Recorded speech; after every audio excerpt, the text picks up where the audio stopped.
Welcome everyone to tonight's council meeting of Tuesday, November the 12th. First order of business is the singing of O Canada. Is Ainsley Ryle here? Oh, there you are. All right, Ainsley, if you want to step forward to the microphone, make sure the little red button is a light on, Councillor Campbell. Yes. And let me just do a little introduction of you first. Ainsley Ryle is 13 years old. She's a grade 8 student at Prince Philip Public School. In addition to enjoying singing, Ainsley likes to read and play soccer. She's a member of the Stamford Lane United Church Choir and sings every Sunday there as well. So please welcome Ainsley whenever you're ready. Oh, Canada, our home and native land, true patriot love in all our sons' command. With glowing hearts we see thee rise, the true north, strong and free. From far and wide, O Canada, we stand on guard for thee. God keep our land glorious and free. O Canada, we stand on guard for thee. O Canada, we stand on guard for thee. Great job.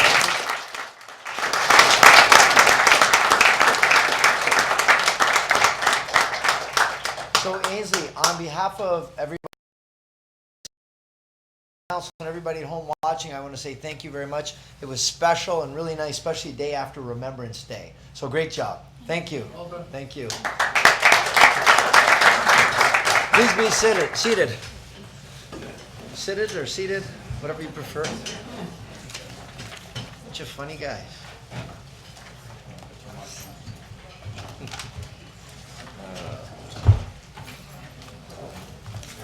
Thank you.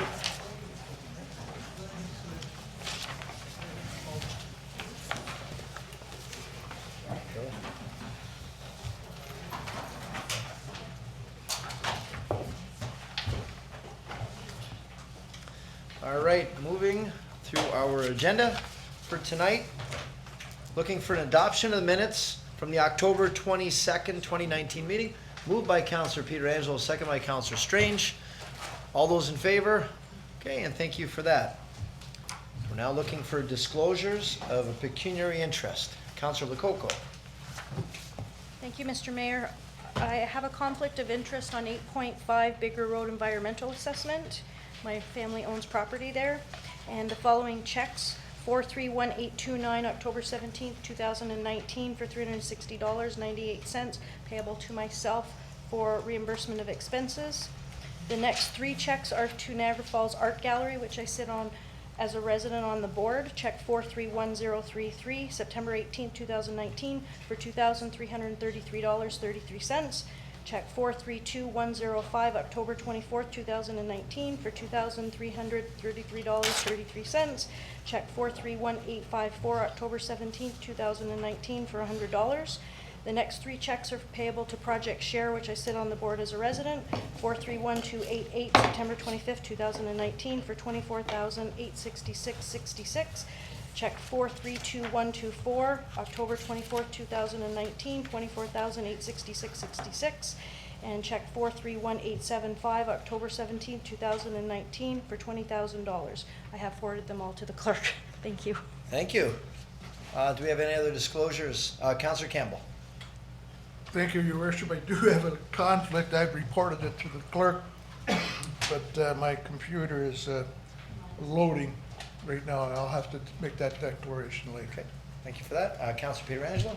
Yeah, thanks, Your Worship. TS 2019-37, my family owns property in the vicinity, and checks to my employer, the Niagara Catholic District School Board, 00239 0002 00241 0007, And then a check to myself, 431053, which is a reimbursement for AMO. Thank you for that. Counselor Ioannoni? Okay, nobody's, okay. Any other disclosures in the meantime? I know I found, it took a while to download, it's been a little slow for some reason, not really sure why. I've got some too, Mr. Clerk, which I've already given to you, but checks number 430960 and 432018, checks to myself as well. So we will come back once we do have these downloads complete, and we'll get the rest of the disclosures. So on to everyone's favorite part of the meeting, the mayor's remarks. Obituaries, we'll start off with that. First off, Eugene Rudachuk, father of Phil Rudachuk of our transportation department, passed away. Alice Johnston, mother of Lisa Savoy of our fire services, did as well, as did Anna Gatt, mother of Lisa Antonio, retiree from our finance department. So our condolences go out to all those and their families. Special announcements, of course, we had a Remembrance Day services for the city yesterday at the Gale Center. I'd like to thank all of our veterans and active military and for all of your service and for those who made the ultimate sacrifice, and as well acknowledging Councilors Lococo, Dabrowski, and Thompson for joining me there as well. The Santa Claus Parade will be taking place Sunday, November the 16th. That's this Sunday at 11 a.m. It'll be, I'm sorry, Saturday. Saturday, you're right. My notes say Sunday. Saturday, November, thank you for that, Mr. Clerk. Saturday, November the 16th at 11 a.m. It'll take place downtown. It'll go from Victoria Avenue to Queen Street, and it'll end up in front of City Hall. Will be followed by a meet and greet with Santa himself. And as well, that same day, Saturday, November the 16th, will be the opening of the Winter Festival of Lights. So we're excited to kick off the annual festival, very, very popular. And the reason now, a lot more people come in the wintertime than ever before. As well, New Year's Eve, like to acknowledge and announce Brian Adams will be our headliner this year for our New Year's Eve show. I know that Serge Felicity, our Director of Economic Development, has worked many, many years to get Brian Adams here. It's a real coup for the city, and we're thrilled to have him as well as special guests walk off the earth. So we're going to have 2 huge acts taking place in Queen Victoria Park, as well as 2 fireworks shows at 9:15 and again at midnight. I'd also like to thank Councillor Dabrowski for representing the city at the Trek for Inclusion with Niagara Training and Employment Agency, and Councillor Strange representing the city at the Velo City Site Tour Greetings and Remembrance Day service at Christ Church last Sunday. Next council meeting will be Tuesday, December the 10th, so mark that on your calendars. I should also mention this morning I was on Steve Pakin's The Agenda show, which will air tonight at 8 p.m. and again at 11 p.m. For anyone interested. I was joined by the Mayor of Vaughan, the Mayor of Burlington, and the Mayor of Bracebridge, and we were talking about regional issues, specifically amalgamation and those types of topics that we've just recently dealt with. You've got your disclosures. Yes, Councillor Ioannoni? Check 431807 and 431436 reimbursements for conferences, and I will. Okay, thank you for that. And Councillor Campbell? Yes, check number 431757, payable to myself. All right, thank you for that. Any other disclosures? All right, seeing none, we move on to our presentation. So what I'd like to do now is call up President of Niagara College, Mr. Dan Patterson. So I see him in the audience here. I'd like to do a special, you can come through this way, Dan, there's a doorway there.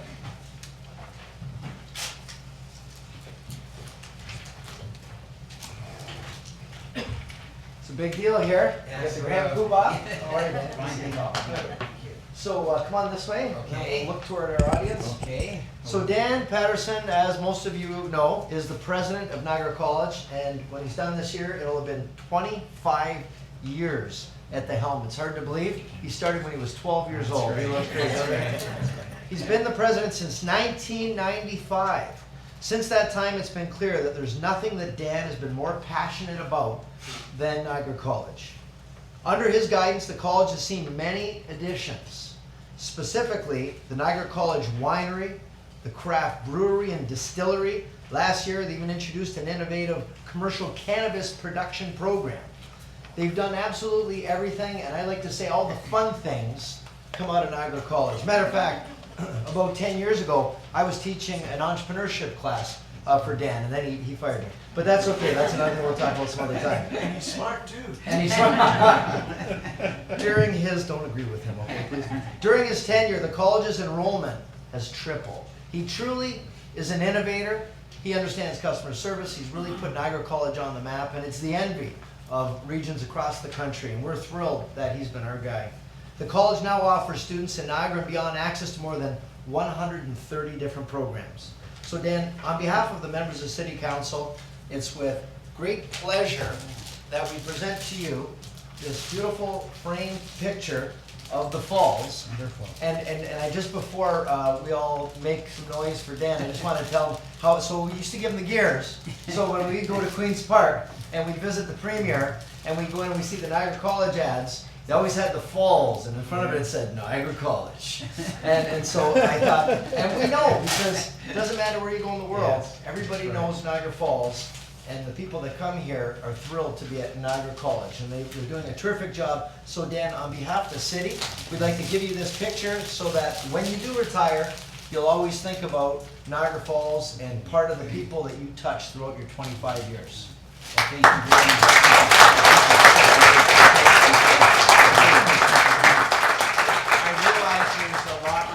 So I'll be very brief. This is a very moving gesture, Mayor. Thank you very much. And to the council, thank you very much. As you know, Niagara College is intricately woven in the fabric of this city. Many students have been able to get great employment job opportunities. Our range of programs that the mayor said, particularly on hospitality and tourism, are really critical backbone. To have a highly skilled workforce is critical to our future. I remember being very much involved in the Gateway project of tourism. Gateway, Niagara Falls, a gateway to Canada, gateway to the US, and our vision there was for a year-round, high-yield, world-class tourism destination. And I think we can see how that development has happened over the years. And seen Vince Cario and his dad as a cabinet minister was always so supportive of us. And I remember with Wayne opening up the first casino with the Minister of Economic Development. So a lot of great memories, but at the heart and soul of what we do is supporting our students' success and getting job opportunities. And I can't tell you the number of employers who have said, thank you, they're critical to our future. We listen to the needs of the city, and to have a strong, vibrant community, you need a highly skilled workforce. And you can count on Niagara College and the future leaders that manage Niagara College, that you're in great hands with Niagara College. So again, thank you again. Very moved by the gesture.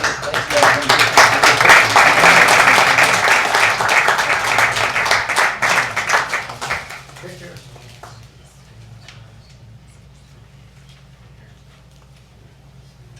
Great. Cheers. Bye now. All right, thank you.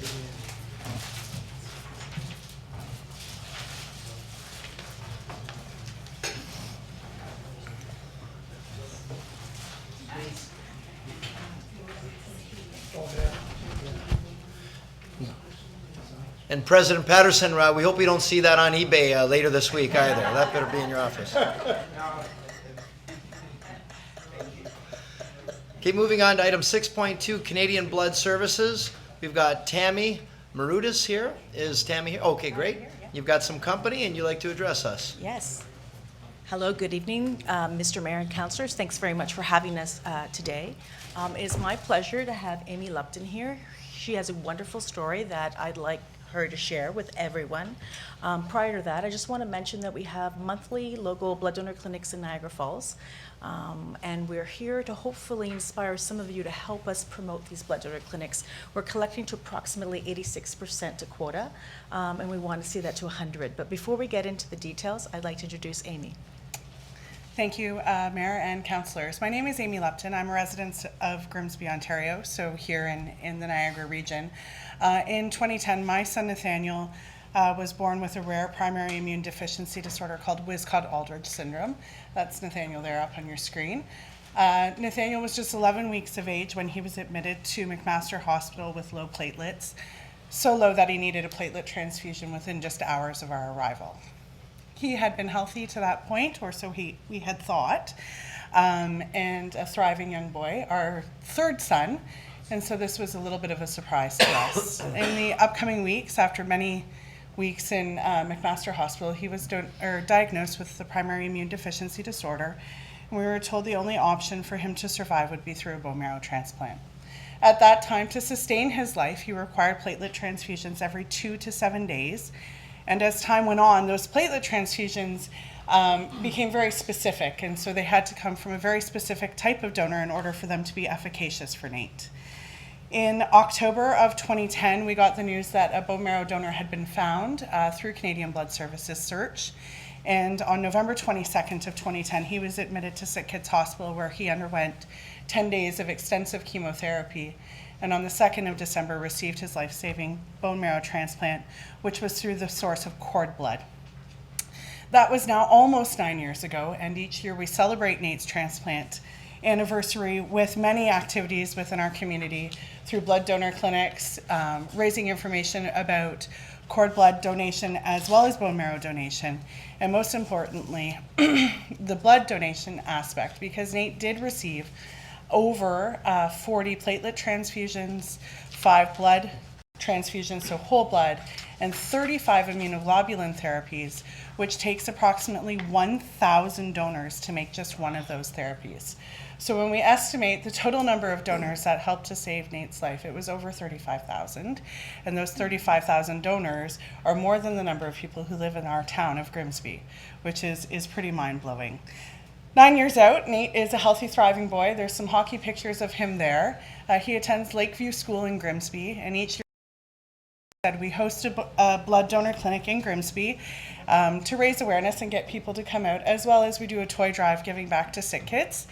In the hardest of our days, my husband and I looked at each other and said, whatever the outcome, we will do something to give back. And we are still here 9 years later. So we hope that you will take our story and share that story. He was just 11 weeks when we started, so a small babe, and help to encourage others to donate blood. 1 in 2 Canadians has either needed a blood product or knows someone who's needed a blood product, so it affects everyone. So thank you very much, Amy, for coming tonight. So we see Amy, we heard Amy's story about Nate, and over half of us in this room at some point in our lives will either require blood or someone directly in our family.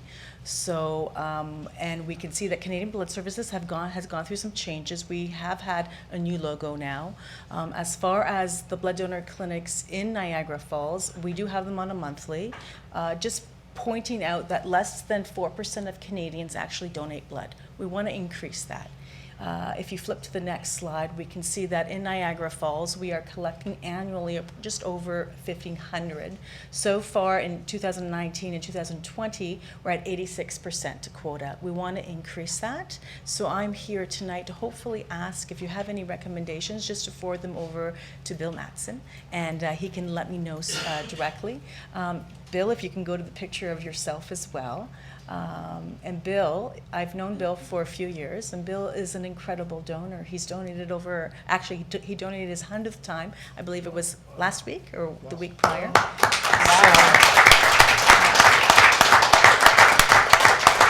So an amazing feat. 1 unit of blood could potentially save up to 3 people. So Bill has saved up to 300 people. So an amazing feat. I would like to see more residents rolling up their sleeves to donate blood.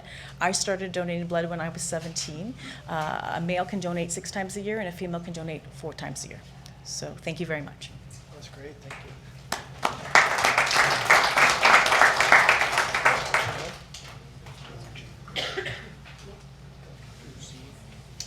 I get a motion to receive the presentation. Councillor Dabrowski, second by Councillor Thompson. All those in favor?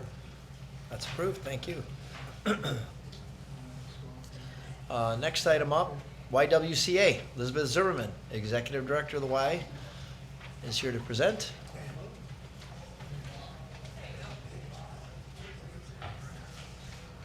Welcome. You got some company with you? Yes, I'll go first. Mr. Mayor, members of council and staff, my name is Laurie Andrews. I am the proud board chair of this amazing organization, the YWCA Niagara.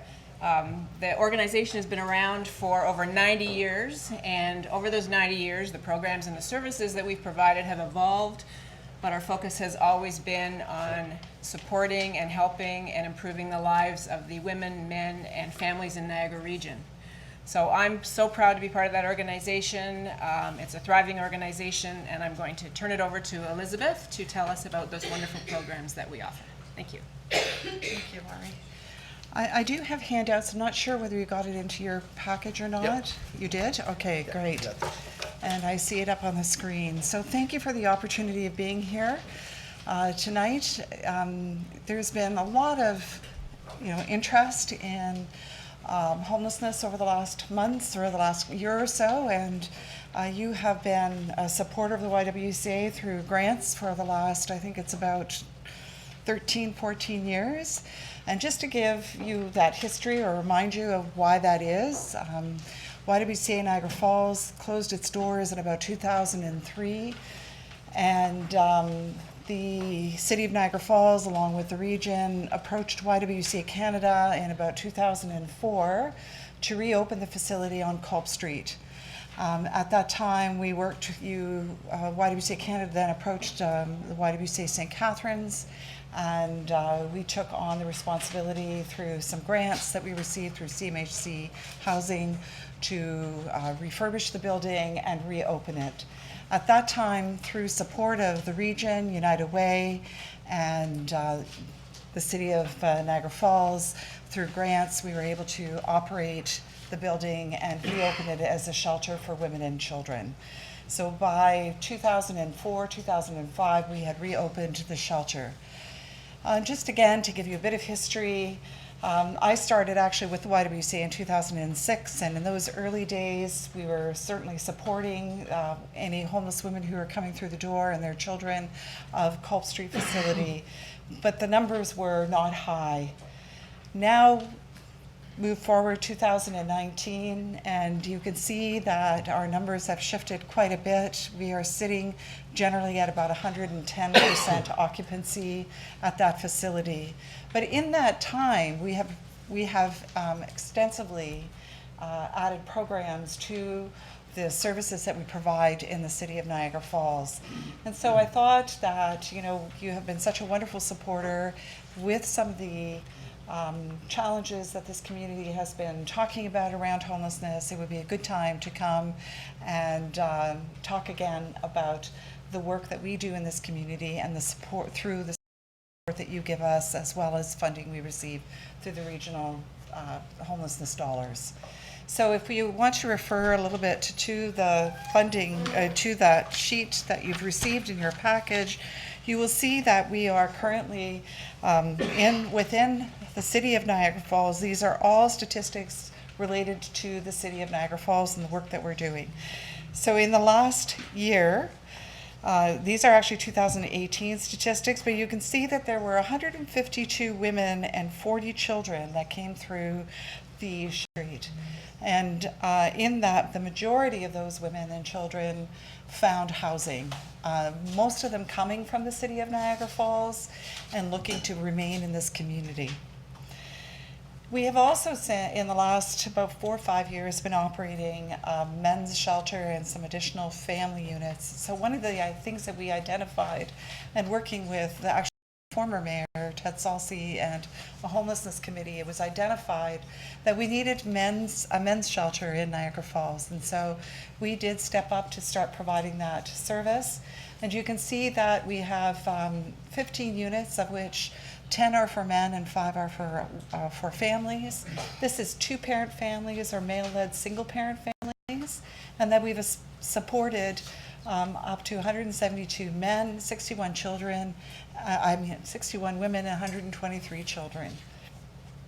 We have an additional 2 units of housing that are also for families, homeless families. So those stats are actually including all of that. We've also expanded the services to include transitional housing. So what that does is, for families that are identifying, or single women who are identifying they need additional supports, we have 1-year programs that help to support them in this community. One of the ones that we have is a right on site in our shelter on Culp Street. And then there is apartments. We have 15 apartments that we rent, that we head lease, and that families can stay in for up to a year, that are scattered across Niagara Falls. We have also, in addition, have been part of the Housing First project, which is a region-wide initiative to support individuals who have had issues with being chronically homeless. And so this is permanent housing, but permanent housing with supports. We have 15 units that we serve individuals who have more complex issues. In addition to the housing programs that we offer, we do additional workshops. We have a skills recovery addiction recovery program that we do out of the shelter. And we've been doing significant anti-human trafficking work across the region. We've trained the firefighters in Niagara Falls with identification, and I see someone grinning and saying yes. And we are actually on the cusp of opening, this will be located currently in St. Catharines, but a safe house for trafficking victims. And we have also had in St. Catharines a drop-in program for sex trade workers. This has been something that actually helped us identify the need around trafficking. And that program in the new year will be expanding to be, we will be serving that community in Niagara Falls as well. So you can see that that initial investment that you made in the YWCA to open the shelter has multiplied extensively, and that we have continued to offer programs that support homeless women and their families, and in that we are housing lots of individuals. That's not to say that housing is not a challenge in Niagara Falls as it is across the region. We certainly do need more access to affordable housing, and I know that there are projects that are working towards that. We are actually in the initial stages of building ground-broken building in St. Catharines, and hoping that potentially we can do something in Niagara Falls in the coming years. But this is just a high-level overview of what we've been doing in the region and in Niagara Falls, and hope that helps to widen your understanding of all the services, and there are wonderful services that there are here in Niagara Falls that are supporting individuals who are struggling with homelessness or potentially becoming homeless. So I'd be happy to answer any questions that you might have. Thank you. Any questions of council for Elizabeth? I think everybody's good. Everyone's pretty supportive of what you're doing over there. Thank you so much. Appreciate the opportunity to come and speak to you. That's great. Thank you. Thank you very much. Need a motion to receive the presentation. Moved by Councilor Pietrangelo, second by Councilor Campbell. All those in favor? That's approved. Thank you. Okay, we've got one more presentation for NTEC, Niagara Training and Employment Agency. Jody Delage. Okay. Jody's the manager of employment services from the Niagara Training and Employment Agency, NTEC, and she's here to address council. Welcome. Well, thank you. Myself, Jody, and Ingrid is with me also from ODIN, so the Ontario Disability Employment Network. So we wanted to, first thank you for letting us come. We wanted to talk about a little bit about what we do and as well as our NDEAM event. So with NTEC, sorry, next slide. Do I have control over that? You do have control. Sorry. What we're doing is we work with businesses throughout the Niagara region, and we're looking to engage businesses that want to engage talent from the disability community. And there's added value services that we'll provide, such as on-the-job training and retention strategies. And we work with HR departments. We want to create recruitment strategies and planning in a competitive labor market, and we offer work experience training programs. Thank you for having me. I'm Ingrid Mushta, Diversity and Inclusion Specialist with the Ontario Disability Employment Network. We are a professional body of employment service agencies that support people who have a disability to enter the workforce. We bridge the gap between businesses who are looking for talent and those agencies that support individuals who are quite ready to enter the workforce. And with this network comes a group of professionals who are experts on HR, inclusive HR policies and processes, program development, project management, as well as people who are dedicated to the work that we do. We have about 145 agencies across Ontario. And I just want to give you a bit of set the stage around disability in the workplace, but around disability in general.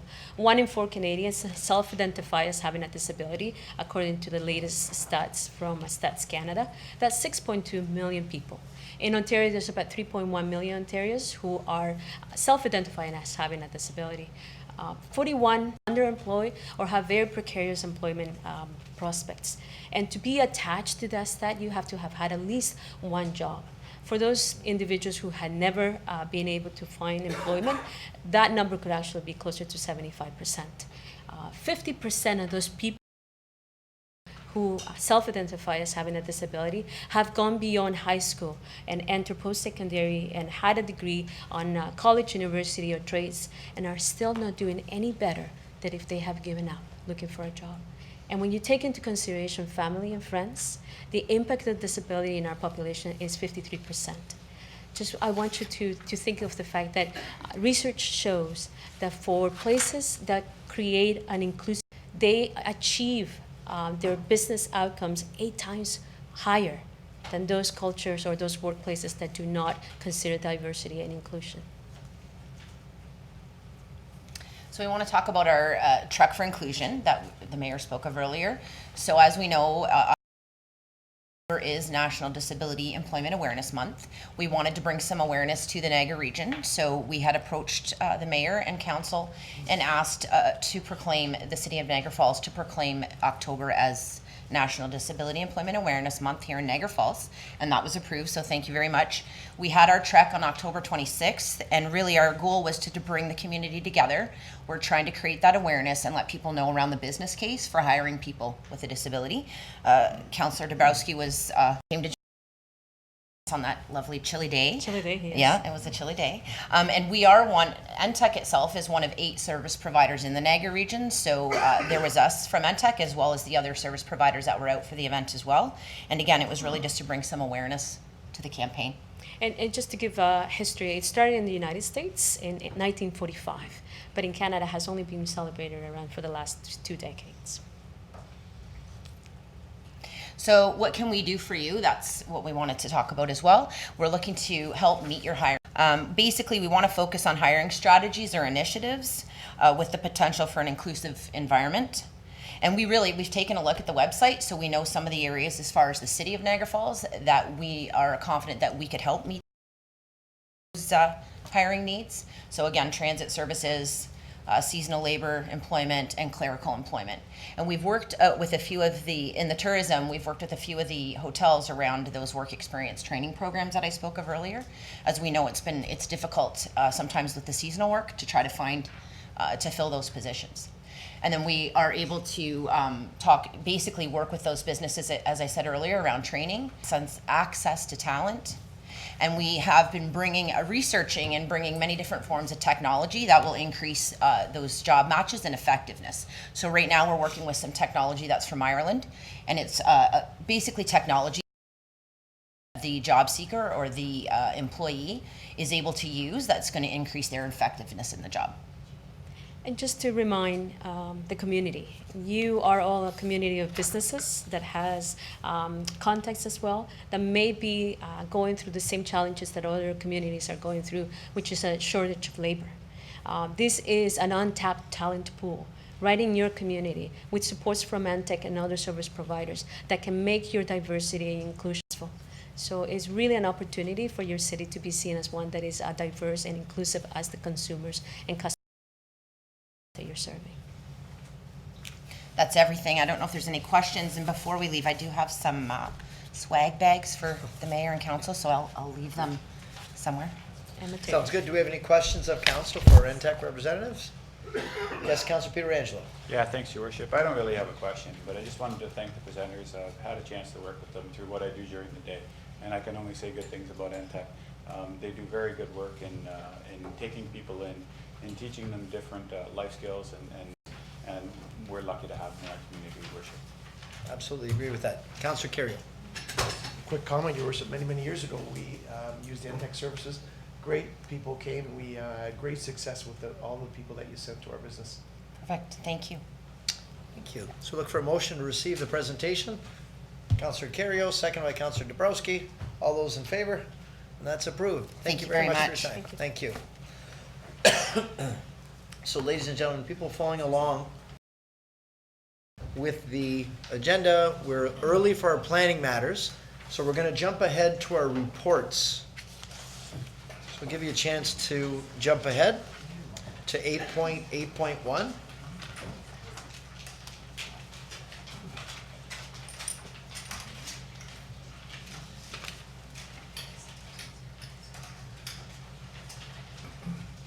Okay, so that is the Niagara Falls Humane Society Amalgamation Act of Forgiveness. So we're looking for some direct. Councillor Thompson? Okay, motion by Councillor Thompson to move the recommendation, second by Councillor Campbell. Do we have any discussion to that motion? Seeing none, we'll call the vote. All those in favor? Okay, and that's unanimous. Thank you. Item 8.2, weekly garbage collection. Council, direction of council. Councillor Pietrangelo. Yeah, thanks, Your Worship. I just had some comments. First of all, thank you to staff for the report back. I kind of wanted to go in a different direction though, Your Worship. I really would like to pursue this and see whether or not we are able to break away from the regional umbrella in regards to garbage collection. I want to give some of the reasons why, Your Worship. I had a chance to read the report that went to the Municipal Works Committee that regional councillors saw. I understand that even in the report, staff do admit that the survey that was done wasn't completely unbiased. So for instance, there was a certain group of people who were called and they weren't being given the option of choosing one of the responses. And it even says in the report, Your Worship, I can read it for you, that they were tailored to make a response. I'll find that for you. So it says, they could not see the option of neither, and the interviewer worked to obtain a choice, which is why this option has a much lower response than in the online surveys. And we should be clear that, I mean, the people who responded that they wanted every other week garbage was only 27% of the people. I think that means that, doing simple math, what would that be, Your Worship? 73%? I would think so. 73% were opposed. So, I mean, the numbers that were presented were a lot different than that. So that was one of the reasons, Your Worship. The second reason was every time that every other week garbage was pitched, it was pitched to the region, it was pitched to local area municipalities, it was pitched even to the public as a way to save money. And I don't really believe that that's the case now. Now it's sort of being pitched as, you know, well, this is an environmental stance that we're taking. And I mean, I kind of question that as being the sort of criteria that's being used, because the region has a diversion goal, and I believe that their goal was 56%, which they achieved in 2016. The provincial standard, I think, is only 60%. The region has now set another goal of 65%. I guess the issue that I have is that there's no creativity in how we get there. It's only, well, I'm going to pick up your garbage less, and then hopefully that will force people to recycle more. And I don't really know that that's the case, Your Worship. And the last point that I wanted to make is it's more than just every other week garbage pickup. There's a number of other service cuts that I don't really know were displayed as part of the package.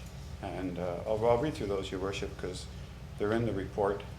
So it's every other week garbage, establishment of a 4-item limit per residential unit in low-density residential, discontinuation of appliances and scrap metal curbside collection at low-density residential, change the weekly garbage container limits for industrial, commercial, and institutional and mixed-use properties, and change the weekly garbage container limit for mixed-use properties located outside the designated business areas.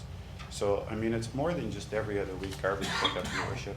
And I think that when the city initially passed, and this is why I'd like another opinion, because when the city initially passed the service up, we passed it up at at a baseline level of service, and part of that included a lot of the things that are being taken away, but it also included every other week. So to say now that I'm gonna cut your service in half and there won't be any financial gain to it, I think is a significant change in the reasons why we sent it up there. And that's why, Your Worship, my motion is that I'd like to see us get an outside legal procurement opinion from an expert that deals in procurement to see whether or not it is a significant change, and so much so that it would allow us to break away from where we are. And I don't know if you have any comments, but I'd be happy to make that motion. Okay, we've got a motion by Councillor Pietrangelo that we bring in an expert, seconded by Councillor Kerrio, to evaluate our positioning within the region for our garbage pickup and recycle pickup. So do we have any questions or comments of council around the motion? Okay, seeing none, we'll call the vote. All those in favor? Okay, and that's unanimous. So we'll send that back to staff for some further investigation. Thank you for that, Councillor Pietrangelo. Item 8.3, deeming bylaw application. What is the direction of council with regard to the recommendation? There's a recommendation that we pass the bylaw appearing on tonight's agenda to deem certain lots to be no longer within the registered plan of subdivision and allow them to be merged. Okay, moved by Councillor Kerrio, second by, Councillor Lococo? Is this the one that we had a request to speak on? Is this the one, Councillor? Yes. I move that we request, put a motion forward for the speaker to speak. Okay, are you seconding this as well?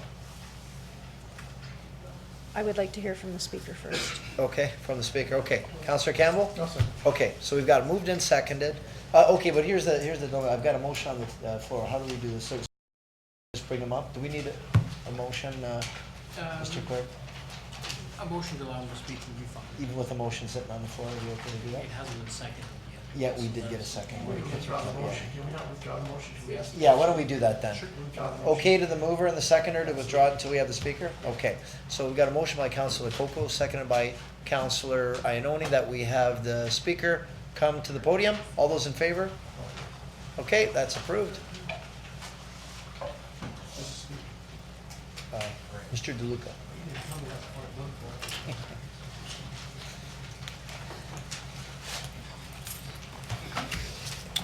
Thank you very much for letting me speak tonight. I thought I'd be a lot longer on the agenda, so I was writing my speech while I was sitting back there, so And you bear got with me a 5 little minutes. bit. You got 5 minutes. Yeah, don't worry, I'm going to be very brief. About a year and a half ago, I came to the council in regards to another deeming bylaw, and the suggestion at that time was that because it was affecting properties in the general area, I asked that we have a public hearing.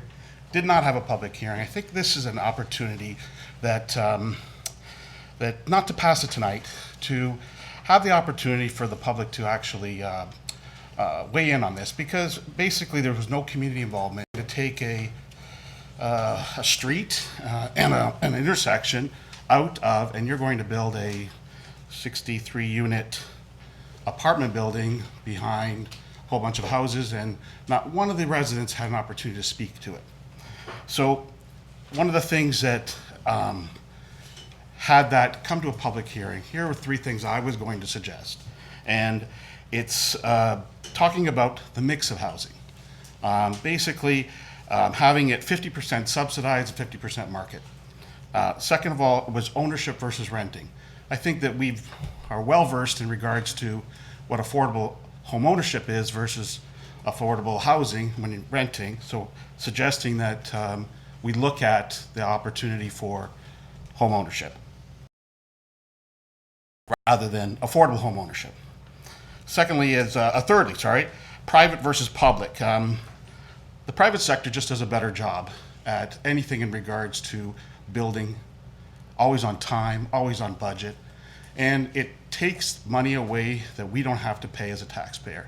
So my suggestion is that we look at the private sector building, the private sector running it, and that the subsidies come from the Niagara region rather than we're paying for everything. There is no tax benefit to the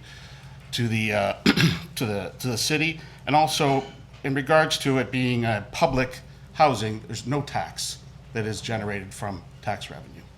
So all I'm asking is that I think that it would be just prudent that we allow a public hearing, that allow the people of Dell Avenue and Hawkins to speak to the matter of this before you go ahead and not do a zoning bylaw and basically go through the process of doing this and not having the public be able to speak on behalf of that. That was it. Any questions of council for Mr. DeLuca? Okay. Yeah, Councilor Pietrangelo. Yeah, Your Worship, not a question of Mr.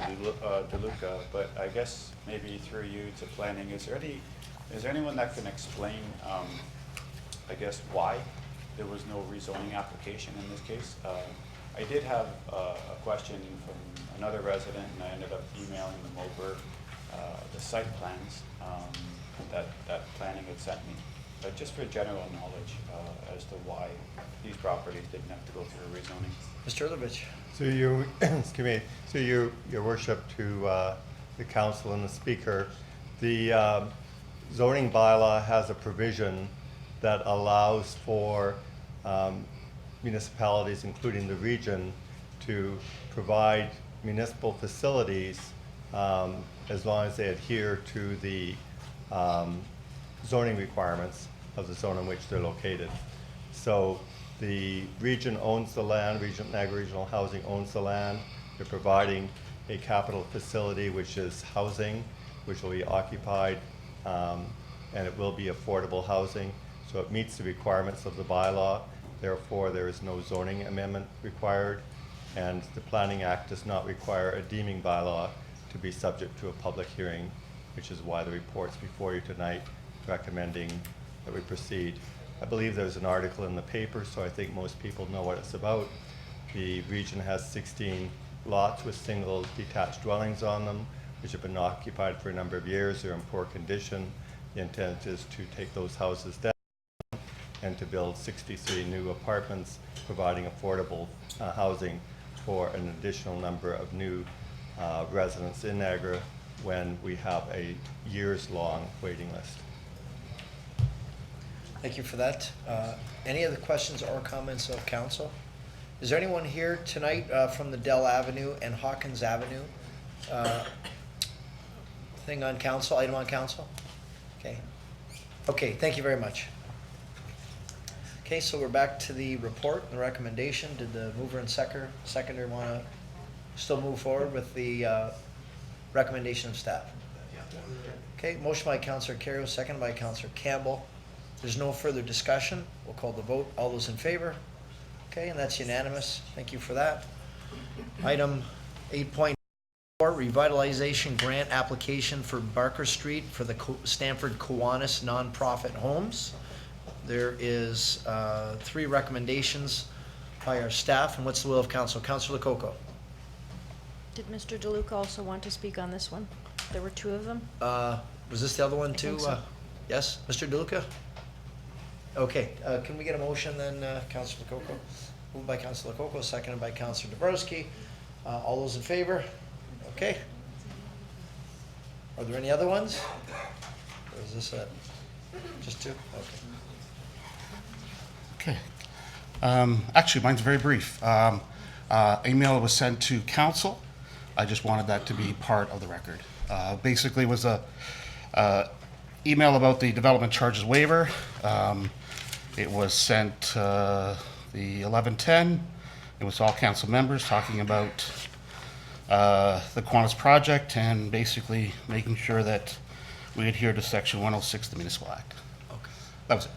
Okay, Mr. Hurlovich, did you want to respond to that? Yes, Your Worship, the section of the Municipal Act is not the section with respect to the development charges. So I believe the Speaker's objection was that the city shouldn't be granting development charges exemptions for an affordable housing project, and that he saw that as bonusing, when in actual fact it is allowed under the development charges bylaw to provide for exemptions. 8.2 of our development charges bylaw does, just looking for that, under section F, does allow the city to exempt buildings that are owned, used, and occupied by charitable organizations. The building is the former Battlefield School, and that building is owned by the Stamford Kiwanis Nonprofit Housing Incorporation. That's a charitable organization providing affordable housing in the city, so they qualify. Okay, thank you for that. Any other questions of council for Mr. DeLuca? Okay, thank you. Thanks very much. Okay, we've got 3 recommendations. Councillor Thompson? Yeah, this has been going on ever since the school closed. And we're talking about something we all want, affordable housing. They have been running into difficulties with this. So I think this is an opportunity for us to participate, what we're always saying we're going to do. I would move. Okay. Moved by Councillor Thompson, second by Councillor Ioannoni. Any discussion to the motion? Councillor Pietrangelo. Yeah, Your Worship, I just want to say that I can't support it. I didn't support this from the very start. I don't like the way that that they acquired the property. It was a sole source deal, in my opinion. It wasn't put out to tender, and you know, based on the fact that they did not meet the guidelines in terms of getting their application into City Hall, I can honestly say that we would treat everyone else in this manner. Generally, a deadline is a deadline, and if you don't get your application in before that, you can't backtrack and then put in an application, and that's what we're doing here. So they got a sweet deal in the sense that they were able to acquire the property without going through a bidding, without going through a bidding process, and now they're getting the exact same thing in the sense that they've missed the deadline, and now we're going backwards for them and allowing them to apply for this grant. So I'm not going to support it. Okay, thank you for that. Any other comments of council? Okay, let's call the vote. All those in favor? Okay, with 1 opposed. Thank you for that. Okay, we got 2 more items, and then we'll get on to our planning matters. We're almost there. TS 2019 Bigger Road Municipal Class Environmental Assessment Budget Approval. There are 3 recommendations of staff or council. What's the wish of council? First recommendation, the City of Niagara Falls partner with the region and the MTO to develop terms of reference and request a proposal for municipal class EA on Bigger Road, Montrose Road, Lions Creek Road. Secondly, that council pre-approve $150,000 funding for this project to be included in the 2020 capital budget. And thirdly, the council delegate authority to the Director of Transportation Services, Municipal Works, to negotiate the funding arrangement with the project lead, the Niagara region, for the city's portion, up to a maximum of $150,000. Those are the recommendations of staff. Looking for motion. Councillor Kerrio, seconded by Councillor Campbell. Any discussion to the motion? Okay, seeing none, we'll call the vote. All those in favor? Opposed? Oh, in conflicts, I'm sorry. A conflict by Councillor Coco, that's right, thank you for that. And Councillor Pietrangelo, conflict as well. So unanimous with the exception of 2 conflicts. And then next up, we've got TS 2019 Seniors Free Transit Pilot Update. It's a report to be received for the information of council regarding the budget implications of the ridership. Back in the new year. Right. So moved. Okay, moved by Councillor Thompson, second by Councillor Dabrowski. Is there any discussion to the recommendation? Seeing none, all those in favor? Okay, and that's unanimous. So we are just about there. We're 2 minutes away, Mr. We're fine? Okay. So we're going to go to our planning portion. Consent agenda? Pardon me? Want to move the consent agenda? Well, I don't know. I'm guessing we're going to probably have a little resistance on a couple things. Anyone, the consent agenda, is there any direction on the consent? What's that? Okay, we'll go to planning. Councillor Pietrangelo has a few things he wants to lift. Okay, we're going to planning matters first. For anyone standing, we've got a few spots in the front row. If you want to squeeze in, there's at least 3 or 4, maybe more. Second row's got a couple as well. So if you want to come on in and get a nice comfortable seat before we get started.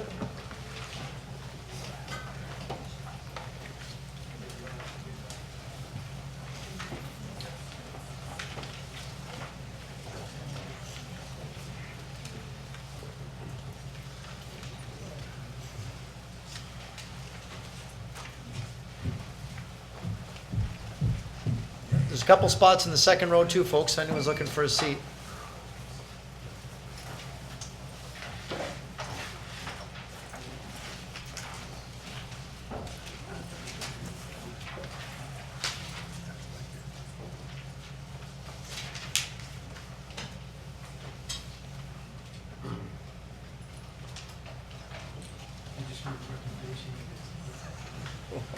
Yep. Well, it's now 6 o'clock officially, so I'd ask our city clerk to introduce the next item on the agenda.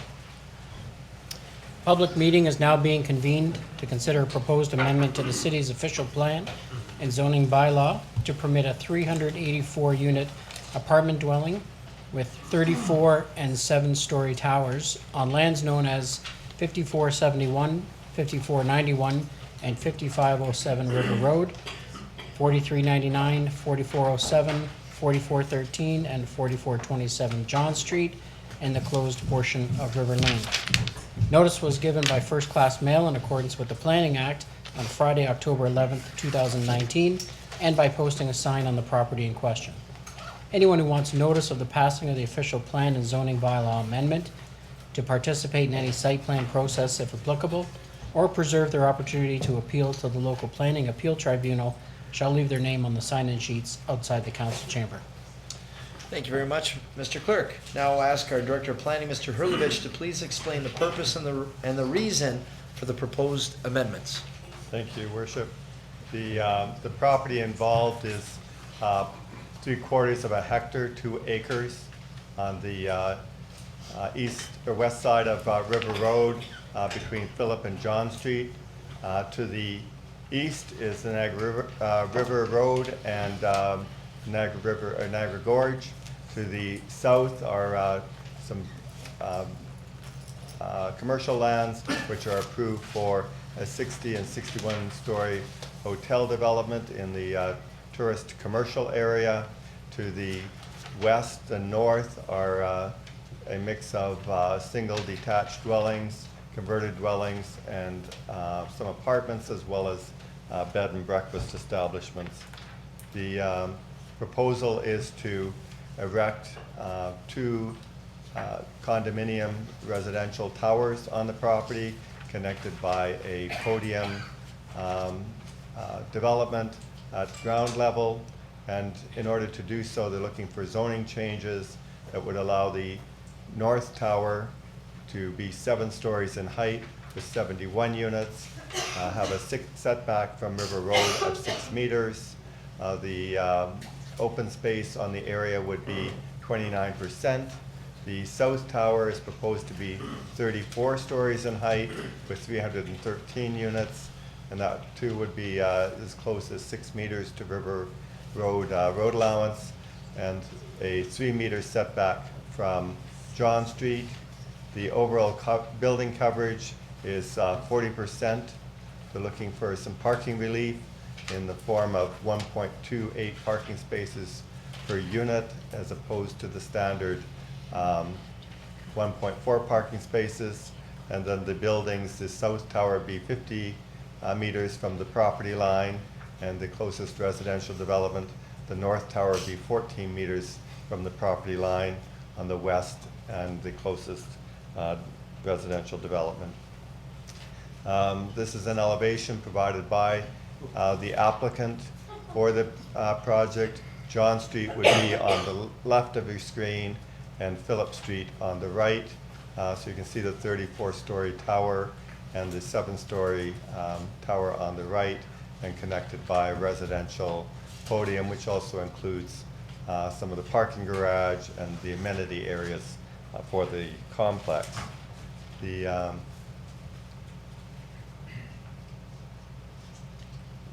oops, went the wrong way. So as I've already outlined, it's a 2-acre site. We're proposing 390 apartment units in a. Previously the previous owner had proposed 390-unit apartment building in a 21 and 12-story building. The owners at that time appealed to the OMB LPAT because council had not made a decision within 220 days. They then asked that their application be considered by council. That was scheduled for June of 2018, and it was referred at the applicant's request for a redesign. They came back with a redesign of 350 units in a 17 and 10-story building. And at the August meeting, the public meeting, the applicants again asked that that be deferred. That owner then lost the property. It was picked up by the current owners, and they are now proposing the development that's before you, which is 384 units in the 34 and 7-story towers. The properties are designated residential. There's a site-specific special policy area for the east half of the property that would allow a building up to 119 residential units and 7 stories in height.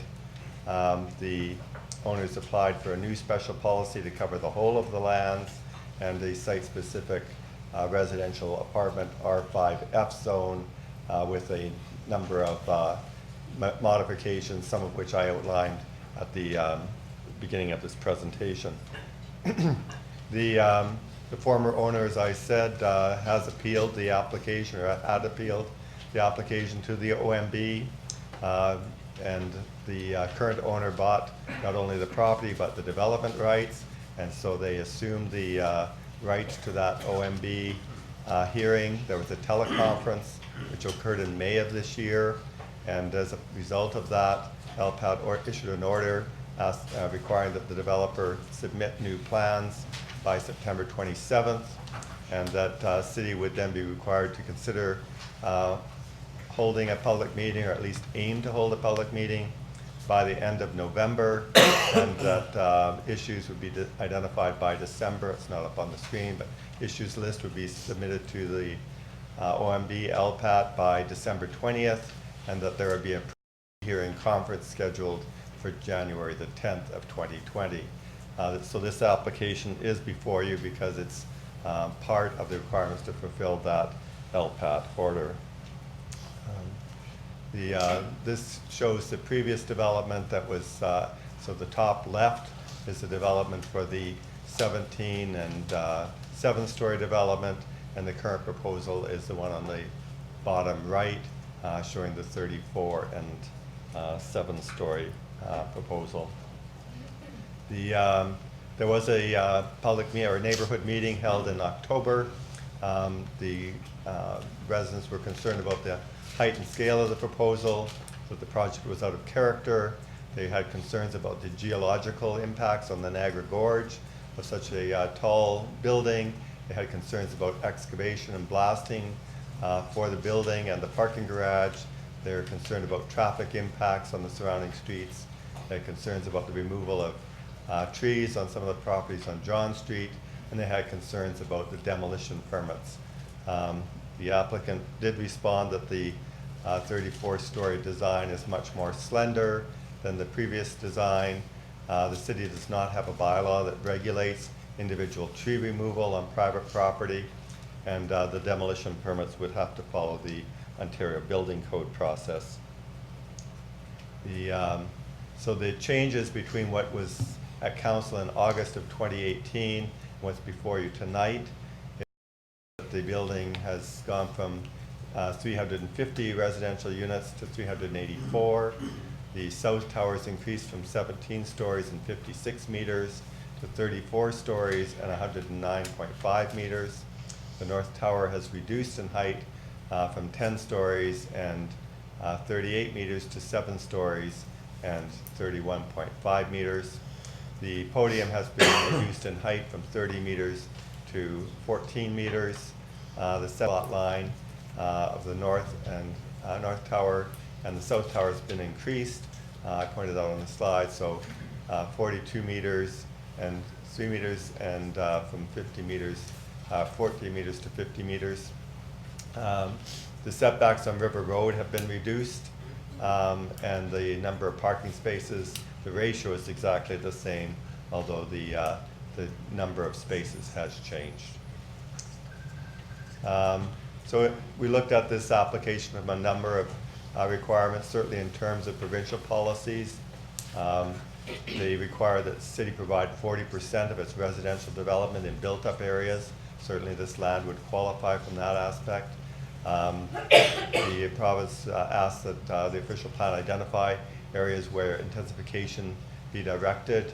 This property unfortunately is not in one of those intensification nodes that is identified in the city's official plan.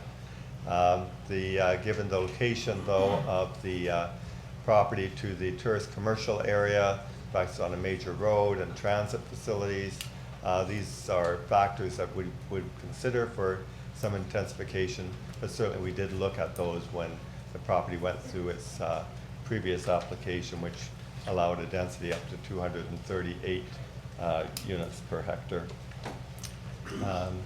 The lands are designated residential, as I pointed out. The current development on the property, or the current zoning, would allow a 7-story building with 119 residential units. That's a density of 238. The balance of the property, so lands on the west side of River Lane, are just standard low density designation, which is up to 40 units per hectare, and that the applicants asked for a special policy for the entire area, which would permit a density of 468 units per hectare, which equates to 194 units per acre. So the density is more than twice what is currently allowed on the site. The residential policies also seek to achieve appropriate gradation of heights and densities with sufficient horizontal distance between taller buildings and low-rise buildings. The common urban design practice to achieve compatibility is to apply a 45-degree angular plane. We're working toward that principle on the earlier submission, and that principle is applied both between residential and the new taller building and the street and the taller building. And I think that was depicted in this next slide. Here we are. So you can see the 45-degree angled plane. So while the 34-story building depicted on your right-hand side is set further away from the residential area than the previous project, or that August 2018 project, the topmost floors of this 34-story building do exceed that 45-degree angled plane. And if we were to extend the 45-degree angled plane from the River Road side on the right of the screen, it would also diminish that height even further.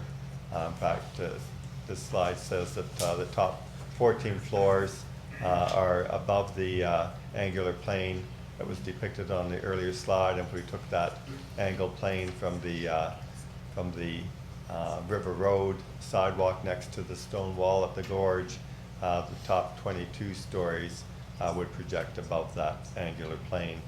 The shadowing analysis that was supplied by the developer indicates about 8 residential properties to the west will be impacted by shadowing intermittently until early afternoon. The lands to the south, I already pointed out, are zoned for 60 and 61-story hotel towers. However, those are in our tourist commercial area where we do expect tall buildings to occur.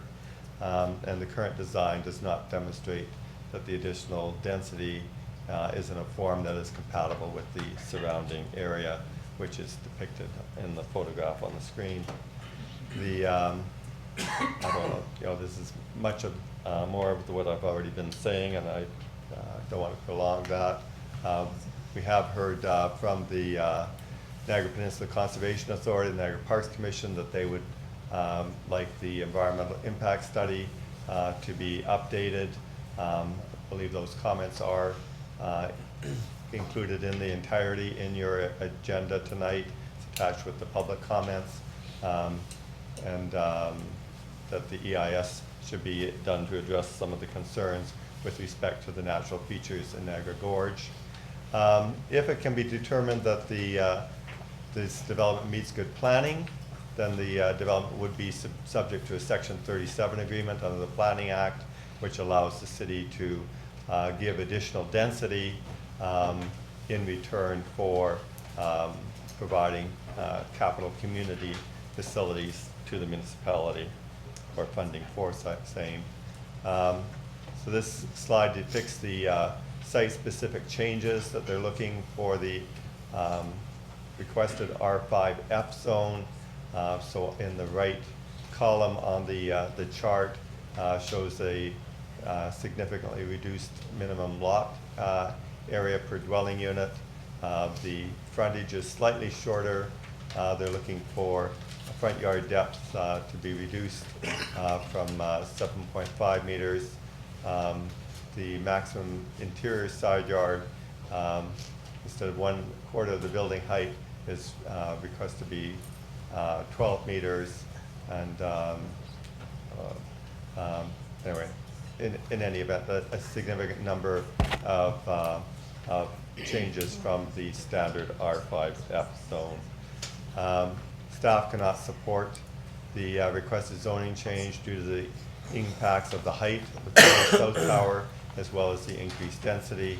The requested standards are significant departures, and but should council approve the requested zoning, it's recommended a holding regulation be placed in the amending bylaw to require that the applicant complete the necessary archaeological work record of site condition. There have been concerns about the geotechnical aspects of this particular development, and the developer did supply an engineering report which said that the excavation and blasting to construct this building is not expected to significantly impact the face of the gorge or affect the stability of River Road. There were comments, however, from the MPCA that were received after we prepared our report with concerns about the stable top of bank and the commentary about a setback from the stable top of slope as well.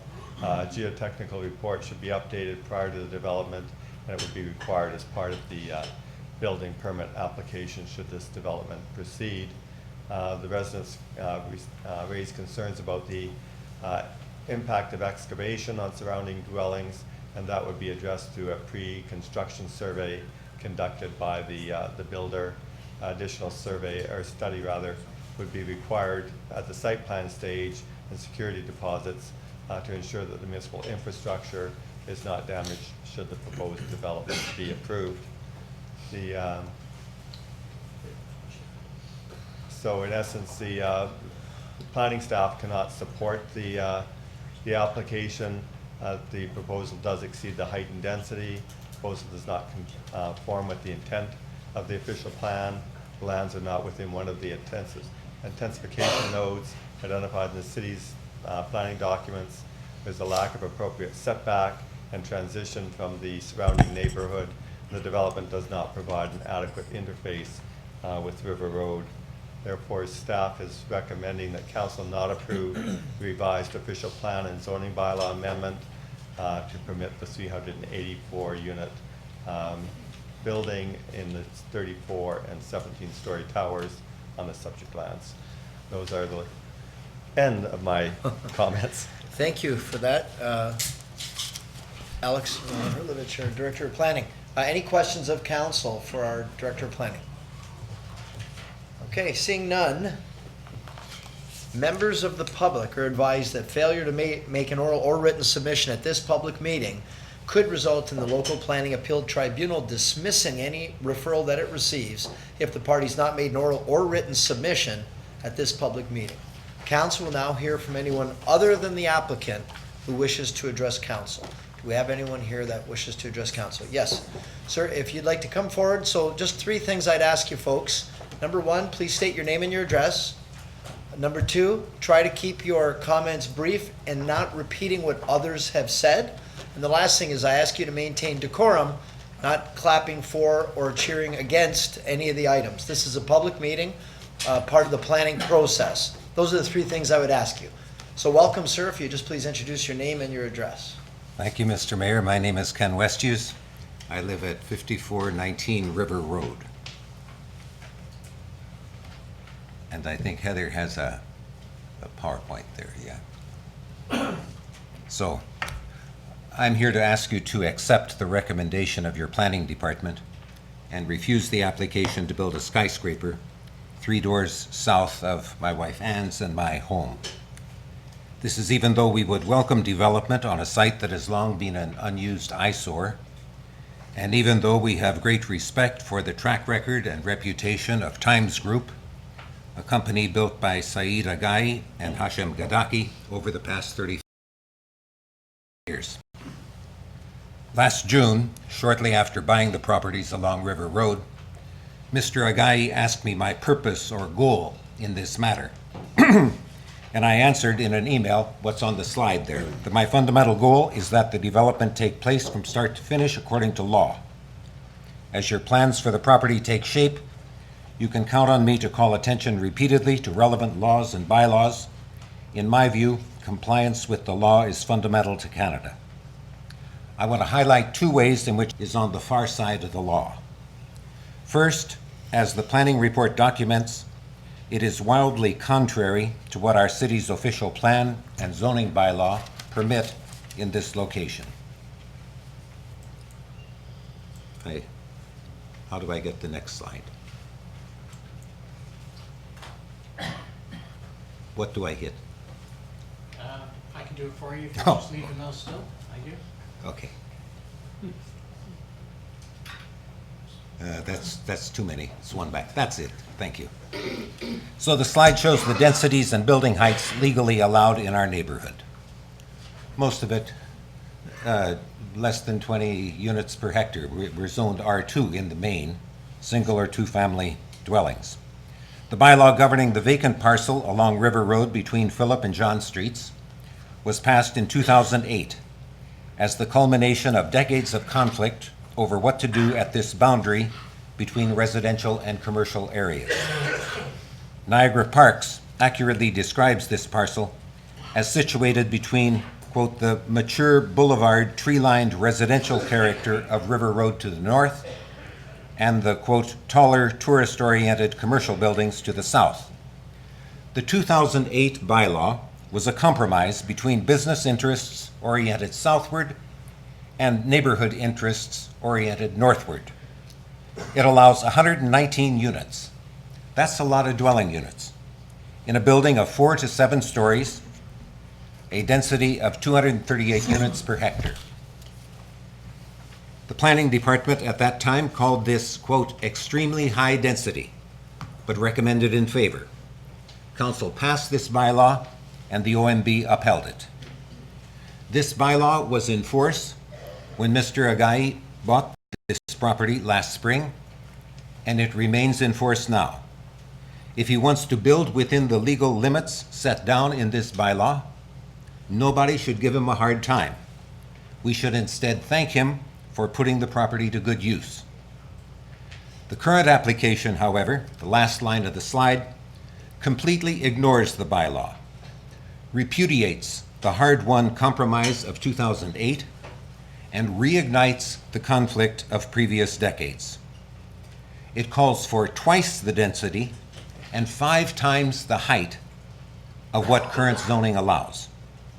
It is for more dwelling units on this one site than are now in the entire River Road neighborhood. The Planning Department correctly points out in Section 3B of its report that current zoning already provides for the intensification mandated by provincial law. This proposal is on the far side of law in a second way. Its disregard of the exceptional location of the development site at the edge of the Niagara Gorge. 2 governmental authorities have jurisdiction over the gorge, Niagara Peninsula Conservation Authority and Niagara Parks. Each of these has a legal responsibility to safeguard the gorge from damage or destabilization. True to its mandate, maybe the final slide now, please. The NPCA has declined to support the current application, pointing out its failure to demonstrate that the project could safely be done. The NPCA recommends that the geotechnical report be revised to provide an estimate of the location of stable top of slope and commentary on an appropriate setback. In keeping with its own legal mandate, Niagara Parks has objected to, among other things, the proposed height, saying that, quote, "The skyline along the river should be retained as much as possible as a tree-lined vista with low, ground-oriented to mid-rise buildings. The extension of an urban skyline with a 34-story tower into this portion of River Road is not desirable." I want to thank the dozens of residents who have publicly opposed this development, and special thanks to the city's planning department, the NPCA and Niagara Parks for being attentive to what the law expects of them and of any development proposed for this location. And I want to thank also Mr. Agai and Times Group. Despite my inability to support their current application, this is a respectable developer. With their expertise, experience, resources, and goodwill, I hope they will soon be back with a proposal within the boundaries of law, one that we all can support. And members of council and Mr. Mayor, I thank you. Thank you. Any questions of council for Mr. Westhues? Okay, thank you very much. Do we have anyone else other than the applicant who wishes to address council?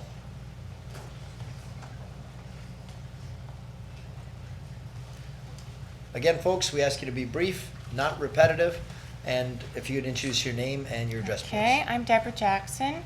I'm a resident of the River Road neighborhood, and I'm speaking on behalf of the Citizens for Responsible Development. We oppose this development as it is incompatible with the surrounding neighborhood in both character and scale. And as per Planning Department's report, it will overwhelm and adversely impact the residential neighborhood. I will break down some of those impacts. Traffic. It would be absurd to dismiss the increased traffic volume on this small city block with the addition of almost 500 resident vehicles, associated service and maintenance vehicles, and the now lost access to River Lane, which was quietly sold to the previous developer for under $12,000 in 2017. Liability.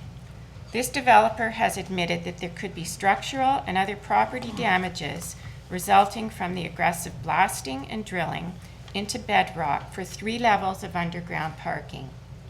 This is alarming. To expect the well-maintained Century homes to remain unscathed while being subjected to the trauma that this type of construction will generate is completely unreasonable. This development will be years in the making, meaning years of streets blocked to accommodate heavy equipment, of protecting interior spaces by packing away breakables, of unrelenting noise and dust, and the prolonged stress associated with the possibility of catastrophic property damage. Homeowners may be on the hook for very expensive and possibly irreparable damages, as the insurance company will be looking out for their client, the developer, and not the homeowner. Can you, as city councilors, knowingly vote in favor of a project that puts your own resident safety and well-being at risk? Airbnb and like organizations. At the first open house I attended, I was advised by the developer's reps that the owners of these new units would be primarily from outside of our area and our country, and therefore not full-time residents. Residents of Niagara Falls have been very vocal about the number of vacant homes being used as short-term rentals, while homelessness and housing affordability is at crisis levels. The probability of these luxury units in this particular location of becoming vacation rentals can't be denied. Next, the safety and preservation of the Niagara Gorge. The documented evidence of the collapse of Prospect Point in 1954 and the Shoalcoff Power Station in 1956 should be enough to demand that a thorough geotech study be complete in order unequivocally that the gorge wall will be protected. In 1980, then city planner Doug Darbyson raised concerns about the problems with stress and faulting in certain areas of the gorge wall that may be more susceptible than others in regards to their load-bearing capacity to accommodate new development. and this was in relation to a development that added 3 stories to the already existing Michael's Inn. The fragile nature of the slate and shale strata is visually evident to anyone hiking the trails alongside the gorge wall. And lastly, our culture and heritage. Concern for the preservation of our parkway extends beyond the borders of the quaint River Road neighborhood and into the community at large, as many residents consider the river and the corridor as part of their identity rather than as a commodity to be exploited for profit-driven development. Municipalities across the globe are waking up to their mistakes. Currently, we need only look across the river and watch as the Robert Moses Parkway is dismantled. To quote New York Governor Cuomo, "The Robert Moses Parkway was a mistake. You don't block off your greatest asset, which is your waterfront. You don't close off communities. It was a mistake." Will this council choose to block off our greatest asset and close off our community? In 2006, when developers tried to develop on this very property, like today, Planning Department recommended that council not approve the development. Many of you were there. I was also there. I remember very well that Wayne Campbell was the only councillor that stood with the residents. I also remember that Councillor Janice Wing recused herself from the vote, citing a conflict of interest because her partner worked for the Niagara Parks Commission. As Niagara Parks Commissioners, will you, Councillor Carriot, and Mayor Diodati be acknowledging a conflict of interest? Thank you. Any questions of council for Ms. Jackson? Okay, thank you for that. Do we have anyone else here other than the applicant who wishes to address council?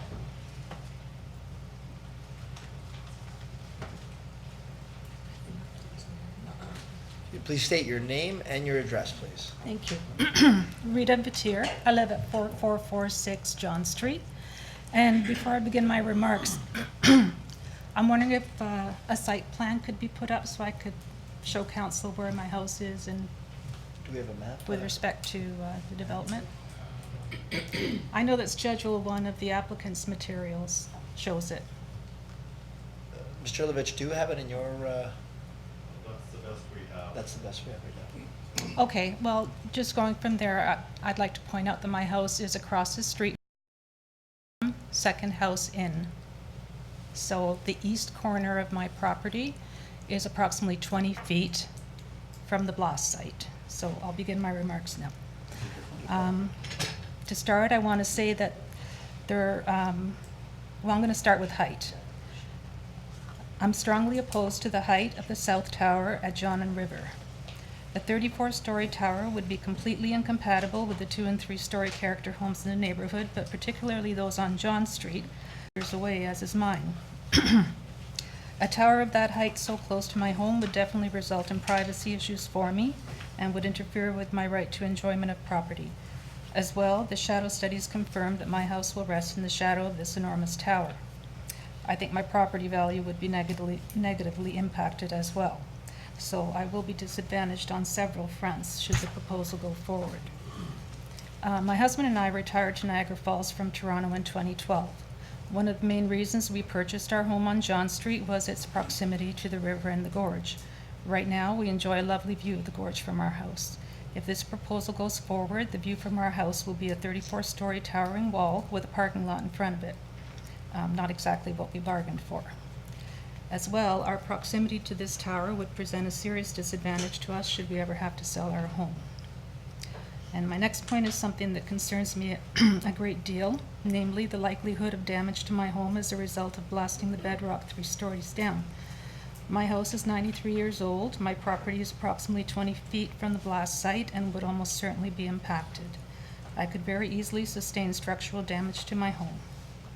As well, my lateral line is made of vitrified clay, as are others in the area. Damage to my clay lateral line would necessitate emergency replacement. And any before and after photos or video the developer might take would not capture lateral lines. So how can I be sure that I would be compensated for this kind of damage underground? I would really hate to see the home we've worked so hard to restore written off as collateral damage in the name of this development. As Deborah mentioned, construction is going to take 3 years to complete. That's 3 years where our quality of life will be negatively impacted, 3 years of worrying that our home will sustain damage, our street, 3 years of construction noise. And who's to say construction of the 1661-story towers approved for the opposite corner won't start right after, resulting in another 3 or 4 years of construction. Next, access to parking for both towers is on John Street. I know the traffic studies have been conducted which indicate traffic flow will not be a problem, but I've lived on the street for 8 years and I can tell you it will be a problem, especially during the tourist season. River Road in the summer is already congested. Blondin is also problematic with traffic lights followed by drivers having to yield to border crossers, of which there are many in the summer. And I can only imagine what kind of traffic nightmare will ensue if and when the 60 and 61-story towers go up on the opposite corner of the small intersection of John and River. Another point I wish to make is this. When Times Group purchased the land in question on April 30th of this year, it must surely have done its due diligence regarding the property. It would have known that developers have been trying to erect a high-rise on that corner since 2006 without success.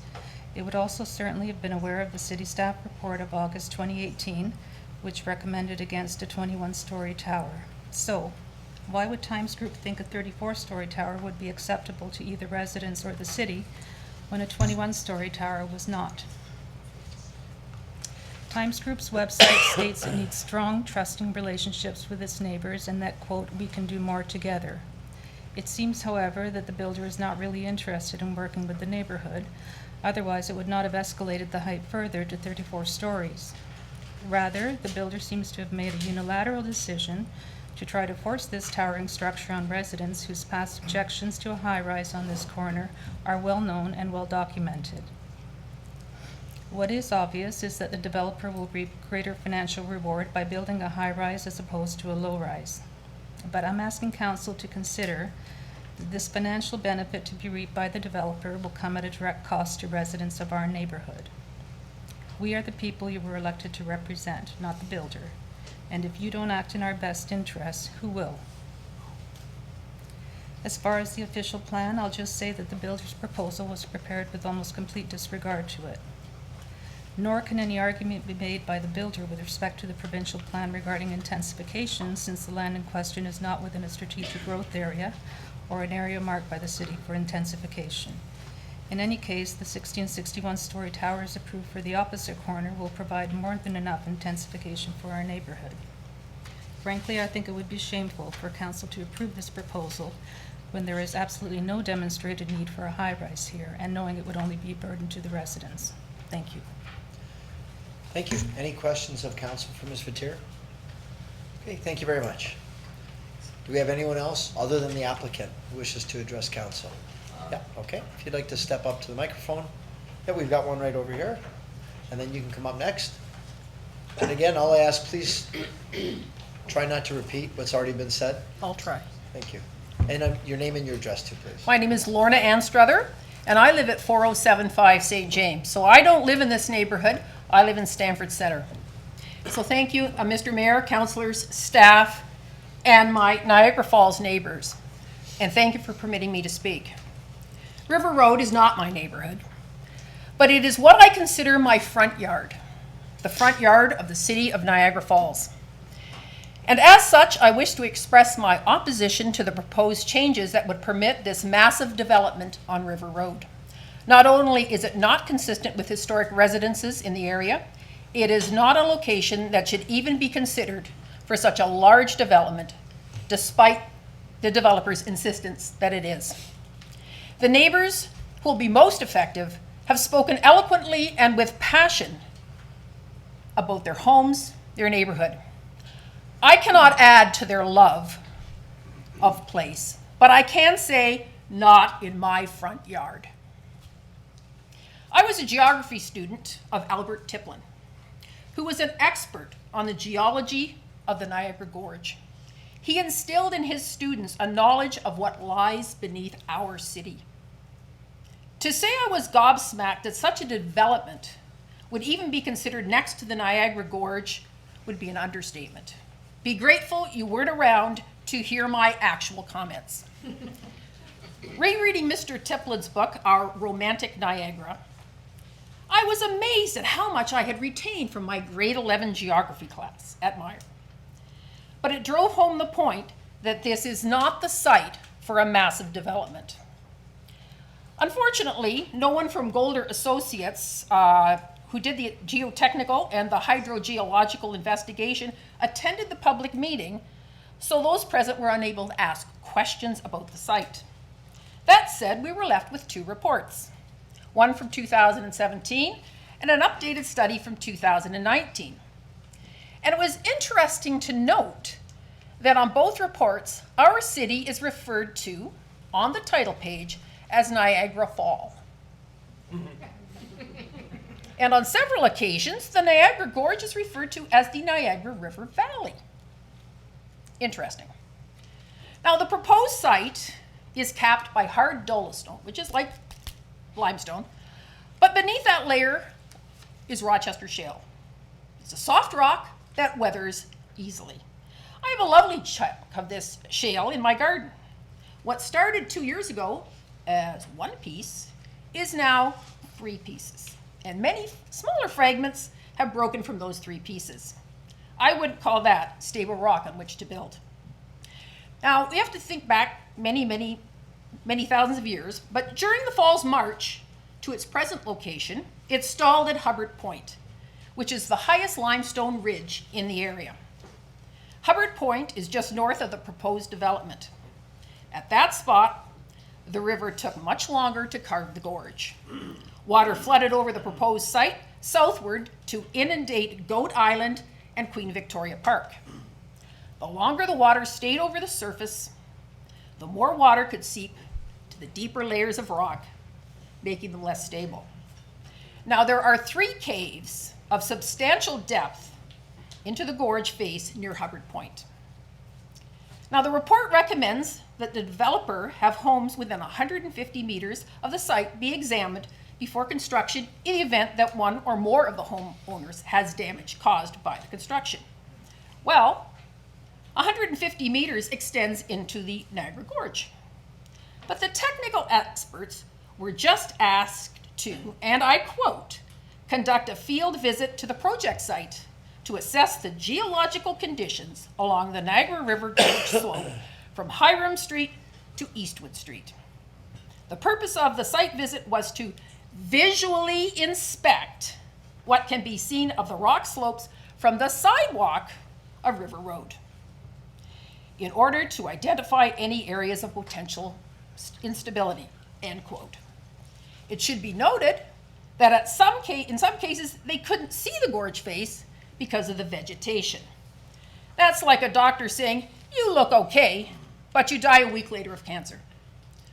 I have to wonder if the inspectors looked directly across the gorge and saw the remnants of the Sholkoff power plant that collapsed due to a massive rockfall in 1956. The same geological forces that created the US side of the gorge created ours.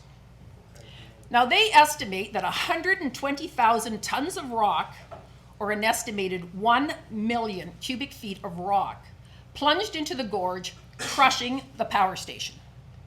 A section of rock measuring 400 feet long, 200 feet high, and 20 feet thick had broken loose from the top of the wall.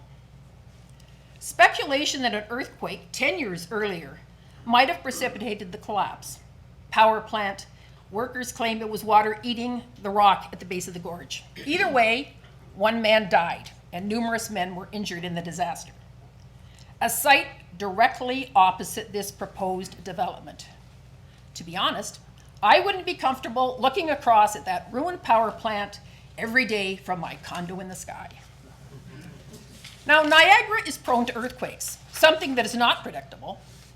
There are 3 parallel faults running under Hamilton, 1 in Western New York, and a noted seismologist from Canisius College believes that there's a small fault deep beneath the Niagara River at Beck. One seismologist went so far as to put Niagara County, which is Niagara Falls, New York, in the same category for a major quake as California. Rock slides along the gorge are nothing new. As recently as January 2018, a rock slide occurred in the area of this proposed development.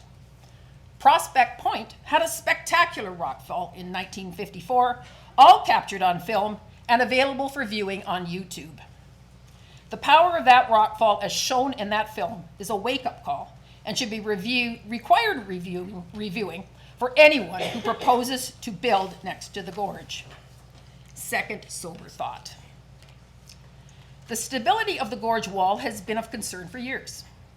In 1982, Golder did a study for the city of Niagara Falls after concerns were raised about blasting for a new sewer line. Neither Golder nor the city can find a copy of that report. The only reference is an article in the Niagara Falls Review, and the review requested a copy of the report, but the council of the day voted against granting that request. According to the late James Hennessy, who did manage to obtain a copy of that report, it identified 5 areas along the gorge as extremely sensitive, with a stretch between Hiram and Eastwood being the worst of all. By his reading, the report found the gorge wall to be so fragile that no development should be allowed closer than 200 feet or 65 meters from the rim. How much more fragile has it become in the last 37 years? Does the power plant's destruction, the collapse of Prospect Point, and other rock falls not prove the instability of the gorge wall? The fact that the Niagara Parks Commission and Niagara Peninsula Conservation Authority have grave concerns about this development should weigh heavily in the decision you have to make tonight. Besides the issue of a lack of a scientific slope stability study, the developer has not mentioned a full environmental impact assessment of the gorge wall. At the public meeting, the developers were asked, but failed to answer, if they were willing to put up substantial monies in trust in the event of a catastrophic event caused by this development. To me, that means they put money over our safety and do not believe the development will not cause damage to our Niagara Gorge. Personally, I believe that this development is a geological disaster in the making, and if, as a council, you approve these amendments over the objections of staff and our Niagara Falls neighbors, you are putting us all of us and our natural heritage at risk. River Road is our front yard, and this development is not suitable in our front yard. Thank you. Thank you. Do we have any questions of council for Ms. Anstruther? Okay, thank you very much. Okay, do we have anybody? Oh, folks, we don't do clapping. Thank you. Do we have anyone else other than the applicant who wishes to address council? Okay, going once, going twice. All right, we're finished with people other than the applicant. We now invite the applicant or his or her representative to address council. So if you would please step forward and introduce yourself as well, please.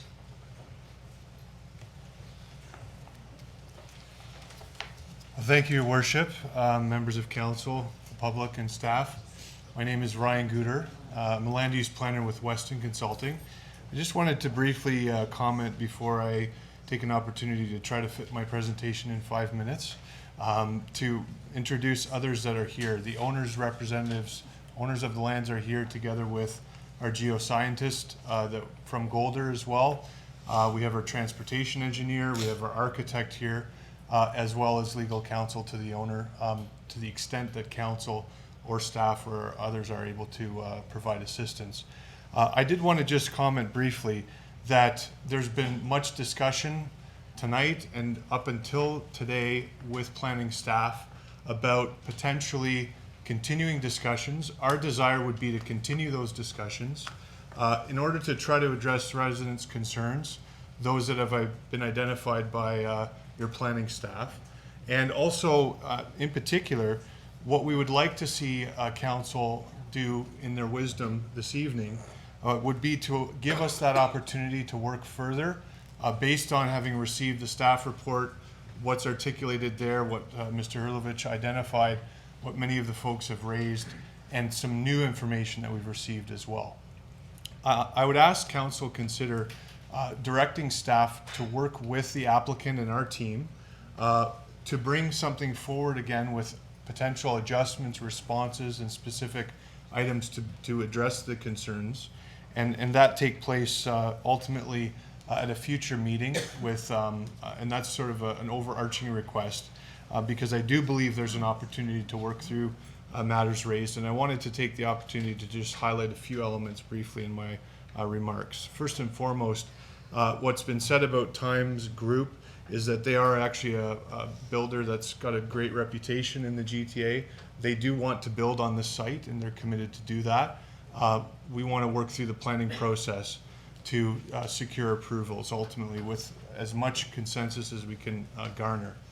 The site context is unique. It is not in the middle of a residential neighborhood, albeit it's immediately adjacent to the gorge, to River Road. It provides an immediate context to the tourist commercial area.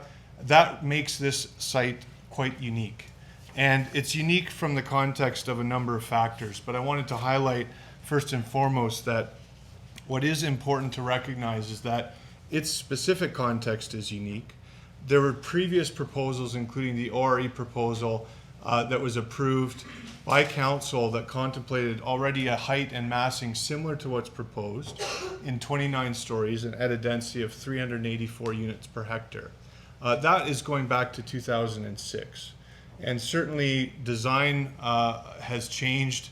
Contemporary high-rise proposals have changed. You can see the sort of the fat, if you will, flavoring of the tower here, which is vastly different than what's proposed. I'd like to also highlight that this particular image is the expression of the existing approvals. And to comment on some of the context of views and the expression of that, this is effectively a slab building that extends across the whole River Road frontage. It'd be very difficult to view through the site with this composition at 7 stories, chock-a-block through the block itself. What we have previously considered was a different development scheme in the form of 2 towers, but they were much bulkier in their mass. And through the course of Times Group securing the lands, what was conceived of was a very different design approach, similar in density, but very different in a very specific way. Instead of 2 towers, we're contemplating a single slender tower that's further away from the residence. It's actually 50 meters from the closest residential dwelling, which is a significant physical distance that's separating it from the residential area.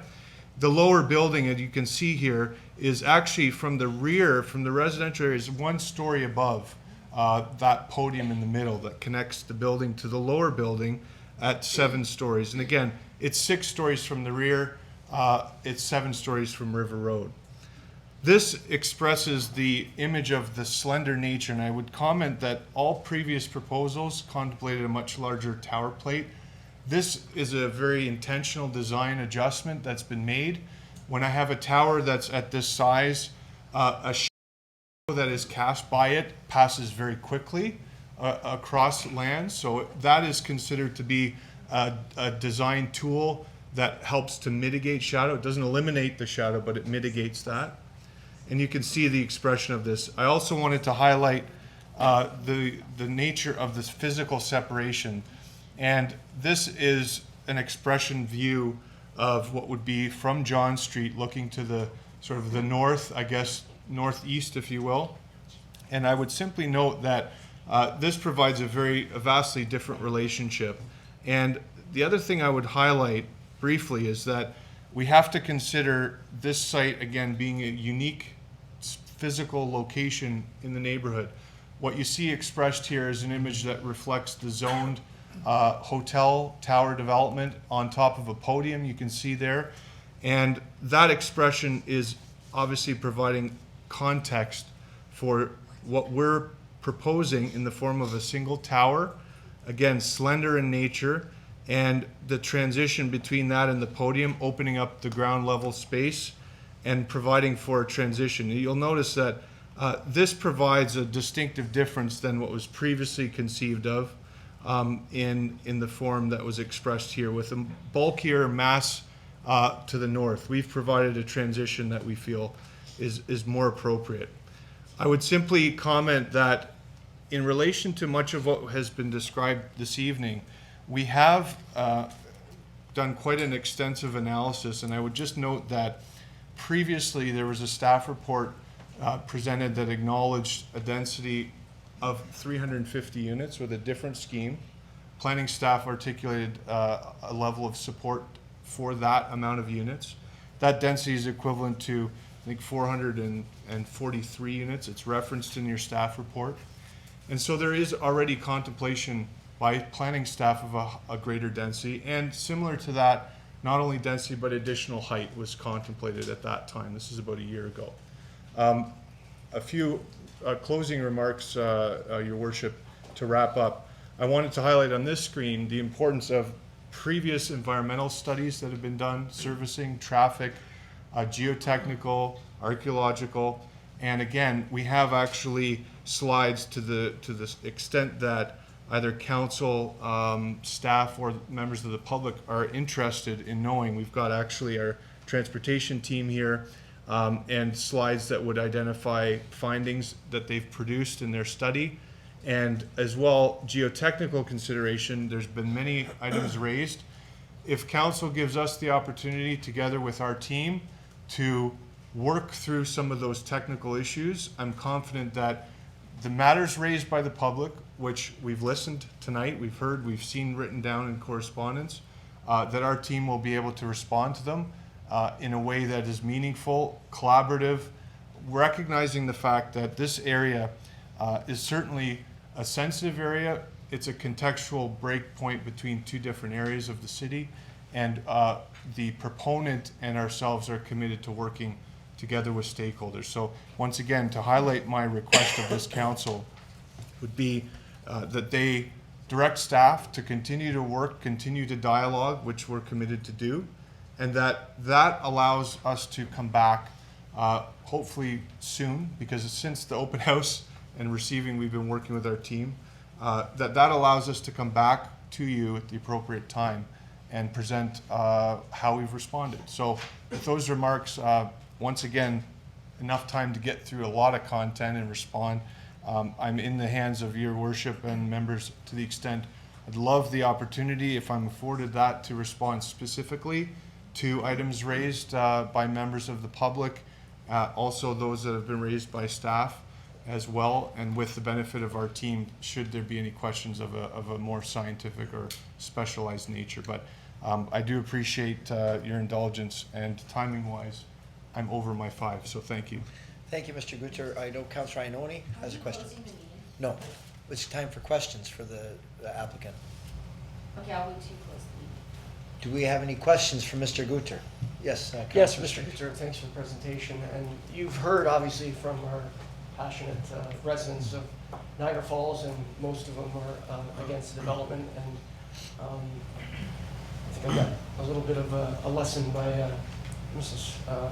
Anstruther about bedrock and stuff, the damaging and the possibility of happening in the future. And Mr. Westshoes, who is against it, but said maybe something a little smaller, and he would be okay with it. So, are you saying you would work with our planning staff and the owners, obviously, and the residents to come for some kind of compromise? I would say that's part of our job as land use planners, to try to build some measure of, if consensus cannot be achieved, what would be in the public interest. So the request is very simply that we'd like to be able to continue those discussions to a hopeful resolution. And if that requires us to provide technical information, what Mr. Westshoes and other deputants commented on about geoscience, our geoscientist has a lot of information to share and to provide. In terms of adjustments, that's all open for discussion. Yes. Thank you. Okay, thank you for that. Councillor Ioannoni, do you still have a question? Yeah, because I still don't understand what he's asking. Are you asking us to approve the report and then let you work through? Are you asking for us to defer the report so you can come back? Because what I'm saying is, your client at the public meeting where Councillor Campbell, Lococo and I were, said he didn't want a deferral. He, very clear, because we asked him. And Okay, right let's now. let him answer the question. Okay, right now would be the time, I would assume, that you would have brought all those answers back to us. I'm not gonna support a deferral, but you haven't even made it clear. You want us to support, or do you want us to defer? Through your worship to the question, the request is that there not be a decision on the merits of the application, and that staff be directed to work with the applicant to address the issue. So it's not actually, it's sort of receiving all the information, all the deputations, the comments, which is typical of a public hearing, to assemble and receive comments, feedback, and that be allowed to be disseminated, reviewed, analyzed, and discussed with planning staff. So that is our request. I hope that's clear. It's not specifically a deferral, but rather a direction to work with the applicant and the consultant team and members of the community to try to address their concerns. To the manner of specific questions and comments through to the councillor, this portion of the presentation, had I been allotted additional time, we have an entire section of the presentation that provides content of how slope stability, excavation, geotechnical matters, transportation matters, the items that were raised in the open house. We've specifically got components of that in a presentation, and I made it clear in my opening remarks that if I'm given the opportunity, I would love to provide much more detail. That will not happen in 5 minutes. And so if I'm given the opportunity, I'm happy to articulate those details. Yes, Councillor, I got you. Okay, so here's where the confusion is. Who told you only had 5 minutes? The speakers only have 5 minutes, but I've never seen us say the applicant, No, the applicant has doesn't 5 have 5 minutes. So minutes. I don't want it later to be said that we only gave him 5 minutes. Yeah. Who told you that? In understanding discussions with staff, we understood that generally it's around the 5-minute mark. And so I attempted That to has try never to. happened. So I just want it to be clear that we don't have a rule where the applicant has 5 minutes, and I don't That's- want that to be something that seems to come back and bite us. You With- you had the time you had to tell us what your application was. Yes, and as I said very clearly, I would love the opportunity to articulate those items. Do it. So in that respect, Well, just before you do, I've got a speakers list right now, so we do have some questions, and then we can Absolutely. figure out that Yep. direction. So in the meantime, I've got Councillor Thompson, Kerrio, Campbell, Pietrangelo. Yes, this is a very complicated situation. You're asking for some kind of deferral. There is already an application at the LPAT being considered regarding a smaller development. I don't know how you can stand there and say, give us the opportunity to talk with the staff and the residents. 34 stories, I think, is totally unrealistic, and you've heard the reasons for that. But if we defer, does that give the opportunity for the LPAT to make a decision on the other proposal that was made? If we turn it down, does that put us in a better position to deal with this property in the future? I would like to know that from either the planner or the solicitor. Well, why don't we ask the planner, Mr. Hurlovich, in your opinion, what would your answer be to that? Does it put us in a better position?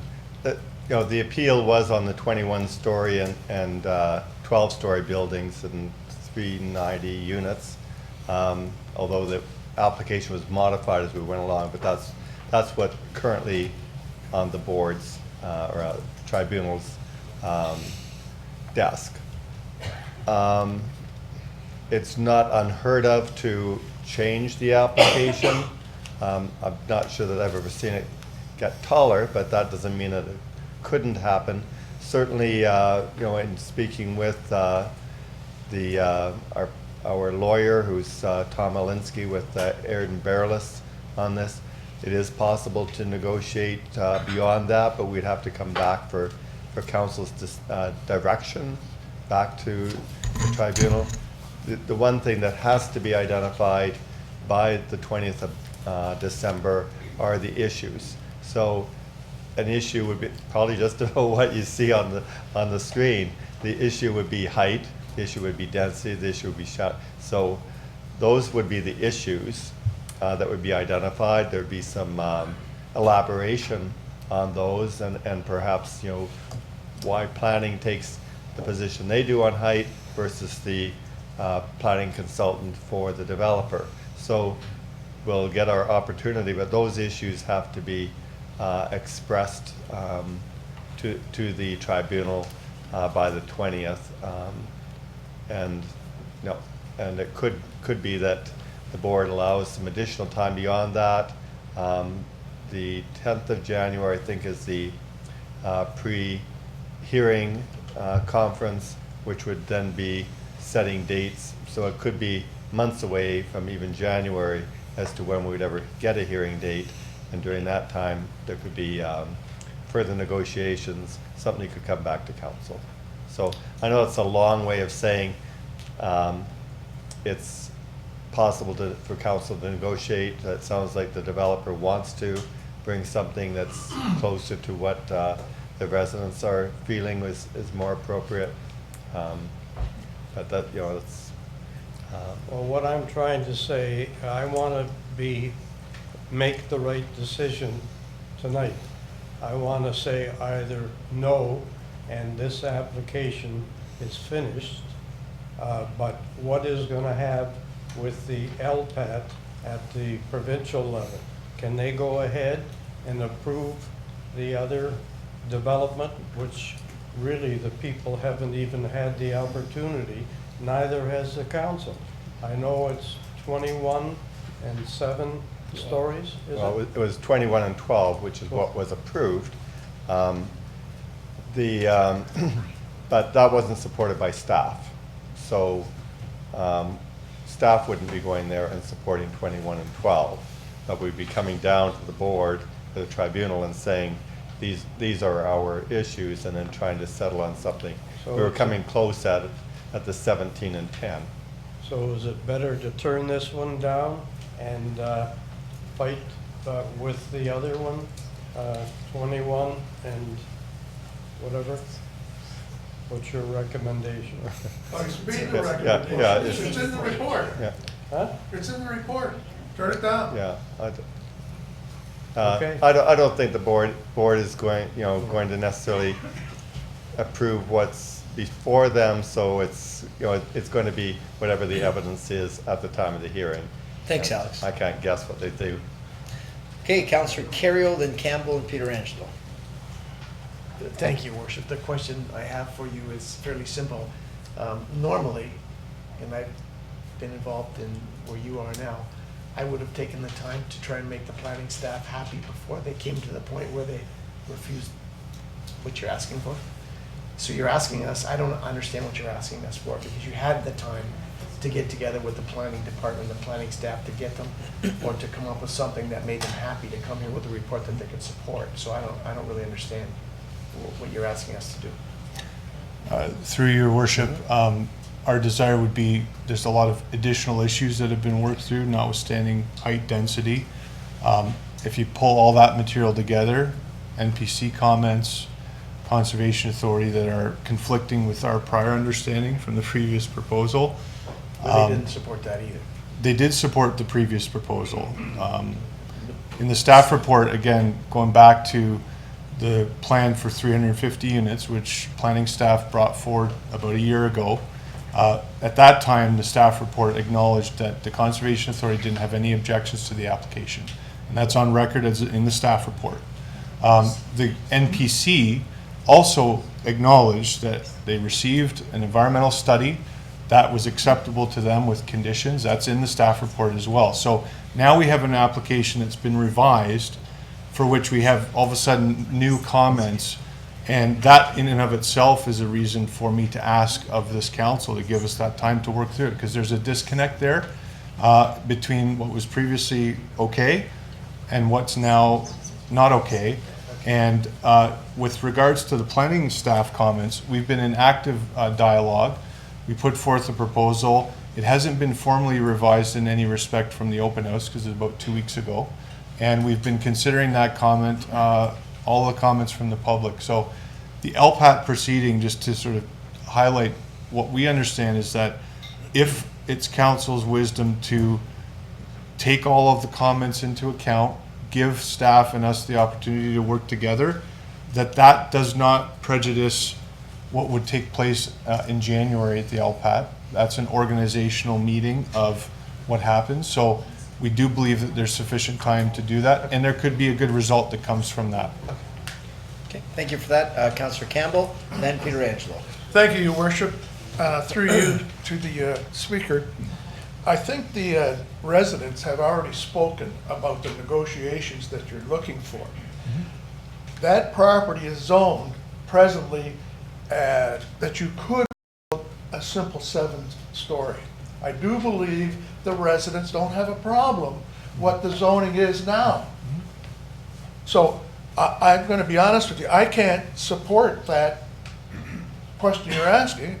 I'm turning this down, voting to turn this down. And if you want to come back with something that fits what's allowed.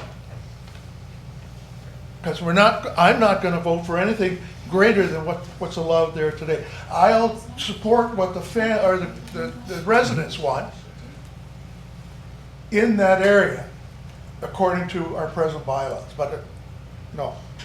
Okay, thank you. Councillor Peter Angelo. Yeah, thanks, Your Worship. Both my issues were already raised. Councillor Thompson already talked about the upcoming LPAT meeting to deal with the initial application. I wasn't sure what deferring this item would do, but Mr. Hurlovich has explained that. And the other issue was just the mention of time. You've mentioned it a number of times, and applicants are never given a 5-minute time limit. So you continue to say if you're given the opportunity to present, you have the opportunity. Your opportunity is now. You either choose to present it or you don't choose to present it. So that's all, Your Worship. Okay, thank you. So now, Mr. Gutzer, you've got the floor. Yeah, what I would simply draw your attention to on the screen is, and again, I might call upon my my team members here briefly. What we've undertaken to do is the traffic impact study methodology was a big question. You heard it from folks here and at the open house. This slide provides sort of an outline of the methodology of that traffic impact study. It was developed in consultation through terms of reference with city staff. And it ultimately was subject to certain count methodology. It also did capture the tourist traffic as well, which was a key consideration. That was a question raised once again at the open house. And it contemplated approved developments and a projection of growth over a period of time, as is customary. These were the intersections that were assessed as well, and you can see that it captures sort of a broad catchment. Ultimately, what the findings of the study provided was not only the existing operations being analyzed, but the future growth being applied to that. And ultimately, what's consistent with what the staff report identifies is that ultimately from a transportation, parking supply standpoint, that there's no concerns or no areas that are exceeded in terms of capacity. And this simply highlights the elements of a number of parking spaces provided for. Again, we are seeking a slight reduction in the parking, but that's been justified through the study that the proponent put forward with the consultant that did that work. And ultimately, there's a list of studies that were done in responses to that. On the subject of the gorge and excavation and construction, and there's a lot of technical substance to this. What we've tried to do with this content is simplify it a little bit, in that the Golder, who is the consultant, have put together a series of comments here. First of all, the basis of blasting techniques has changed, and what they've identified is that it is successfully done in many instances. And in this particular case, they are familiar with what has taken place along the gorge. And what they've identified is that the excavation, first of all, there's one level of parking proposed at the west portion of the site and 3 levels on the balance. And the comment here is simply that there's no additional vibration or intensity of that based on the techniques of construction. And the other thing that is done through construction is the pre and post condition surveys. That was the subject of, again, lots of feedback from folks at the open house. And I know that a few residents were able to connect with the owner. That is a fairly rigorous practice of, again, precondition, post-condition, and monitoring of the construction activities that Golder has identified in a series of recommendations. The reference here to previous Golder reports were actually dealing with a different, it was dealing with a water main under River Road. It wasn't a building construction, and it didn't ultimately result in changes to the gorge wall. And then there's a bit of commentary provided, lots of commentary from the community about Prospect Point and the power station failures. They've, in this slide, again, with sort of in a summary form, they've identified that neither of these specific instances were a function of conditions that were related to the, one was caused by erosion, and the other believed to be based on a water pressure issue. And again, if there's specific questions about this, our geoscientist is here to answer them. In terms of servicing, just simply comment that what was raised is there servicing to support the development, and this is a function of also the density. You know, can the density be supported by the infrastructure and the transportation network? And the answer is that it can be. This site will drain to a pumping station, and there are connections for stormwater, sanitary, and water, and that's subject to detailed design. There were questions about assumptions of again, trip generation. What's the basis of that? This is an excerpt from the traffic study. I did want to highlight as well that this is an expression of the traffic analysis content of sort of the physical geography of what was studied, various intersections, just in a graphic form. And once again, some of the traffic highlights of the percentage capacity at those intersections based on the findings, just in a graphic form as well, indicating that there is no sort of volume concerns or capacity constraints that are representative of any concerns from a transportation perspective. And I wanted to just go back a moment to the aspect of height, density, shadow. One of the key elements here to highlight is the slender nature of the tower, again, is contemplated for a size of 750 square meters as a maximum, and that is similar to other sort of tall building principles. And what results is the shadowing analysis that was prepared, and there was questions from members at the open house about the shadowing and the extent of it. What you will see is that the shadowing does occur in the early morning hours, but it moves quickly because of that tower being slender in nature across the properties. And again, this is the March and September composition. And what you'll notice as well is the comments from the NPC question about the gorge and the implications of the gorge. I simply want to go back and highlight that and we're in the process of trying to reconcile the comments with the NPC, because there was an environmental impact study done previously that assessed the impacts to the gorge from an environmental perspective, and the nature of trees, and specifically there's reference to the ministry requirements for bat survey, for example, that was addressed through that study. So in that regard, some of the other comments that were raised, once again, I'm happy to answer any questions that arise from those comments, and if members would like to hear from our team members as well, I can call upon them. Okay, thank you. I guess right now, if there's no questions specifically for Mr. Guter of council, was there any other questions specifically? It's kind of your show right now, so it's your call. If you want your team to present, or if you want to leave it to the will of council. I think I'd look to my team members to see if they want to add anything specifically other than what I've covered. I'm just going to clarify the timeline specifically. If you could just come to the microphone, please. And please state your name. Good evening, Mr. Worship. Your Worship, it's Daniel Artenosi, legal counsel to the applicant. I thought I would just provide some insight into the timing that's contemplated by the ALPAC, because there does appear to be some confusion. The timelines that have been agreed to, and then I would sort of preface this to say that there's some flexibility. If the intention is to work through issues and resolve and work in a collaborative effort, I don't believe that the ALPAC would stand in the way of that process unfolding. But what's been agreed to is essentially that the city would hold a public meeting by November 29th, which is being achieved tonight, and that issues list would be circulated by the parties by December 13th. Following that, our team undertook to circulate what's referred to as a draft procedural order by the 20th of December, and that would be essentially the order that we would be asking the LPAT to approve that sets out all of the issues to be litigated, all of the timelines for exchange, but that wouldn't be filed with the LPAT until January. So we do have some time before we're actually expected to even make a filing with the tribunal. If that influences council's decision as to whether or not to direct this for further consultation, I would simply note that for you, and I'd be happy to answer any of the questions you may have about the process. Any questions for the solicitor of the applicant regarding the LPAT process? Councilor Ioannoni.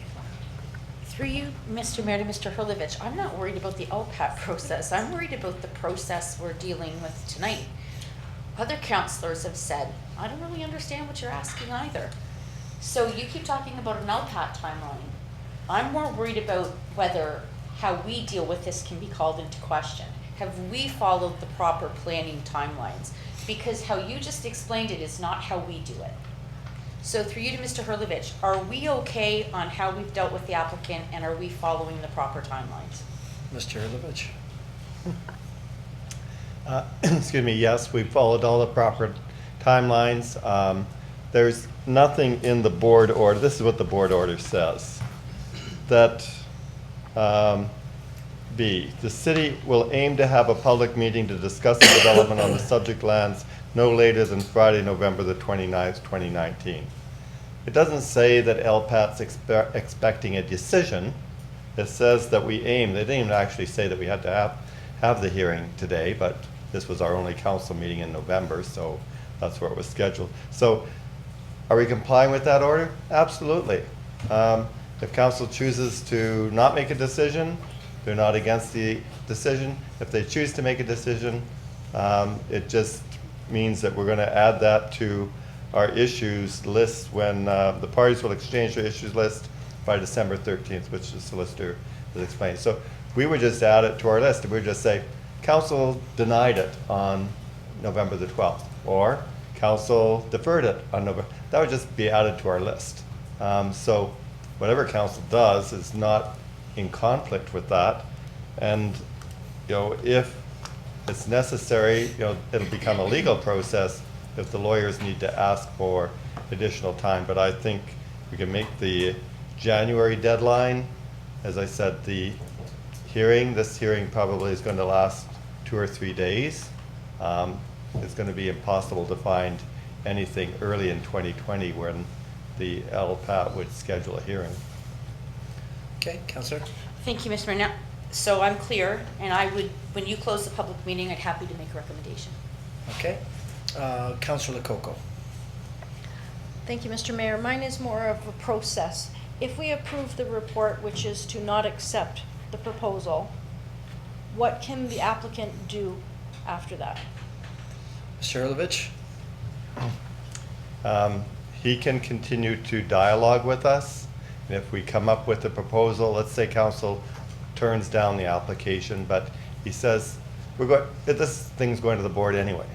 And he comes in and he says, well, we're actually going to build 2 7-story towers. If that's what they present, we'll bring that to council and say, hey, this is what they're presenting now. Are you good with that? Give us some direction, we'll take that to the board. They might come back and say, we're proposing a 25-story tower and a 3-story tower. I have no idea what they might present, but whatever they do, we'll bring back to you, and you'll give us direction. Bring that to the board. But it's going to the board or tribunal, one way or the other. So really for us, there's no difference if we accept accept the recommendations, which is denying the applicant or deferring it, because they can come back with their own proposal. Is that correct? Is that right, Mr. Hurlovich? Yes, and we bring it to you for decision or direction. Okay, based on that, I would second the motion to approve the There's no recommendation. motion Oh, yet. sorry, I thought Councillor Iannoni brought it up. No, there's- I'll bring up a motion then, to accept the There's recommendation. no, Oh, we haven't sorry. closed the public meeting yet. Yeah. Okay, so, I'm sorry, did you have, you wanted to? I'm here if there's any other questions, Your For any Worship. other questions? Okay. Do we have any other questions for the proponent? Okay, so thank you for that. Yes, did you? I'm I sorry. was just going to call upon Mark, if I may, Yes, for you him to could. just comment. He's the geoscientist. Yep.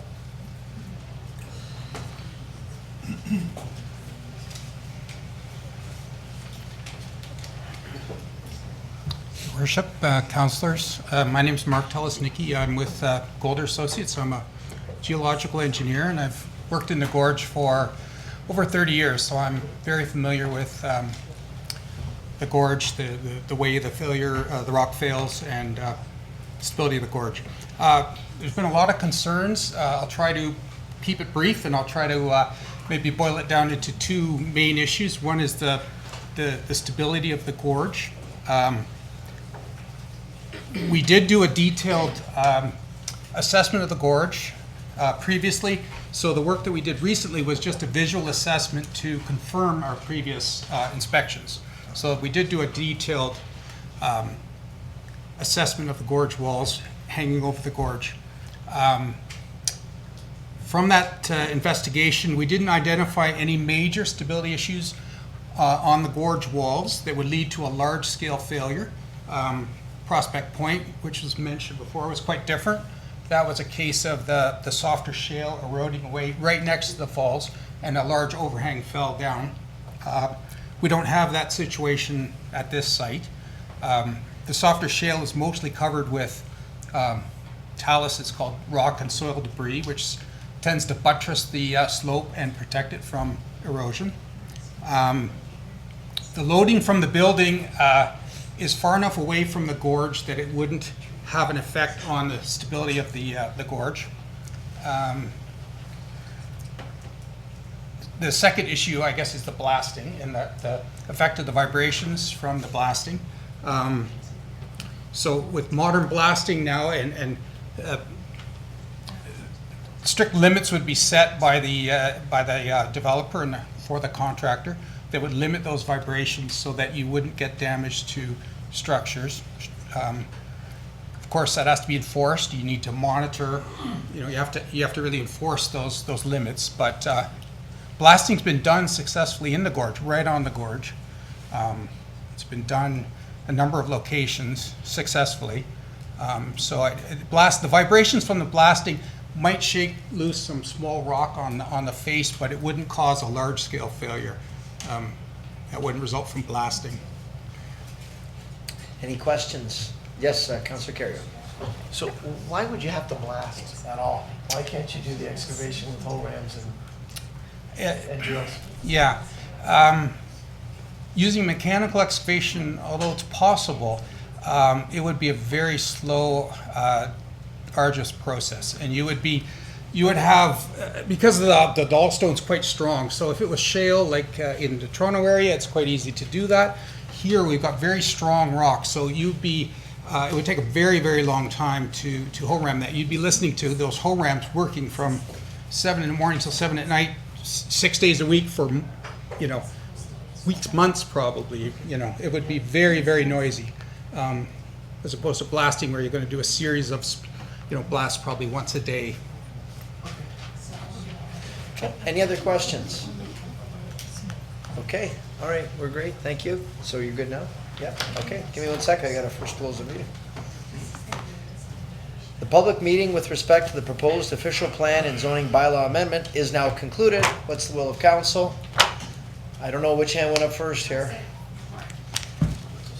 Did someone happen to notice? I'm sorry, I don't want to, if we're going different directions. I thought I'd said when you closed the meeting, we'd make Okay, Counselor? I would make a recommendation that staff not approve the revised official plan and zoning amendment application to permit a 384 unit apartment dwelling with 34 and 7-story towers on the subject lands. Okay, the motion by Counselor Ioannoni, seconded by Counselor Lococo, that we approve the recommendation which denies the application. Any questions to the motion? All those in favor? Opposed?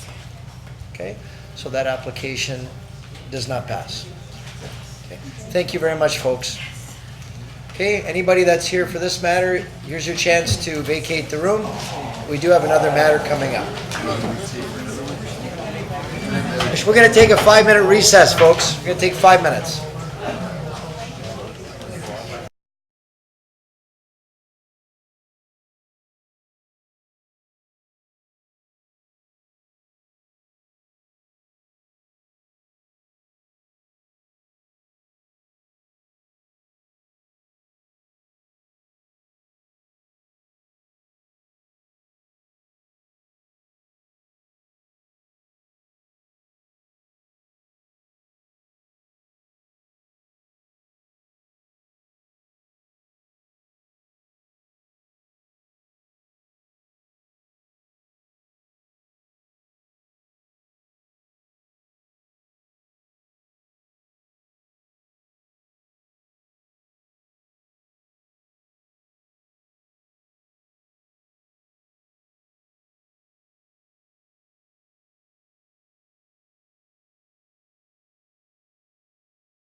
A public meeting is now being convened to consider a proposed amendment to the city's official plan and zoning bylaw to permit a 72-story mixed-use building and required parking.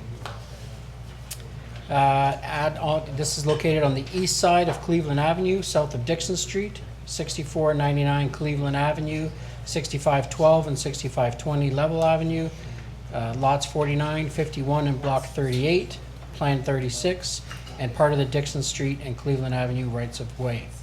Notice was given by first class mail in accordance with the Planning Act on Friday, October 11th, 2019, and by posting a sign on the property in question. Anyone who wants notice of the passing of the official plan and zoning bylaw amendment, to participate in any site plan process if applicable, or preserve their opportunity to appeal to the local planning appeal tribunal shall leave their name on the sign-in sheets outside council chamber. Thank you, Mr. Clerk. Mr. Hurlovich, our Director of Planning, will now explain the purpose and reason for the proposed amendments. Thank you, Your Worship. The application before council at the moment is for a 72-story mixed-use building. It's depicted in the slide on the screen in front of you. This would be the view looking from the southwest and in the direction of the new theater that's being constructed on Stanley Avenue. The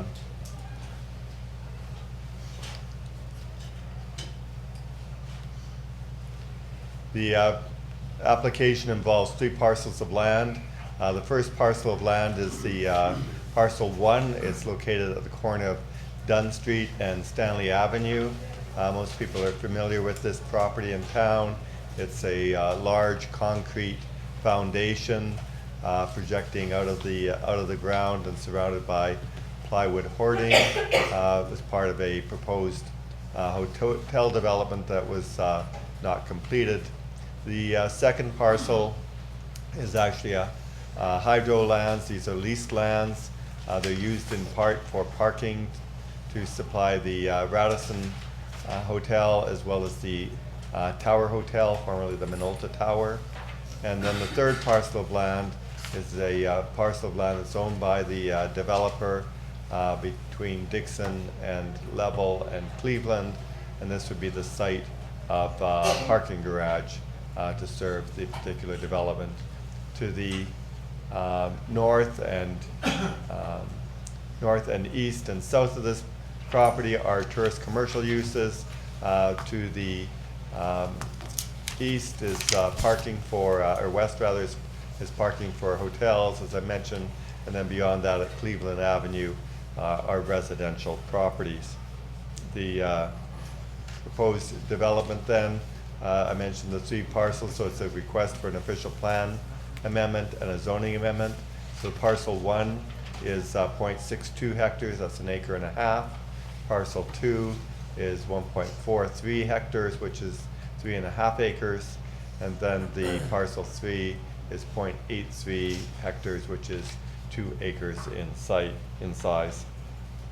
The applicant is proposing a 72-story building on the property, be 255 meters in height. It's a mixed-use building, so a portion of that building would be used for hotel rooms, and the upper portion of the building would be used for residential uses. In addition, there are ancillary uses, including a swimming pool, restaurants, and underground parking. The underground parking currently exists. The portion of the required parking will be supplied on the leased lands from Hydro on parcel 2, and the balance of that parking will be supplied in a parking garage on parcel 3. The garage would have 1 layer underground and 4 layers, 4 levels rather, of parking above ground. The applicant has approached the city. I actually think this is an offer that was previously made to the previous developer, that we would close a portion of Dixon Avenue and convey it to assist with redevelopment of the site. And they're also approached the city about closing a portion of Cleveland Street that would form part of this development. So the project then is laid out in the screen in front of you. So what they call part A is the parcel 1, which has the 72-story hotel and residential development sitting on the existing concrete podium that rises out of the ground. There's a diagonal parcel of land that belongs to Hydro. It's leased on a long-term lease by the owners.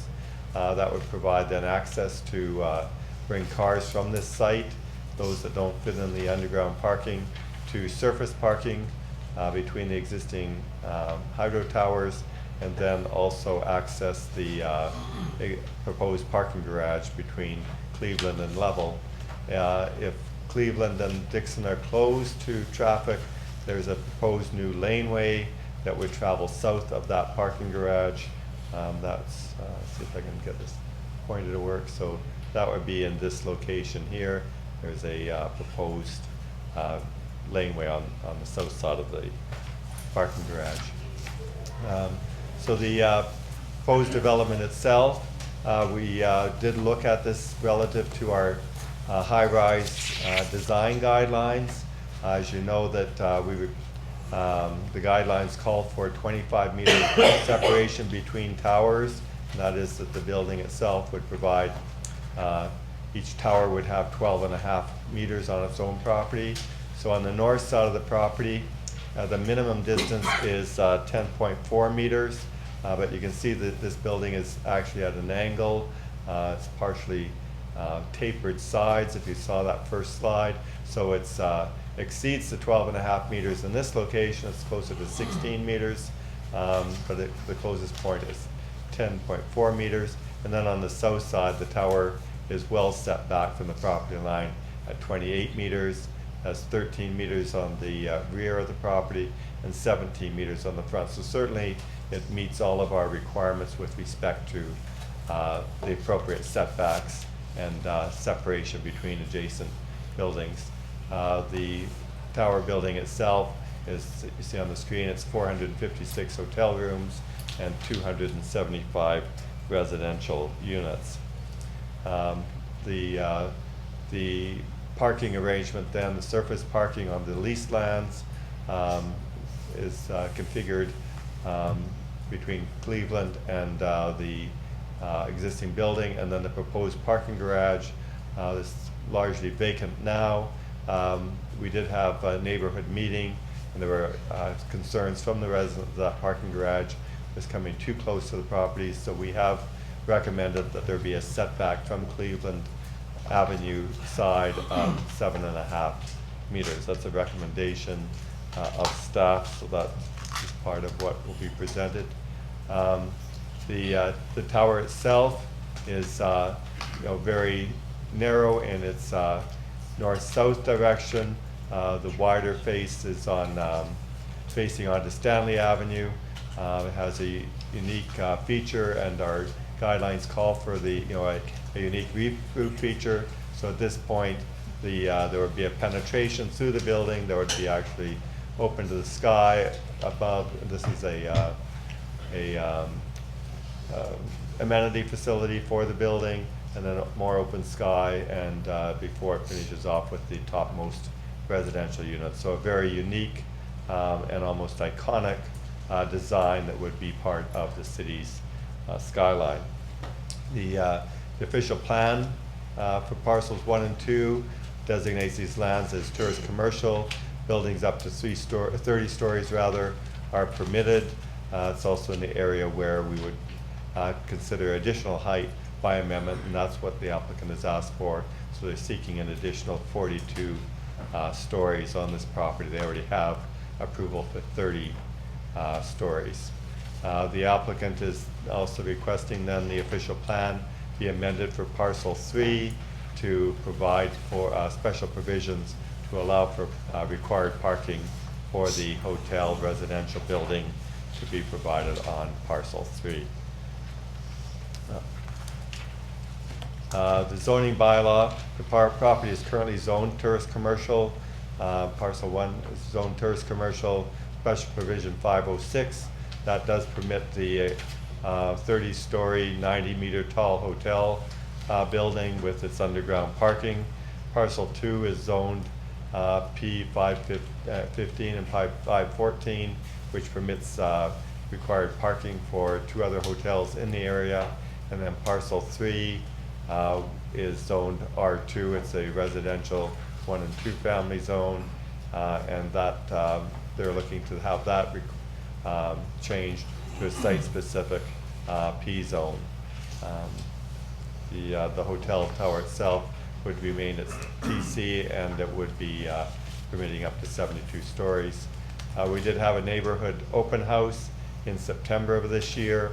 The residents raised concern about the scale of the proposed development. They had concerns about traffic infiltration into the residential neighborhood as part of the reason for closing some of those streets. They had concerns about servicing. They were concerned about shadow impacts. The applicant's planner had noted that traffic circulation for the project is contained entirely within the 3 parcels itself in order to ensure that residential streets aren't impacted. And the planner also noted that the shadowing analysis indicated that residential properties would be unaffected by the parking garage. The residential properties would be affected by the towers for a very short period between 10 a.m. and noon on at the summer solstice. We looked at the provincial policy statements relative to this development. And again, the provincial growth plan, A Place to Grow, it promotes increased opportunities for tourism within the Gateway Economic Zone, which is unique to Niagara, and it also encourages the efficient use of land and infrastructure. So we found this development does comply with that. Parcels 1 and 2 are within the tourist commercial area where we can expect additional height. Parcel 3 is within a residentially designated area, but they're seeking a special permission. This property has been used as temporary parking in the past during the construction period of the existing structure.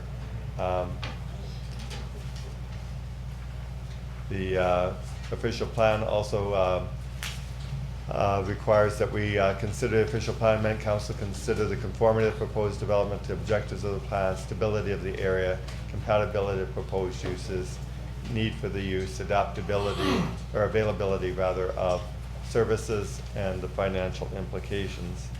So in going through this, let's see, I think we've covered off most of this. Wanted to get onto the architectural design review. So we dealt with this last council meeting regarding a proposal on the IMAX data site. So we looked at the 7 principles of the tourism guidebook. So principle 1 is to provide a positive building base. So the current ground floor podium is to be used for a number of ground floor activities, restaurants. Also has drop-off for the hotel guests, separate from the area for the residents of the building. It's low in scale.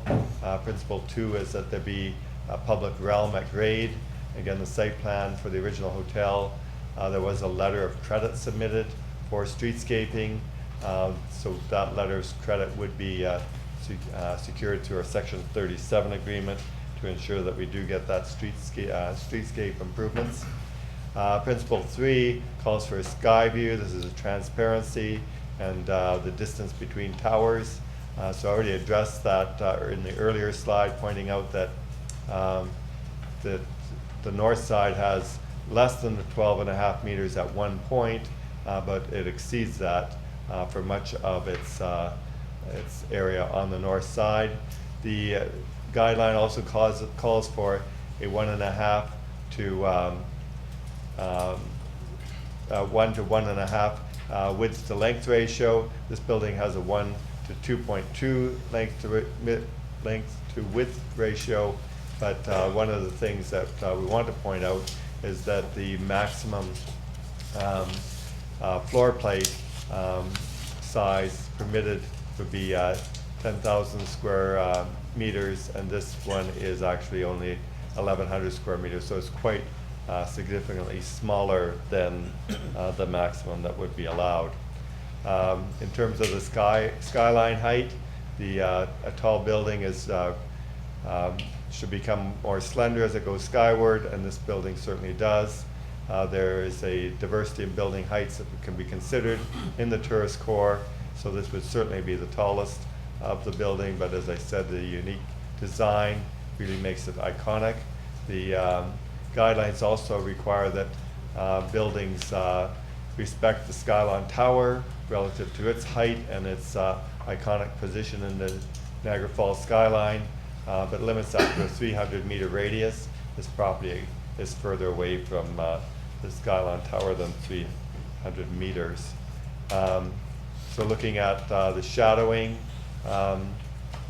design, so we did look at, this one's talking about anyway, the shadowing. So just trying to see that. So there's a shadow cast in this area of the building in June at noon, and at 10 a.m. the shadow is cast coming across, and it does affect a few of the buildings between Cleveland and Level, but as I point out, so that's at 10 a.m. A couple buildings on Cleveland are affected. By noon, so less than 2 hours, the shadow has moved north towards the old transformer station on Allendale Avenue. As well, we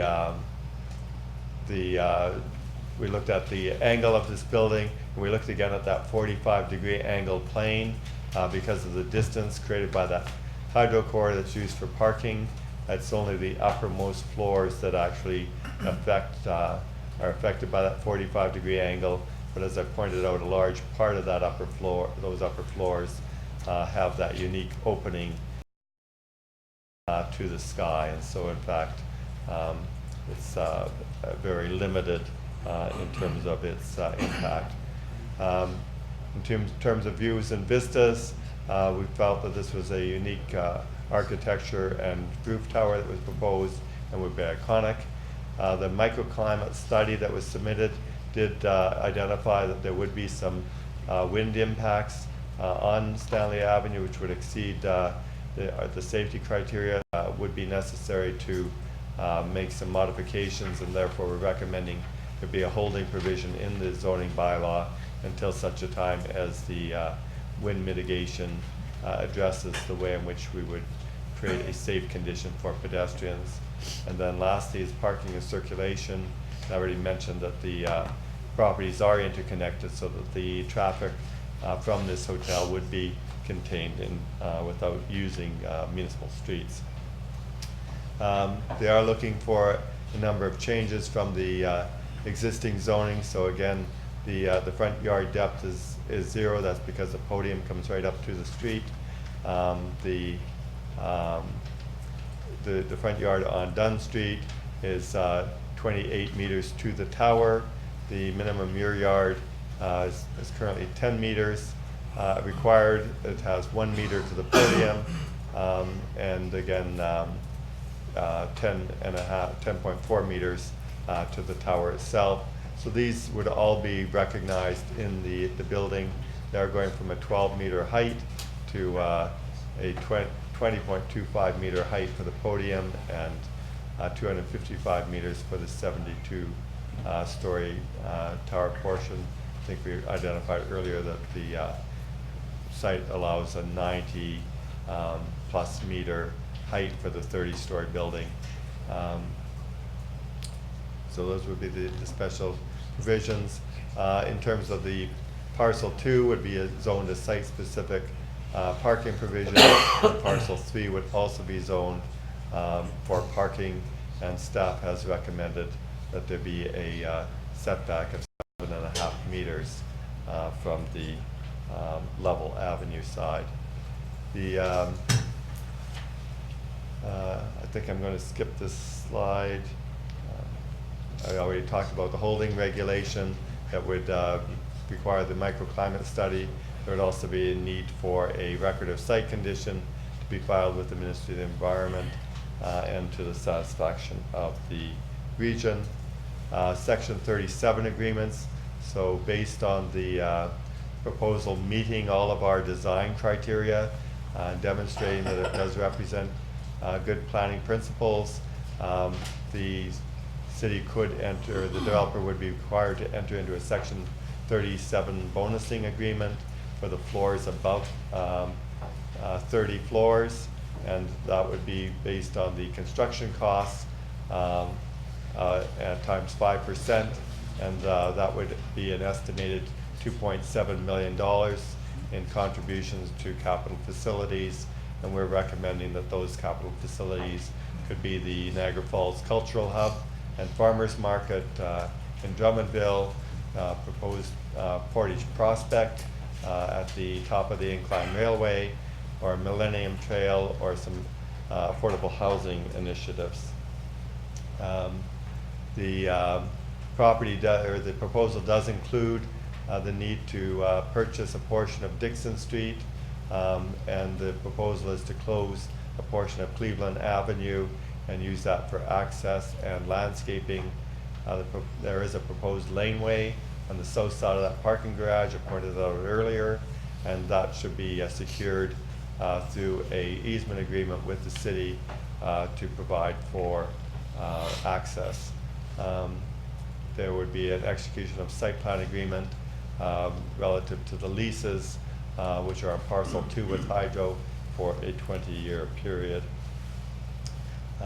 So therefore, staff found that it does comply with provincial policies and provincial plan. Parcel 1 is located in the Fallsview District, which is the primary location for tall buildings.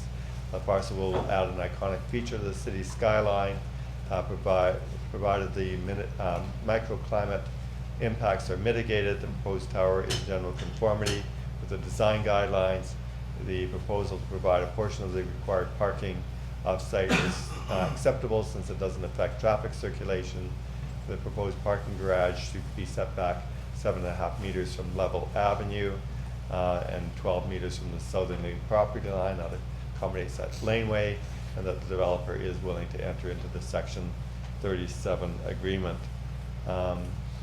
Accordingly, then, staff is recommending that the council approve the official plan and zoning bylaw amendment application to permit the 72-story building on parcel 1, to permit a portion of the required parking to be provided on parcel 2, and to provide a portion of the required parking on parcel 3 in a 4-story parking garage with 1 story underground. That there be a holding regulations attached to parcel 1, and that there be a Section 37 agreement attached to this particular development. And those are the highlights of this application.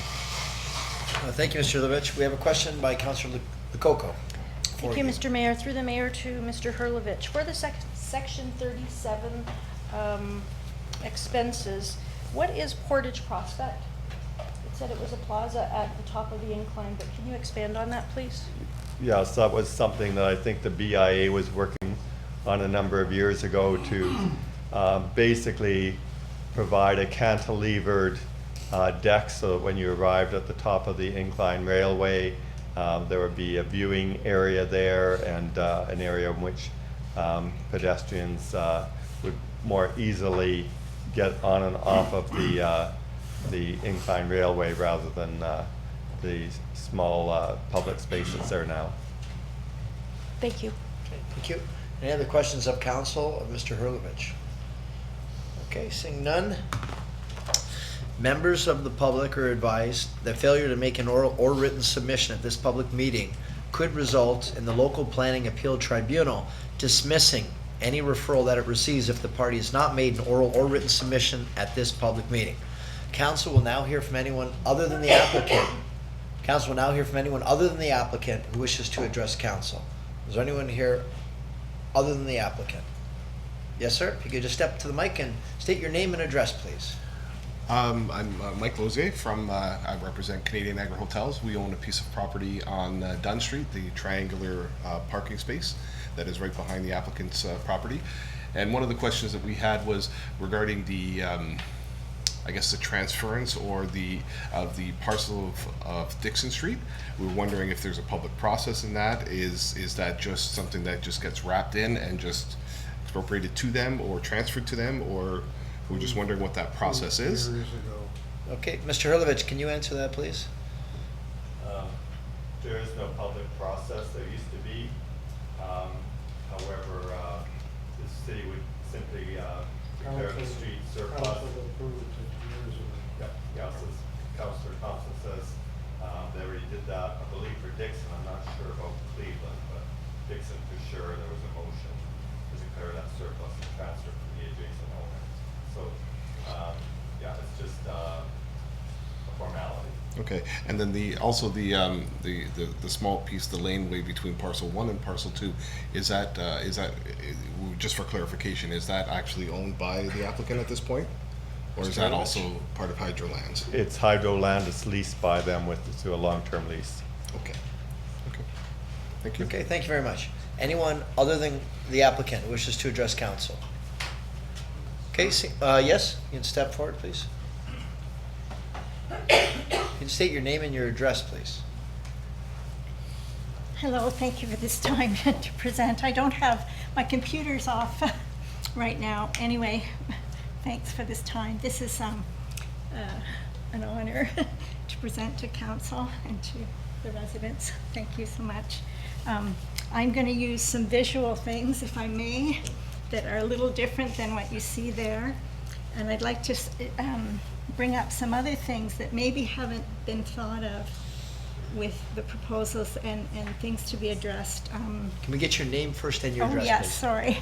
I'm Mary Beth Chambers. I've been a resident of Niagara Falls for 17 years now. And presently I live on the other side of the city from where a lot of this is going on, but I'm a frequent visitor to the falls and seeing everything that goes on there. And I live on Delta Drive, actually, near the McBain Center. So, but all that happens over there is, it's a favorite spot of mine, and it adds to our health, but I'm not going to get into all those things. I'll get right into this.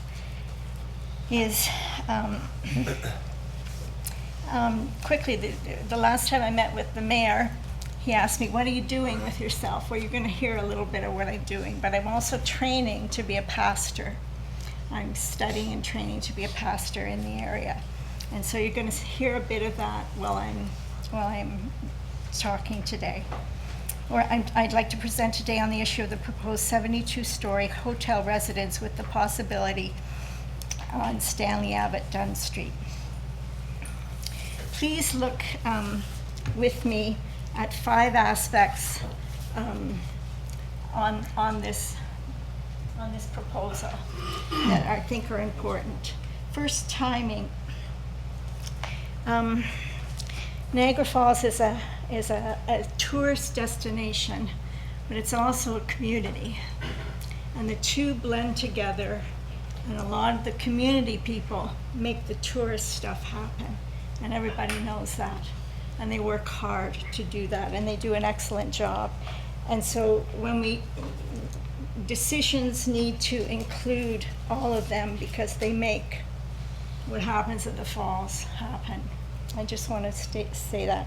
But timing, these are new visions for our city.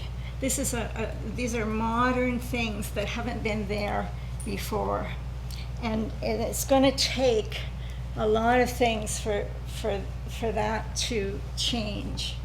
And when that occurs is a big question. To have the height and stature of a building bridging the gap between tourism and local residences requires a new modern vision of Niagara Falls as a fast-growing urban center, with a larger view of a larger, more quickly growing population in a rapidly expanding city.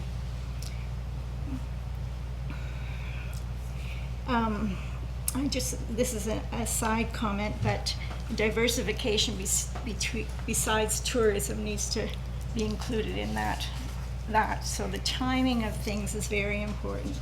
This might be a perfect international place for some of the visitors who come regularly for that purpose to settle here and call it home. Is this city and are the people ready for this? What's required? Adequate infrastructure. The present roads, highways, and streets would need some change. The present system by the falls now is not well marked and doesn't adequately handle the volume of traffic to the falls now at most peak times. I promise to consult on this in the future about roads in the area and right up through the region and that, and I hope I get a chance to do that soon enough. I know they work on the roads a lot here, and I'm not negating anything that's done, but if you're going to start to get a modern city with big buildings and more people, you gotta plan for that, and it should happen before, I believe, that occurs.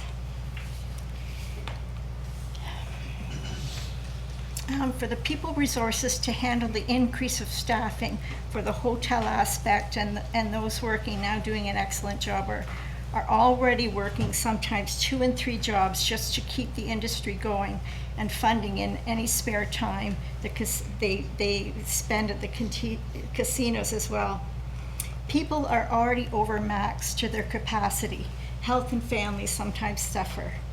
New staff would be needed. Do we have the people yet? We're drawing from Welland, we're drawing from St. Catharines, we're drawing from all the communities around here for Niagara Falls to do what's going on now. The residents to live there would need to be an open and welcoming group and a very modern, internationally oriented group. How will it be financed? Costs. Well, this 40% figure was battered around here that I heard today. The location. Is this the best place for this to occur? With this in a small area and correcting what might be called an eyesore may be a valuable goal in a limited location. But if you look to the whole skyscraper of Niagara Falls from any distance or remove a greater vantage point, there needs to be a definite balance in skyscape plan rather than just a pretty landscape around a tall place. I don't know how many of you council members walk around the city or stand at the falls or go across to the American side and look back across and see the skyscape here. I do it regularly. It's something I enjoy doing. I enjoy the skies. I enjoy that city part of Niagara Falls. That's one of the reasons I like to stay here. But let's take a look at realistically where we're going to put something, again, so high, so close to what's already high. And so if you look at New York City and you look at the skyscape, it's sprawled and it's balanced, it's regulated what's there. If you look at Houston, the skyscape in Houston is balanced. Now these are bigger places than what we have here, I recognize that, but it's still, the whole skyscape needs to be taken into consideration. Somebody's shaking their head at me already, so. Would another place be better, is my question. To put that tower in that spot is of concern. And basically because it's so close to where the other towers are.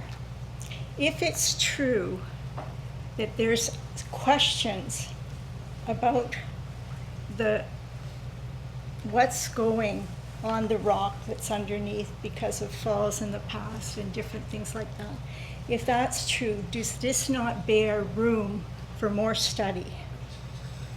Instead of that Ontario Hydro building being given for possible use for parking or whatever, would not it behoove our people, our city, all of Ontario, and all of the rest of the world that come here to make absolutely sure that it's safe? I don't know how many of you have stood on Murray Hill when it's windy here and seen the tornadoes that go down the hill. Have you seen them? The wind whip around things like this? Well, I've stood there and I've hung on to a pole to hang on. It's it's the grace of God that it's still as it is what I say, because the wind is so strong. And if you put another tower, now they're talking about the wind affecting, around it, affecting the residents. I'm wondering about the wind and the height of it being effect on the level of where it would be. So might another spot for this kind of thing be? And I know our mayor has said we need more educational facilities here. I would love to see a place where they really studied everything about the levels here, everything about the structure, every layer of soil, every tree that's here. There's trees from different parts of the world here. That they would spend time and they would look at the wind effects that are on this area, because this is a windy city, and in different places it's even more. I have a fence in my yard that's gone down twice just because of the wind that goes by. And that's just a small little area and residents. And their universities study wind effects. They study wind tunnels.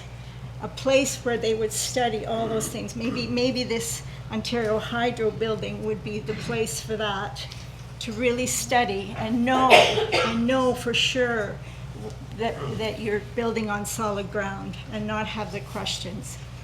So who will this benefit? Tourists, residents, owners?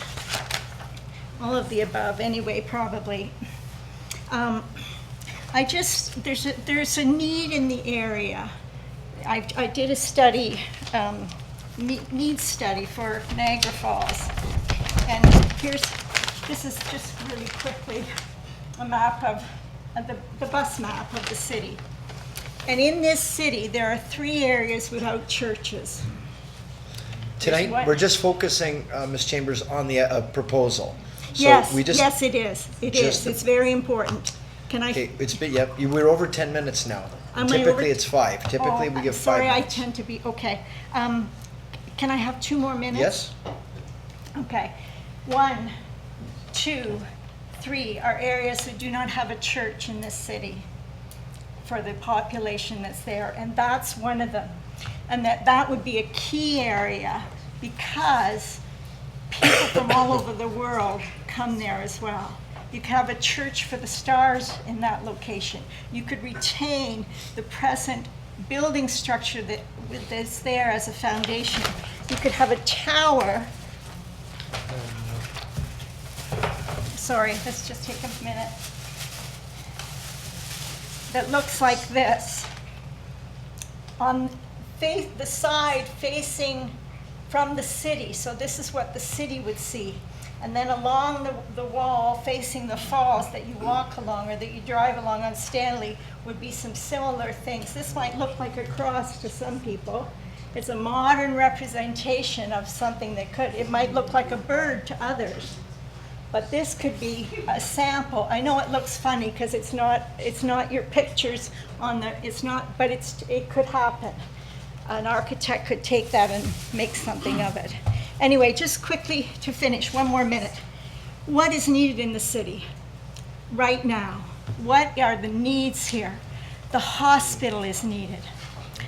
We need, Carolyn Ione was at the 100th anniversary of GNGH and was studying all the plans that were gone, and we've got a planned hospital there. There's a need to get that done as quickly as possible. There are people seniors in the hospitals waiting 4 hours after having a heart attack for care. There are women who have fallen, older people who have fallen, and they're bloody, and they're sitting in a wheelchair waiting for care. Okay, quickly, 1 more thing. What else is needed? The present GNGH needs to be a place where it's a long-term care facility. And it could have something like this. She's finished. It could have something like this as to tie in with a nice church in that area. And Niagara Square needs a church too, and on that I'll finish. It needs a business complex, it needs medical buildings, physiotherapy, occupational therapists. Anyway, thank you so much. Okay, thank you very much. Do we have anyone else other than the applicant who wishes to address council? Okay, seeing, I like the old school papers. It's like Bob Dylan's. yes? Okay, if you could state your name and your address, please. Yes, sir. Your Honor, my name is Eunice Ewan. I live on 6571 Cleveland, and I do have a question. My question is that we are not against the proposal, but we are wondering of why they would like to bring it more than what was acceptable to the city. Can you say that Which again? is the 32-story that was proposed. Yes. I'm wondering why they would like to put more than what was acceptable to the city. My second question is, we are going to, I believe, have a problem with our property. Probably it will be affected in terms of value when we have that property in front of ours, which we do not have a problem with that because we chose to live there. Now my concern is the laneway that is being proposed. I do not understand it quite well, and if indeed we are going to be facing that building every day and we are accepting to face that building every day, now we are also being put in a place where our backyard also will have to be minimized to the level of where we did like, that is why the property was purchased. So I would like to know how that process is going to be and how we are going to be affected by the laneway behind our property, in addition to what is in front of us. Well, can you tell us where on Cleveland? You can see that map up there. On Cleveland, the second house from the street. From Dunn Street or Dixon? Right on Cleveland Avenue. Right. Second house. When you turn on from Dunn, when you turn on your right, Yeah. you have 1, 2. Okay. That is my house. So you want to know about the laneway? Yes. So, Mr. Hurlovich, can you comment on the laneway and how it might impact her on Cleveland, second house up from Dunn? Well, see if I can. So the speaker lives down here on this second house here. The laneway is actually right up here next to this blue line. So if Dixon and Cleveland are closed, that would be a dead-end street, and so the intent is that anybody that came up Cleveland would be able to get across this laneway and to level. So I'm not sure how that would affect the speaker's backyard, but the intent of the laneway is to connect those two streets, since the current streets would be closed. So I would think it would help everybody who lives there. Right, but from what you're saying, does it mean that part of the property lines are going to be cut to make the laneway over there? And if that is the case, I don't know how it will not affect the back of all the buildings that are facing this way to the new property that is coming up. Yeah. So your worship, would not be a backyard laneway, it would be an east, so that would be a north-south laneway that the speaker is speaking about. We're talking about an east-west laneway. So it wouldn't affect her property, and it's actually, the laneway itself is up here on parcel 3. Okay. It doesn't go there, it's going here. Okay. So it shouldn't affect you. All right, thank you. Is that good? Yes. Thank you. Thank you very much. Anyone else other than the applicant who wishes to address council? Okay, seeing none, council will now hear from the applicant or his or her representative.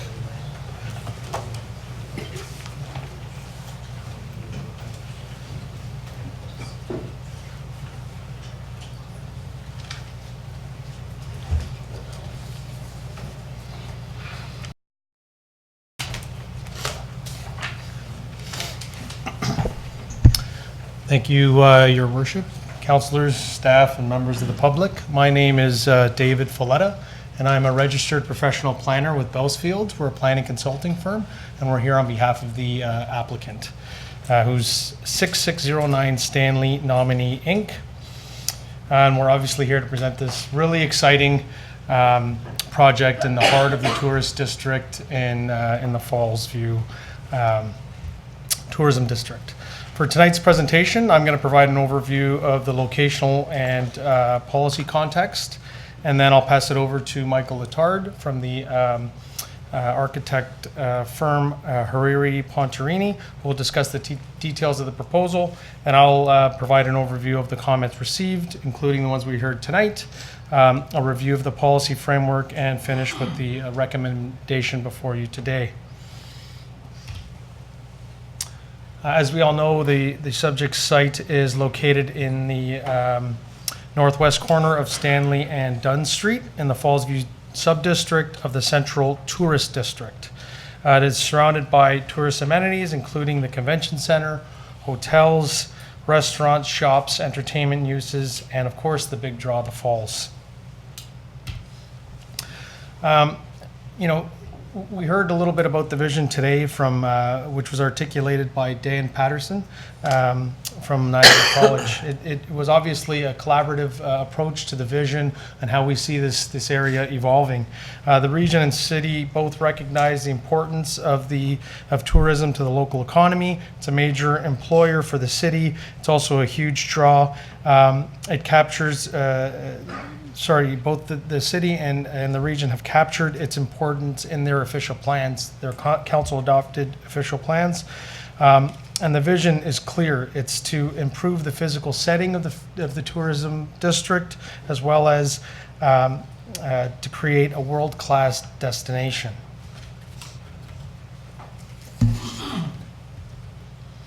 Now, continuation of that vision is that it continues to seek a world-class tourism destination in a modern urban center form at the heart of and focused on the world's most beautiful landscape settings and natural wonders. We've highlighted some of the key buildings within the tourist district, which kind of illustrates how the district has evolved over time with very modern, very unique buildings that continue to evolve a skyline in this, world-class destination. So the project before you this evening continues this trend of introducing an iconic and architecturally significant building that contributes to this urban center and world-class destination. So a few more details about the site. We wanted to highlight the site's boundaries, its frontages along Dixon Street, Cleveland, and Lavelle Avenue, as well as its primary frontage along Stanley Avenue. You can see, from the air photo, what's currently occupying a majority of the tourist district. There's a lot of surface parking, and we're starting to see the evolution of this district into a more modern urban form. In terms of the surrounding land uses, Alex did a great job sort of summarizing those, the details, but generally the site's surrounded by hotel uses to the north, east, and south. To the west of the subject site, we've got the hydrolands as well as a low-rise residential neighborhood. This is an axonometric view, kind of looking towards the falls, showing the skyline of the falls, but also showing that the continued evolution of the tourist district. In terms of what's on the site today, you heard about the existing foundation, which is highlighted here in red. That forms the base of where the new building will be located. And that building began construction in in the early 2000s and ended in 2007. So I just wanted to highlight, again, the locational aspects of the site, and then now I'm going to pass it over to Michael Letard from Hariri Pontarini's office, and then I'll finish off with some more comments. Thank you. Hi everyone, my name is Michael Letard. I'm with Hariri Pontarini Architects. I'm joined by my colleague Johanna Schneider. I'm just going to talk very briefly because I know we want to get through that. What I'm going to be doing is just basically introducing you to the project as an overview, and then we're going to be showing a brief animation. Just wanted to mention that there's been a unique partnership that's come to us, both local and European, and they've challenged us with a number of objectives, but I think as a guiding light, we've always had a responsibility of providing a positive input on the future of the city. And we're going to be transforming both the urban landscape,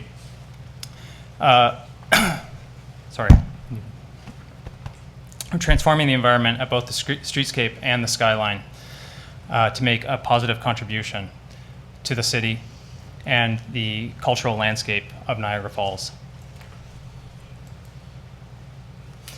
So very briefly, I'm just going to run through this. The podium has all of the activities that we're having in place. These are going to house a number of food and beverage offerings, as well as the lobbies. Above that, we have a shared outdoor amenity space. The hotel sits above this, where we have approximately 450 rooms. Above that, another 275 rooms, which are the residential units. And then we get into the unique aspects of the tower, where we have the Sky Bridge, the Sky Link, which is located above that, which is proposed to house a lounge, and then above that, some additional hotel units that we call this is actually the Sky Bridge.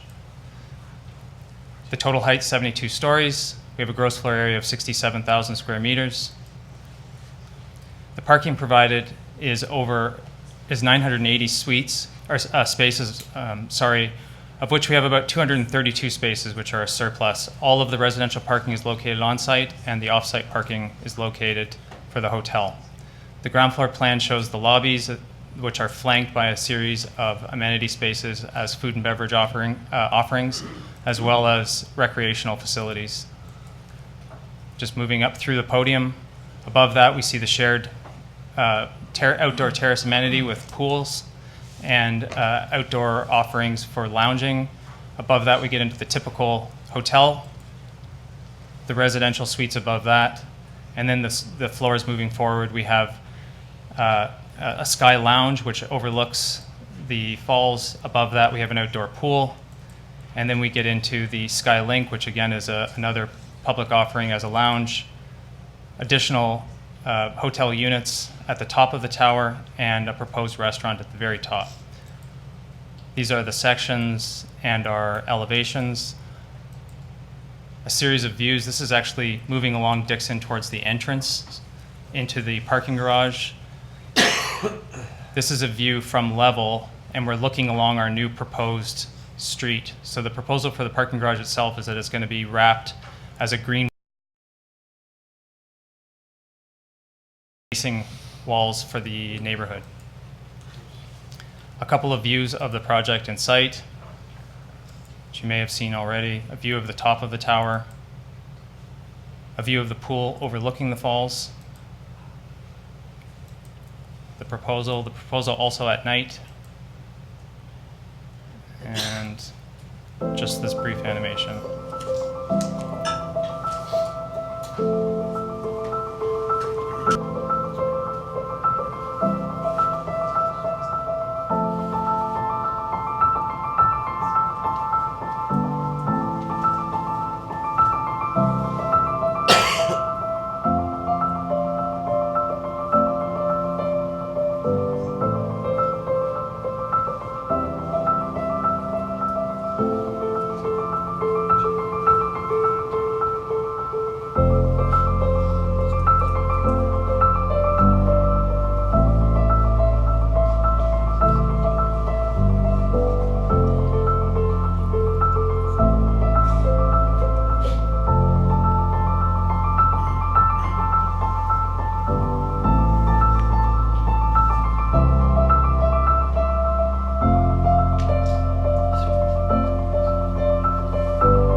get to the next slide. Yeah, I tried. Oh, there we go.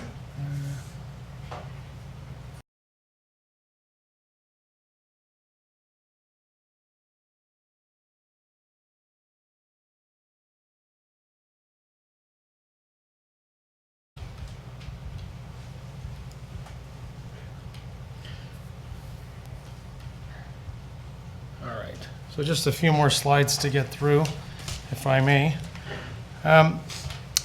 So we held a public open house on September 30th, and there were a number of concerns that were raised in terms of parking, traffic, servicing, building height, and built form impacts.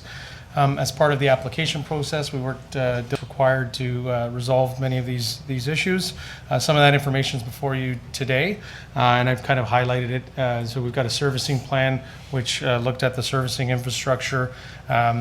Staff are satisfied that the functional servicing report and stormwater management reports adequately addressed any potential concerns, and that there's appropriate infrastructure to service the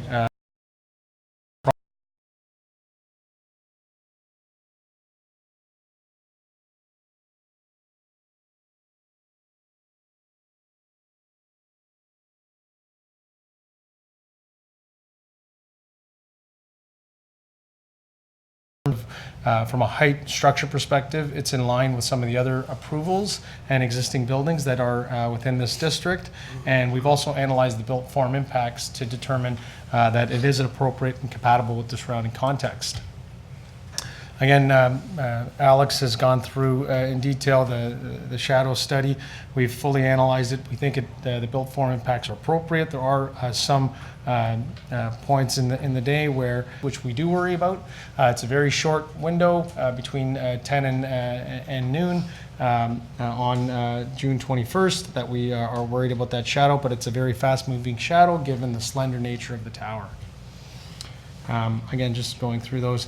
Another comment we heard today, as well as what we heard from the public meeting, is how is the traffic going to actually organize itself on this site? So I'm just going to kind of roll through this if I can. The tower itself is located along Stanley, which we've heard. Now, access to the parking will be from Dunn Street along the hydro lands through an easement into the parking area or into the parkade. So all of these driveways are connected. And everything in blue is connected and is sort of representing the commercial parking. So parking that represents the tourist commercial area. The yellow street network and the new laneway is completely separated from that parkade. So the parkade will not have access to the residential streets, nor will the parking garage. So we conducted a traffic study, and the traffic study was clear that those elements should be separated, and that's what's being proposed before you today. And we think it does sort of resolve some of the concerns that we did here today. And in terms of the actual location lane, it is in an east-west location, as Alex mentioned earlier, away from the backyards of these residential dwellings. This just sort of highlights the parking layout and how many parking spaces will be provided. As Michael mentioned in his presentation, there's a surplus of parking over and beyond what the zoning bylaw requirements are of almost 230 parking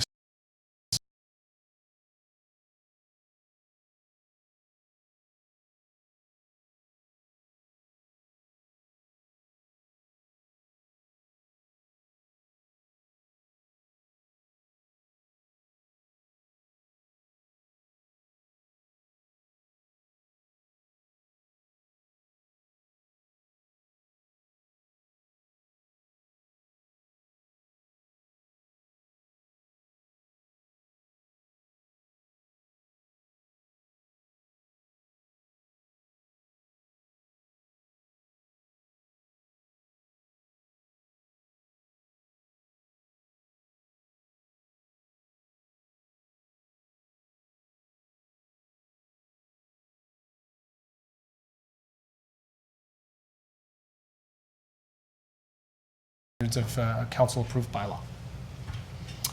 I won't get into too much of this detail. Major employer of the region, the city's official plan. a structure of this size. It will be further detailed at the site plan, at the required site plan stage. We've done a traffic study, a functional servicing study. There's a pedestrian level wind study, which we'll get to in a minute, as well as environmental studies that we'll also get to. And then we've done an architectural design brief, shadow studies, landscape plans, and a planning rationale. In terms of the request from staff, at this point, I'd like to spend members that really helped us through this process, and we worked with them to modify the proposal that is before you today in the recommendation report, specifically Andrew Bryce, Ken Meck, Alex Hurlovich, and Serge Filicetti. There are others that were part of the team, but these were the sort of main key staff that we liaised with that did a great job bringing this application before you. We are supportive of staff recommendation for both the official plan amendment and the holding provision related to the rezoning. Again, supportive of both of these elements. In terms of the holding provision, we do want to acknowledge that a record of site condition has been filed on the site. We don't have to revise the recommendation before you today. I just wanted to acknowledge that it has been done. Also, in terms of the recommendation to add a 7.5 meter setback to the parking garage, we're supportive of that. We'll implement it in our resubmission before the bylaw comes before council, if that's what council wishes. And again, these are the zoning bylaw amendment. We are supportive of those recommendations. And then just a couple of final slides related to sort of how we started. And we started about describing the vision. We think that this project continues to, an abandoned vacant site with a new world-class building that's a modern urban form that will introduce new tourism amenities, new residential units, and an oversupply of parking.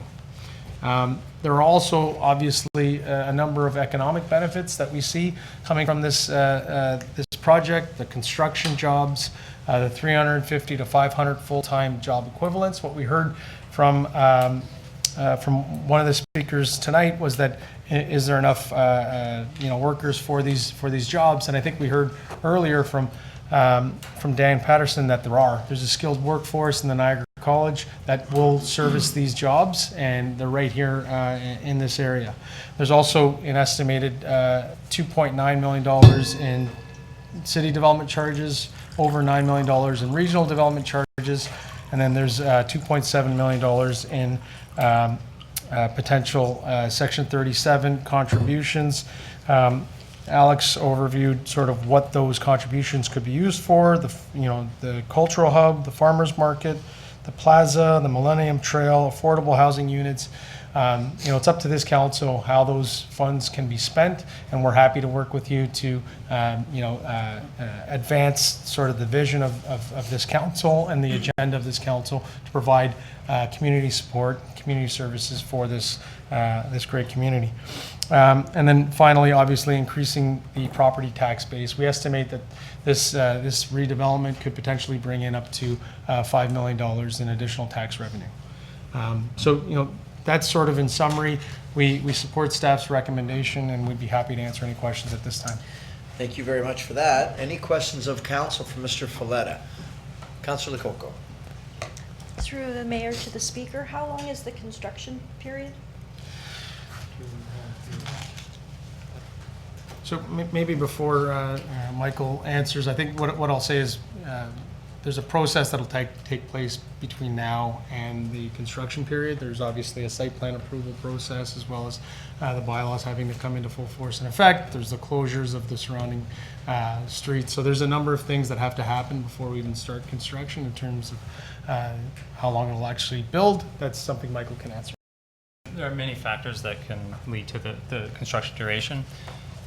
Just through experience, some of these things can take 2.5 years to 3 years. In this particular case, we actually already have all the parking in place, and we actually already have a portion of the podium already built up. So that's usually about over a year of construction already taken out of the equation. So it's tough to say exactly because it'll depend on the workforce, but we can expect that it would be at least 1.5 to 2 years probably of construction to get up to that height. Thank you. Great, thank you for that. Any other questions of council? Okay, seeing none. The public meeting with respect to the proposed official plan and zoning bylaw amendment is now concluded. Councillor Thompson. Thank you very much for the opportunity to speak on this issue. I am so pleased to see what has happened here tonight. In 1999, I was sitting up there when this initial application came before the council, and we approved the 30 stories 20 years ago. And I'm delighted to be here today to see what we're going to end up with. We had 30 stories before, and it came out of the ground, and then it stopped. I can't tell you how many times people said to me, "Why don't you tear that down? Get rid of that ugly thing there." And I said, "Yeah, but you know, there's 300 parking spaces in that facility, and it's going to be a hotel at some time in the future."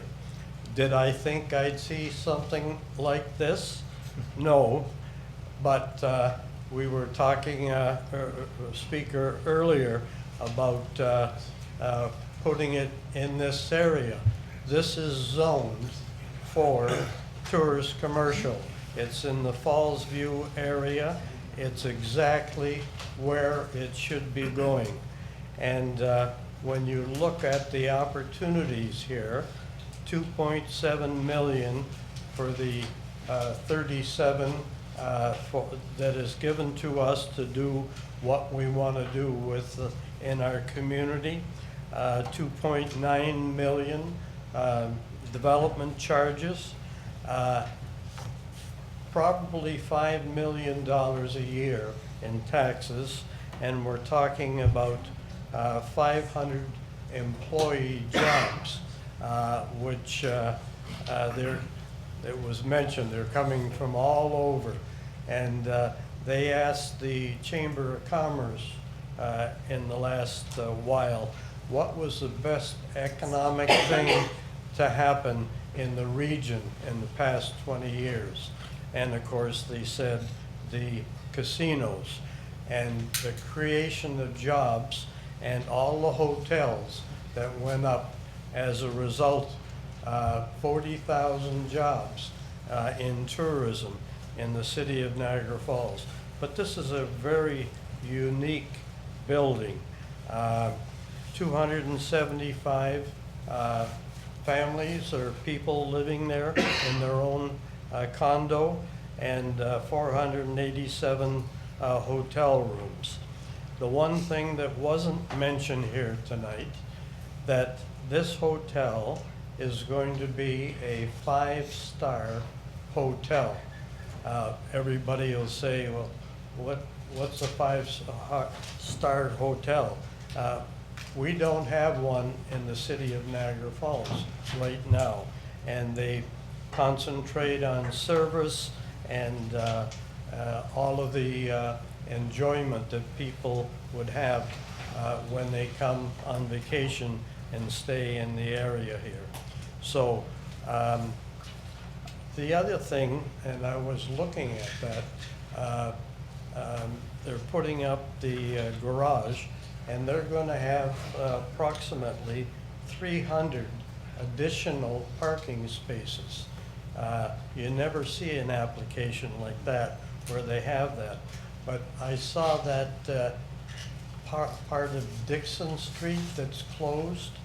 I wonder if that could be open, because certainly 300 parking spaces is going to help with the new theater and entertainment center that we're going to be opening probably quite soon.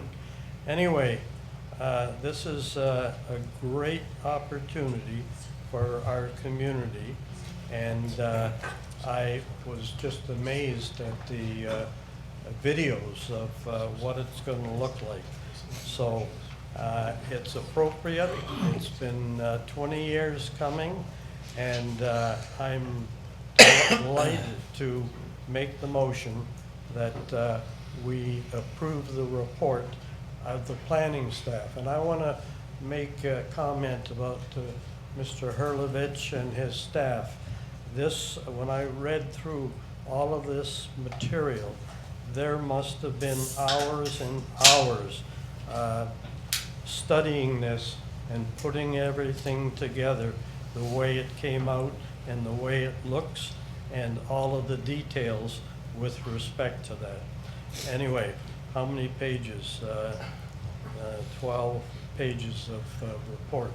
Anyway, I would so move the motion for approval.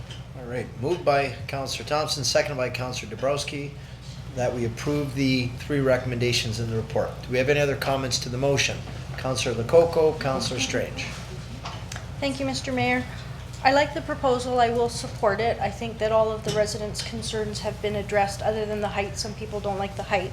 The one thing that I did want to comment on was the Section 37 contributions. It listed 4 things there. The hub, which we've already started, the Millennium Trail, which we've already started, affordable housing initiatives, and the Portage Prospect.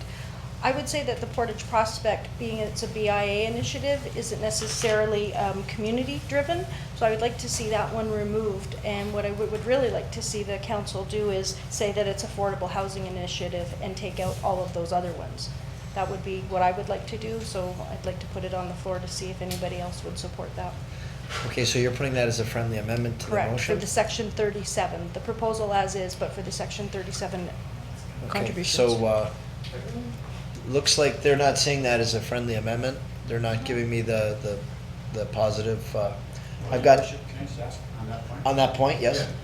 Yeah, can I just ask, does the report not come back to council that looks at different ways that the money from Section 37? I'd be happy to support the suggestion, but I'd like to ensure that it's actually going towards a project and not actually going into a bank account when there's nothing to actually build. So it's an interesting proposal, but I think there's a future report that comes back to council, and then council gets to decide on where the Section 37 money goes. And maybe at that time, if we have a project that's in play, then we can put the money towards that. Very good point. Counselor Ioannoni, to that point. Yeah, does the money have to go to just one thing? No. No. Yeah, so when you list 4 things, we can invest some into affordable housing. Yes. Okay, thank you. To that point, Counselor, or I got you in the queue otherwise? points, but go ahead. Okay, so I've got Counselor Strange, then Dabrowski. Yeah, Mr. Mayor, I just want to congratulate Mr. Rudan over there for, I think in the last, I don't know, 6 or 7 years since I've been on council, the last 5, 6 years, been getting emails about from tourists and residents about an eyesore on Stanley and Dunn Street. I'm sure it's been a lot longer for some of the other members, but I want to congratulate Mr. Dan and the architect for this. It's going to be world renowned, I think. Hotel and mix of residential. It looks like something that would be on the Jetsons or something like that. But it looks, seriously, it really does look unbelievable. I think the only thing you're missing is an airport on top of it. But I want to congratulate all of you, and I think it was time that we did something with that property. So congratulations, and I support the motion. Okay, thank you for that. Counselor Dabrowski, then. And I'll echo Counselor Thompson and Counselor Strange's comments as well. I think it complements the theater nicely. That's going to be completed soon. And obviously it improves an area and enhances an area in a corner, as Counselor Strange mentioned. That's been an eyesore for a lot of years, and I have residents ask me on a daily or maybe weekly, and tourists as well, what are we doing with that corner? The video, by the way, gave me goosebumps. I don't know if it's something I've seen out of the Jetsons, but really neat concept. And after hearing the presentation, I think you've crossed all your T's, dotted all the I's. It makes sense. It's a no-brainer in terms of economic impact and job creation for the city. And I do see this is a landmark hotel. You see the Sears Towers and other landmark hotels across North America, and I think this competes, if not surpasses those. And I think that, once again, will separate Niagara Falls and our city from the rest of the tourist cities in North America. And in terms of where we're going to allocate the $2.7 million, I think the 4 ideas presented they're viable, they're great ideas, but I think we're putting the cart before the horse, and I think we need to put some confidence into the developer and into the proposal and deal with that first. But either way, happy to second the motion. Thank you for that. Counselor Pietrangelo. Yeah, thanks, Your Worship. To echo other comments, I thought page 6 of the report, just a note to planning staff, did a very good job of detailing how the tourist commercial policies that are in the city's official plan are a bit different in the sense that they actually challenge developers to bring forward a plan that would help to make Niagara Falls a world-class destination. And a couple of the criteria that they actually have in their policies are criteria that talk about the building's massing and also the building, whether or not it creates a unique feature in the skyline. And I just want to say kudos to the architect and also to the developer because you definitely check those 2 boxes. Excellent. All right, everyone's had their say. We're going to call the vote. All those in favor? Okay, and that's unanimous. Congratulations.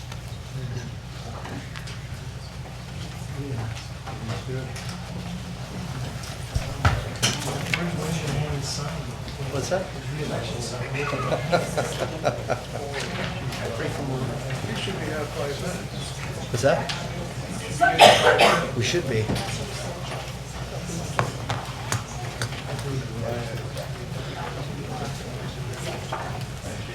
All right, Mr. Clerk, can you please introduce the next item on the agenda? A public meeting is now being convened to consider a proposed amendment to the city zoning bylaw to permit a 26-unit townhouse development at 6583 to 6599 Montrose Road. Notice was given by first-class mail in accordance with the Planning Act on Tuesday, October 15th, 2019, and by posting a sign on the property in question. Anyone who wants notice of the passing of the zoning bylaw amendment or would like to preserve their opportunity to appeal to the local planning appeal tribunal shall leave their name on the sign-in sheets that are located outside council chambers. Thank you, Mr. Clerk. I now ask our Director of Planning, Mr. Erlovich, to please explain the purpose and reason for the proposed bylaw amendment. Thank you, Worship. This application is for a 26-unit townhouse development. It's located on the west side of Montrose Road, south of Badger. Properties to the south, north, and east are identified as detached residential dwellings. There is a proposed townhouse development on this block of land running onto Badger. The proposal itself is for the 26 townhouse units. They're what we term stacked townhouses. So we will be adding that as a permitted use to the zoning. There's a reduction in the minimum lot area per dwelling unit to 160 square meters, and they're looking for an exemption to the interior setback of the interior setback side yard. So just in this one location, they're providing a 3.1 meter setback. Our standard for a detached dwelling, if it was located on this lot, would be 1.2 meters from the lot line, so we see that as acceptable. The standard parking requirement is 1.4 parking spaces per unit. They're proposing 1.27 parking spaces per unit. This row of units have garages and driveways.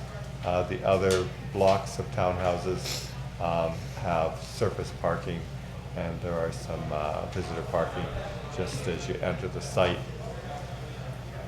This is an image of what the property would look like once developed. So these are the units without the parking garages, and the idea is that there's two doors. One would be the door to this very standard townhouse with a living room and bedrooms on the upper floor. The other door would be a door that would lead down to the basement level. So what you have is, as you enter one door to the lower level, you have 2 bedrooms, bathroom, and then a living room, kitchen arrangement. And the standard townhouse floor, you'd enter that. You have your living room, your kitchen, laundry or utility, and washroom. And then on the second floor, you have your 3 bedrooms and bathrooms. So they're basically one unit stacked on top of another, hence the name stacked townhouses. We did have so they're looking to go from an R1D zone to an R4 zone with site-specific provisions for those modifications that I identified. We did have a neighborhood meeting. There were 3 residents that came out. There were concerns about site drainage. This property is subject to not releasing more surface drainage after development than before development, and so this is subject to a holding chamber underground. This is fairly commonly used to collect the water and then release it at a slower rate. There were concerns about loss of privacy. There were concern about noise, particularly from garbage trucks, and there were some concerns about property values. We looked at the provincial policy statements and the places to grow. We found that this application does comply with the growth plan as it provides a more efficient use of underutilized parcels. The region's official plan also promotes higher densities within the urban areas, and it's found that it was supporting the overall goal of supplying housing suited to the needs of housing for various household units. The Niagara Falls official plan designates the lands as residential. That caters to a wide range of housing uses. The proposal is on a arterial road, which permits 50 to 75 units. They're proposing 62 units per hectare, so it's within the established density limits. It will assist the city in meeting its 40% intensification targets, and the infrastructure can support the proposed development. Servicing design brief will be required at the time of site planning or as a condition of condominium approval. So if it comes back at this point, you're just approving the zoning. If it's developed as a standard condominium, that would come back to council. If it's a rental project, then it would come back as a site plan.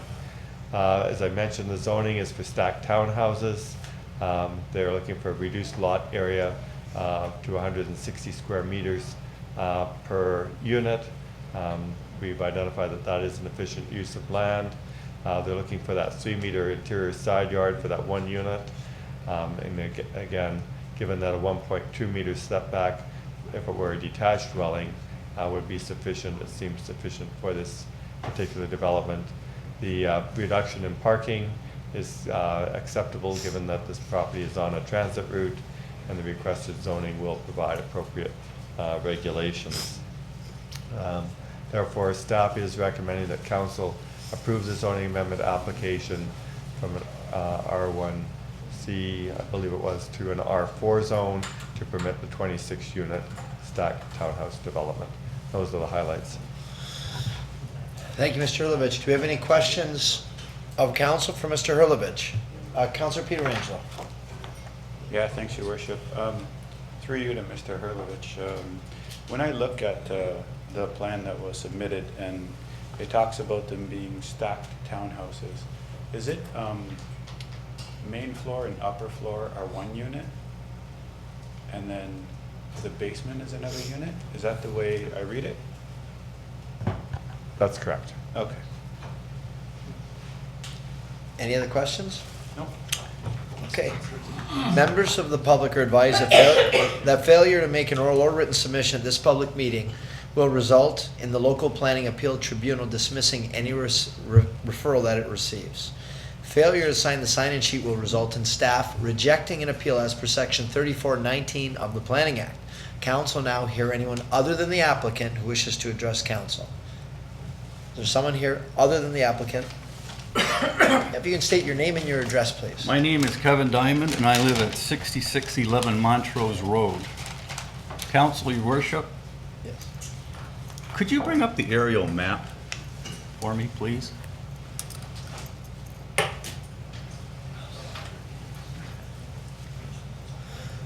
There we go. This is my residence right here, right beside this whole parcel. And this is my garage here, which they're planning to build a road right beside. And my concerns are during construction with earth compactors, heavy equipment, pavers, could it possibly damage my garage? I spent a substantial amount of money building that thing, and I don't want to see it destroyed. Second of all, they want to put storm chambers basically in front of my garage. So there's a parking lot they're proposing to build for visitors, and that actually sits on top. See the little 3 trees that are in front of my garage there? Can we point to it? Right. That's a garage. Oh, okay. That's my garage. That little parking area there is going to have the storm chambers underneath it. And storm chambers can actually get plugged up sometimes because they're sewers. Leaves, sticks, everything can go down there. And my garage is actually below grade of that. So there's potential that water could be rushing down my driveway.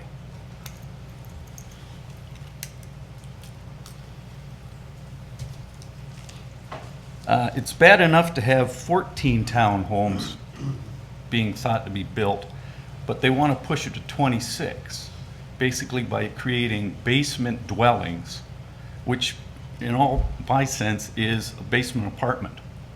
And they've already got the billboard out on the street asking $280,000 for a basement apartment. This is just jamming houses in there as fast as they can. The other thing is the property line in the back of my property drops 52 inches. Both of them do. And it's an actual valley, and there's a natural waterway that flows through there across the hydro field and into a, you can actually see the shading here of the natural waterway. And I dug a pond there, and that pond stays full all year round.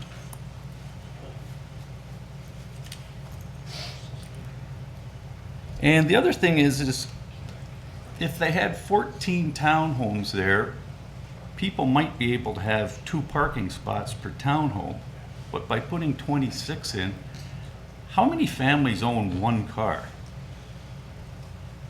Just something to think about.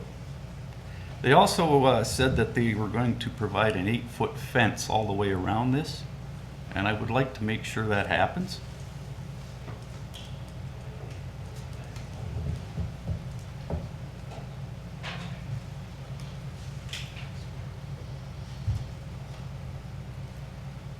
And that's it.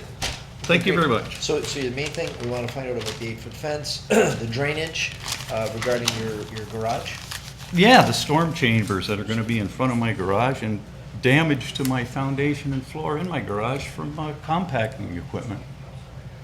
Okay, Thank you. Okay, thank you very much. We'll get you some answers.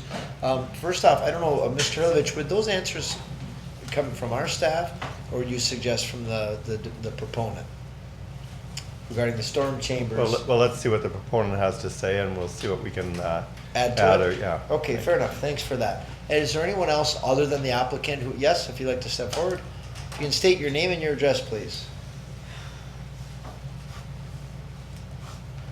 Name's Alan Bateman. Live at 7666 Badger Road. Thank you. The wife owns one on Badger 2. It's 7674. Also speaking on her behalf. We've got a... Okay, we're at the tail end of that property. Okay. So lot 9 and 10. Right there? Yep, that's the wife's property. The next one over, nope, one more. Yep, that one's mine. And we have a turnaround depot between that property and the next door neighbor. And I'm worried about a vehicle coming through and ending up in my backyard, for one. If we're looking for all these amendments and everything, I wouldn't mind an amendment on the fence height restriction on my property to go at least 15 feet. It is out through Niagara Falls. If you look across the street from Roman Cheese, that one is about 15 feet. the other one on Beaver Dams and Kaler Road, from Center Road, that one's got to be at least 18 feet. I wouldn't mind something like that. I'm willing to put it on my property, except I want the variance. You guys approved the variance at no charge to me. Okay. Because I bought that property 30 years ago, knowing there's going to be a development there, but not knowing they're going to be looking in my backyard. The noise, you're going to have balconies hanging off the back of them hoses? Possibly. Okay, we can get you some answers to that. All right, I don't need 3 little trees planted. I realize airplanes do fall out of the sky and land on decks, but I have a more chance of a car backing in my, or pulling in my driveway, or in my backyard off that road. The other thing is the noise level is going to be outrageous at that end. Okay, So- we'll get you some answers to that. Yep. Okay, Alright. thank you, thank you. And Is there- I did submit, hopefully you guys got it, Yep. today? Okay, there's a couple key things on there you might want to get. Do we have anyone else other than the applicant who wishes to address council? Okay, seeing not, then we'll hear from the applicant or his or her representative. Hopefully we'll get some answers to these questions. What's the other guy? Yeah. No, I blew my knee out shoveling snow today, so I grabbed my son's crutches and made my way here. I have a US slideshow on USB? USB.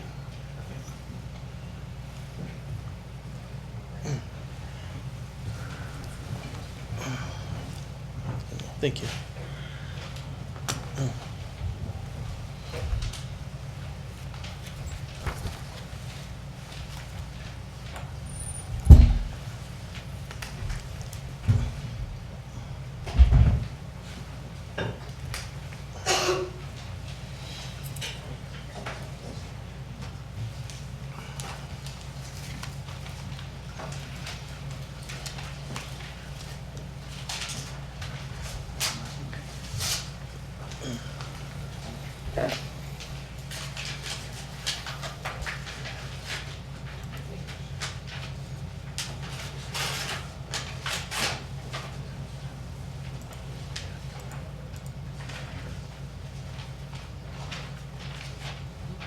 Is it right out of the way?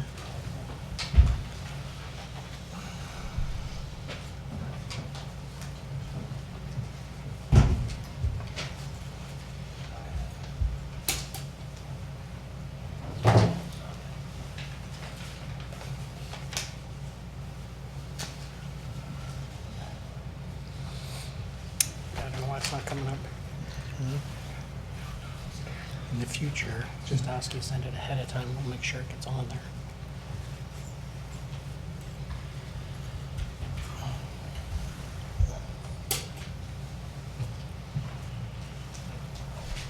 Well, I can talk without it, I Yeah, suppose. you might have to. Sorry Yep. for that.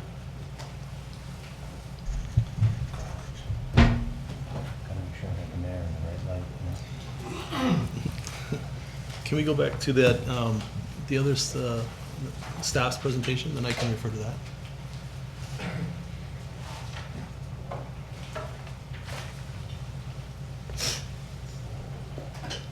Probably the most helpful thing is if you could address the residents' concerns. Yes. Because I think we pretty much understand everything else. That's our biggest thing right now, if we can get answers for those folks. Okay. The fence, the drainage, you know, the storm chambers, those are some of the main issues, if you could. Sure, no problem. So, on the slide there, that won't work, huh? Nope. Okay, so on the slide where the water course is going to go next to the garage, we have the storm chambers. Those storm chambers are engineered design. They're going to be reviewed and critiqued through site plan approval. They will be up to snuff and up to city standards for the capturing of stormwater and the release of stormwater. The inlet and outlet of these storm chambers will be below the grade of the garage, so it won't spill upwards, it will spill downwards if anything. But again, they'll be fully engineered, vetted through staff, and approved through site plan approval. Further, this will be a condominium development. The condominium board will have maintain funds, et cetera, to make sure that these things are taken care of, as well as general maintenance will be, I'm sure, a requirement. In terms of damage to the garage, first off, there's always a construction insurance if these rarities happen, but we will not be crossing the property line. In fact, we'll be building a retaining wall at the property line to ensure not only that there's no trespass, but also to control the stormwater on the site so that no stormwater will spill onto it. We previously approached the neighbor through our engineering recommendation that we regrade the area next to the garage so that it will have proper sloping and better control the neighbor's drainage on his current site. The neighbor refused and told us that we will not be setting foot on his property. We respectfully agreed to that, and we redid our engineering to eliminate any grading or elevation changes to the neighbor's property. In my opinion, it's to the neighbor's deficit, but it's out of respect for him, he can do what he wants, and we've controlled our stormwater appropriately on site. And again, that's going through site plan approval and be vetted by your engineering staff as well. So the garage should have no damage to it. There should be no stormwater issues. And I respectfully accept that the gentleman doesn't believe this, but I mean, that's his prerogative.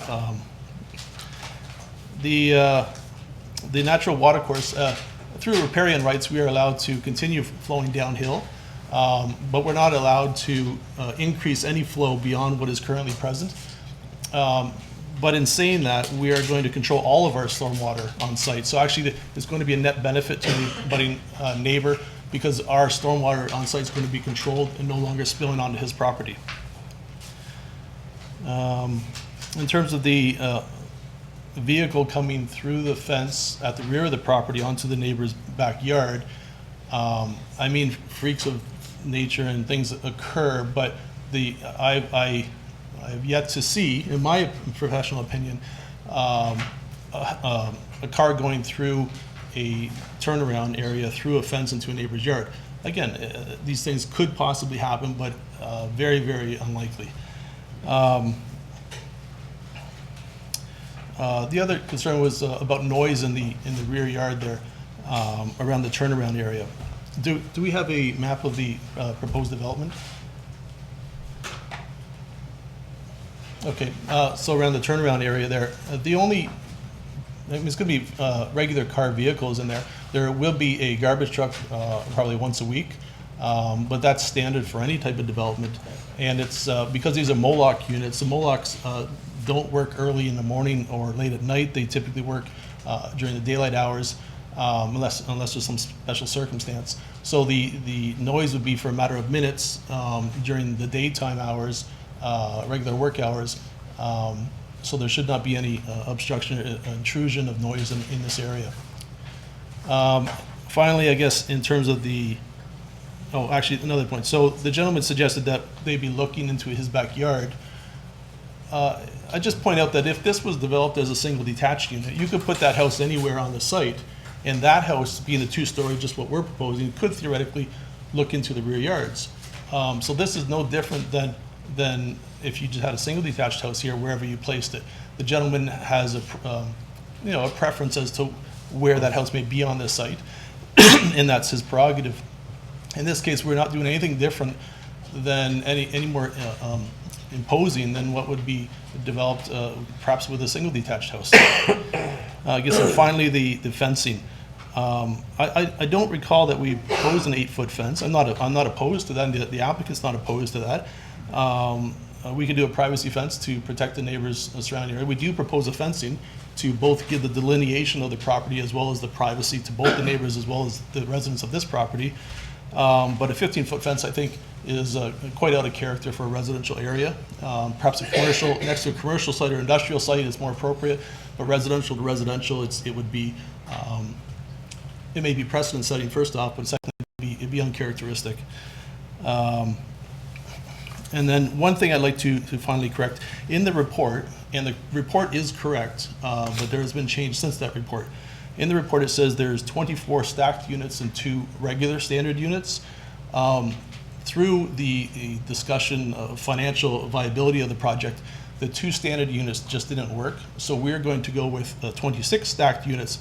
The unit count does not change, the configuration of the buildings do not change, nothing changes other than how we're going to allocate the buildings in terms of the units.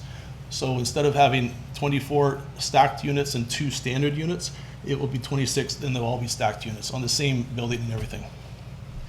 Is there any questions that I perhaps can answer? Yep, I do have a couple questions for you. I've got Councillor Pietrangelo and then Lococo. Yeah, thanks, Your Worship. I guess just through you to staff, what is the maximum height of a fence in a residential zone? I know the one gentleman talked about 15 fences, but I don't know if that's resident to resident. Yeah.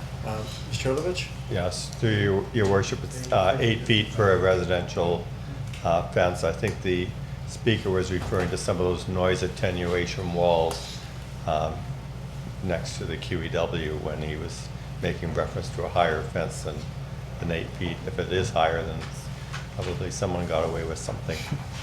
Okay, thank you for that. So 8 feet is the maximum.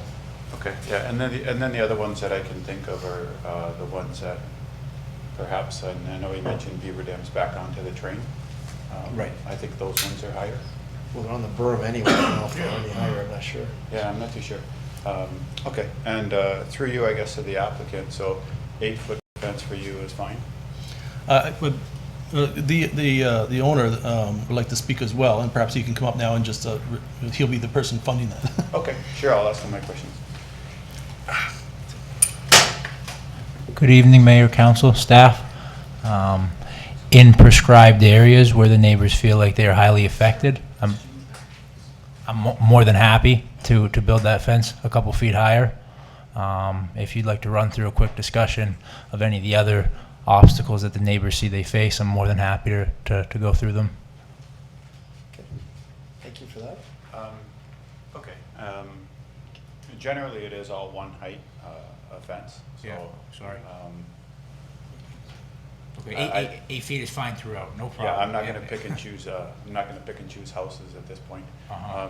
So my second point was, I know the gentleman before you mentioned the fact that this would be part of a condominium complex. Correct. But I didn't see that in the recommendation.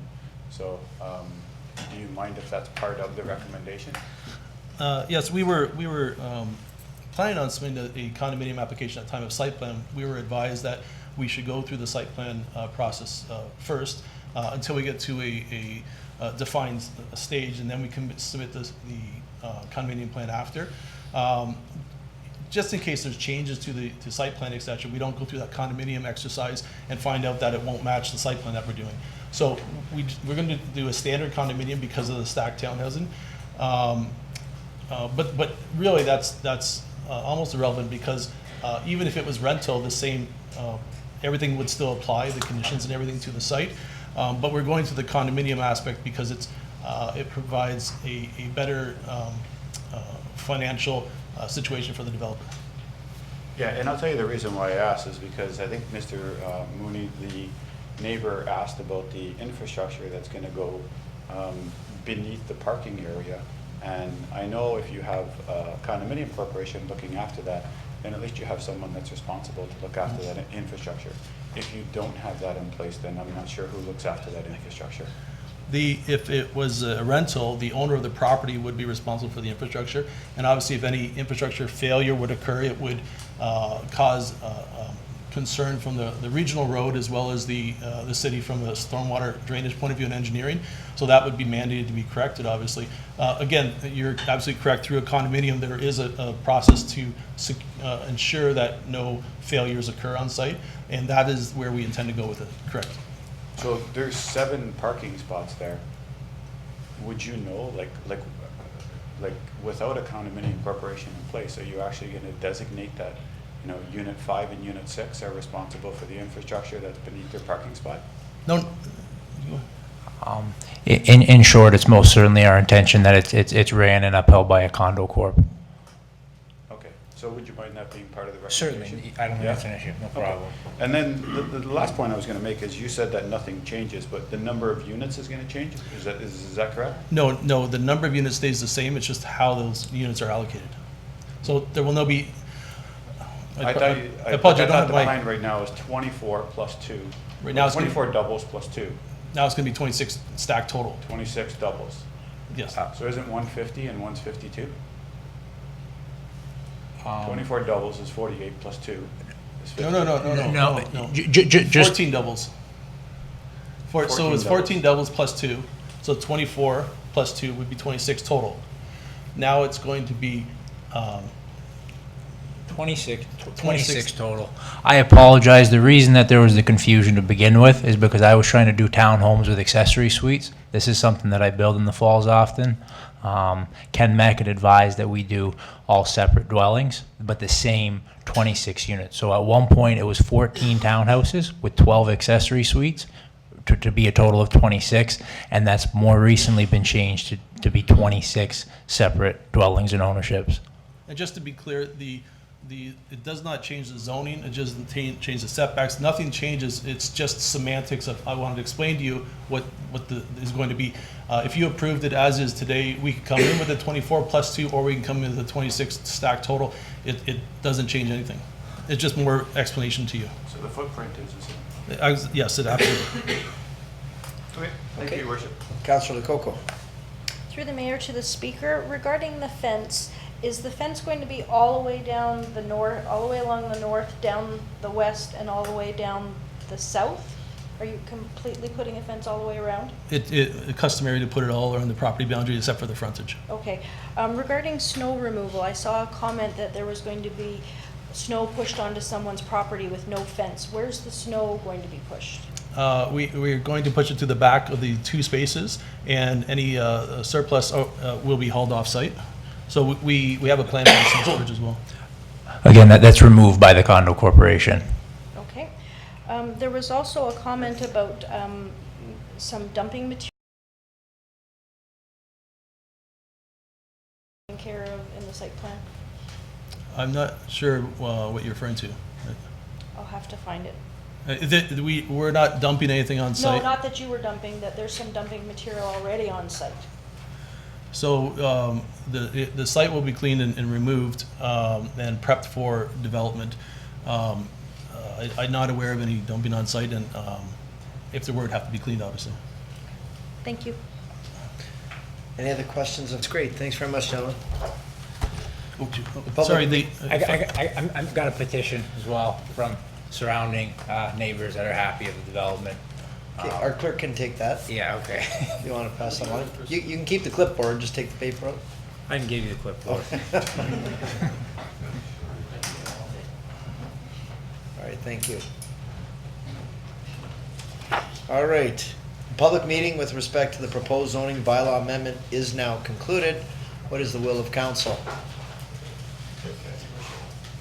Councilor Pietrangelo. Yeah, thanks, Your Worship. I'll move the recommendation with 2 minor amendments. One, that the developer be required to build an 8-foot fence, an 8-foot privacy fence that surrounds the northwest and south borders of the property, and also that the development be subject to a condominium corporation. And I just want to say that I appreciate the developer coming out and listening to the neighbors and actually making some meaningful changes. So I'm happy to make the recommendation. Okay, agreed. Seconded by Councilor Campbell. We'll call that vote. All those in favor? Okay, and that's approved. Thank you for that. Thank you. Okay, the reports have been done. We're at the consent agenda. What's the will of council? Councilor Lococo, then Thompson. I would like to pull PBD 2019-75 regarding the showers. Showers? I'm sorry, yeah. Okay, any other ones to be pulled? Okay, why don't we? Thank you. Okay, moved by Councilor Pietrangelo, second by Councilor Carrier, that we move the balance of the consent agenda. All those in favor? Okay, those are approved. And now we will deal with Councilor Lococo, if you'd like to address the showers consent agenda item. Thank you, Mr. Mayor. I was wondering if Mr. Hurlovich would be able to speak on this? Mr. Hurlovich, are you able to address that? Well, excuse me. Yes, Your Worship. This report addresses council's request at the last meeting that Transcab be provided to transport people from the homeless shelter to the Gale Center in order to use the showers. At the time I put this report together, it was my understanding that the showers were available 7 days a week. And so my calculations were based on that. However, we've since learned that the showers are available only 4 mornings a week. And so I've had to adjust those figures. So 4 mornings a week times 19 weeks is what would take us to the end of March when the shelter closes. That's a total of 76 days. We need 2 cabs. And so that adds up to $27.12 per day. So a total of $22,061 as opposed to $4,100 that was previously stated in the report. So the recommendation would be that council allocate $2,100 towards Transcab services. Okay, you make that motion? I would like to make the motion, yes. Okay, Councillor Dabrowski? Just thinking if we already approved the 4150, could we not accommodate Didn't approve 14? anything yet. Sorry, well, we haven't approved, but if we were looking to approve the 4150 for Transcab to accommodate 7, but now we're going back and refiguring numbers, could we not accommodate additional folks? There is something that came up since then. There's an out of the coal hub drop-in center at the hub on Queen Street. So what they were looking to do was to have some sort of transportation from Morrison Street to Queen Street on the existing bus. So maybe that's where that money can go. We haven't worked it out. I don't know how much. Actually, I guess it would be the same if 7 people were going to showers and 7 people double it up. What do you guys think? Yes, Councillor. Thank you. I'd support that because the problem with the shelter is you're kicked out at 7 o'clock on the nose. And that just gives them 4 more hours of being able to be inside out of the elements. So I'd support that. Okay, so you want to make that? Go ahead. The motion is to include the extra money that was in the showers to be used for the hub on Queen Street for the drop-in center.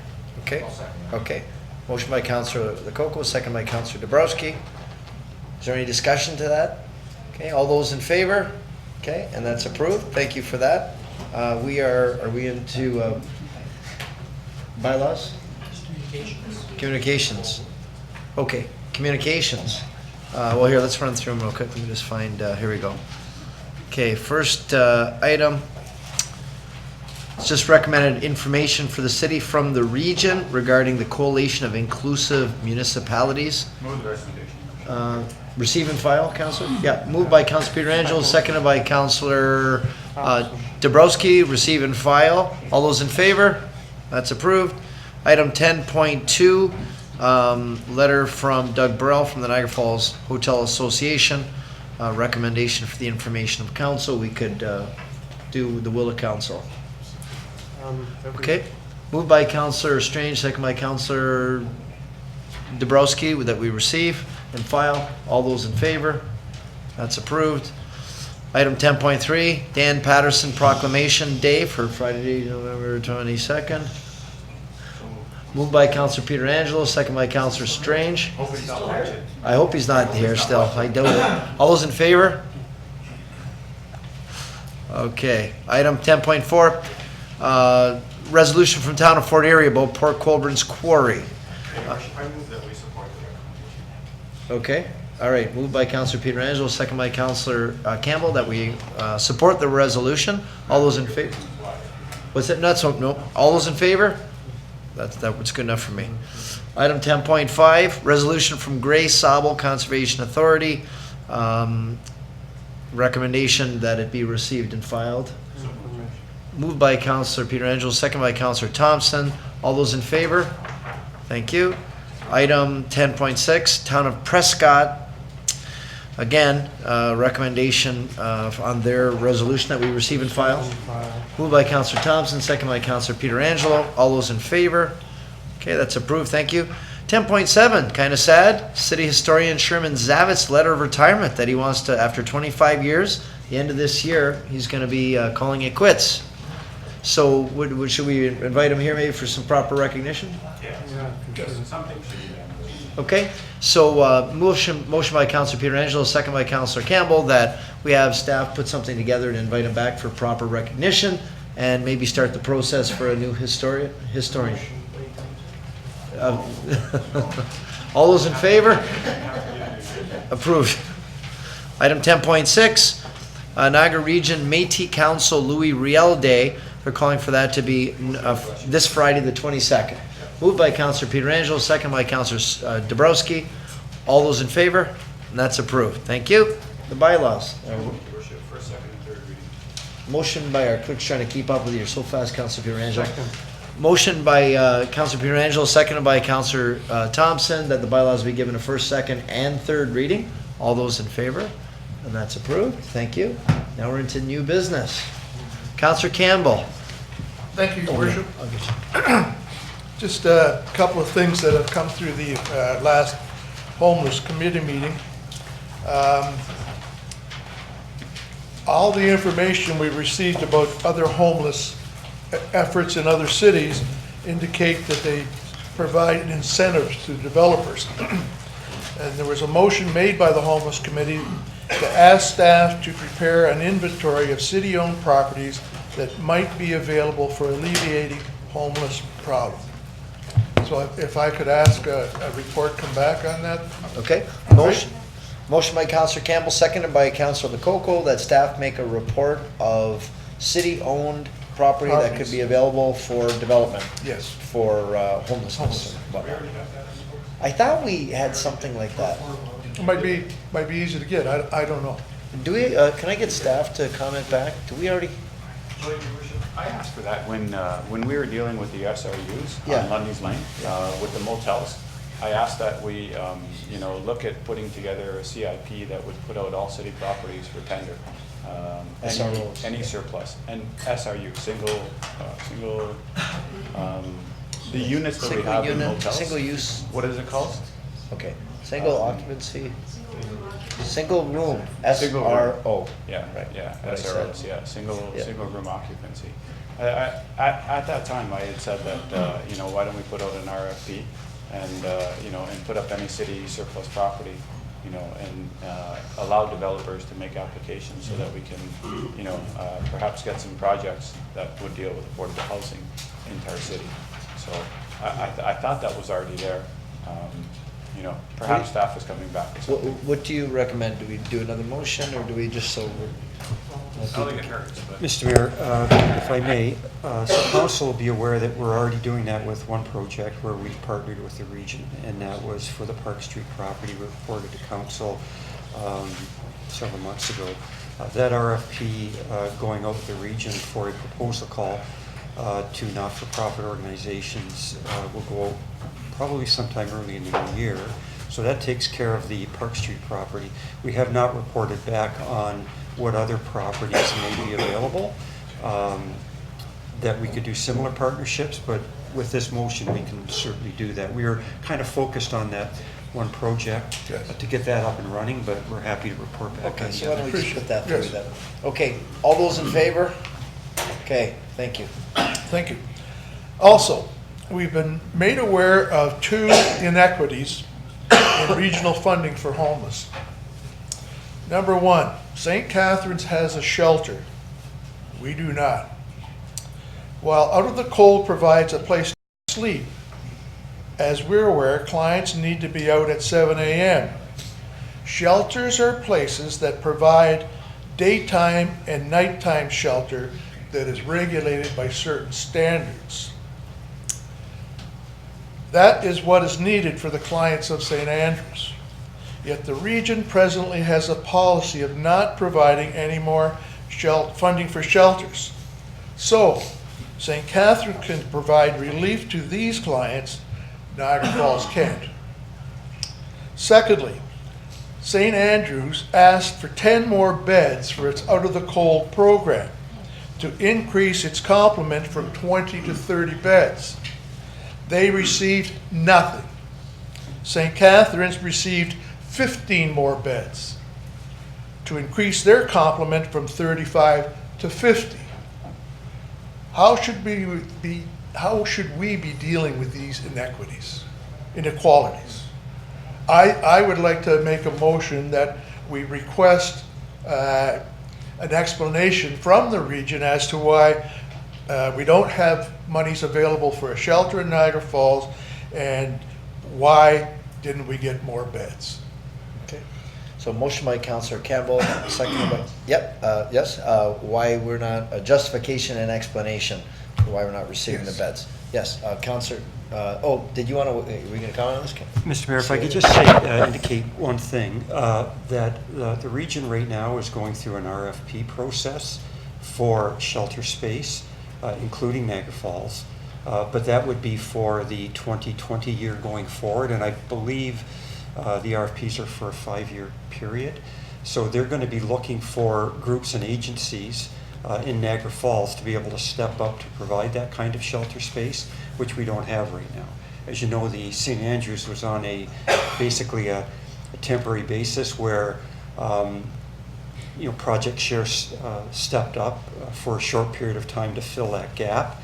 But what the region's looking for is a longer term commitment on an RFP process that they're going through right now. So they're in the midst of doing That being said, I still want them to know that we're not very happy with the fact that we don't have a shelter in Niagara Falls. So maybe we could send a resolution encouraging them to take a close look at Niagara Falls, that we are. So be that, and also questioning why St. Catharines got the beds and we didn't. Okay, we can do that. Yes, Councillor Ioannoni? Thank you, Mr. Mayor. We didn't get the beds because the statistics sent in by the Out of the Cold, which is a 2-year pilot project with Project Share, the numbers sent in justified the beds that we have right now. It was strictly numbers. We've already asked that question. Kathy Cousins was at a meeting with us, and she said it was based on the numbers provided by St. Andrews last year. It took, because nobody else agreed to house a shelter, Project Share took it on. It's not in Project Share's mandate. It didn't even go through the board approval. It was just agreed to by the executive director. We have nowhere else for next year.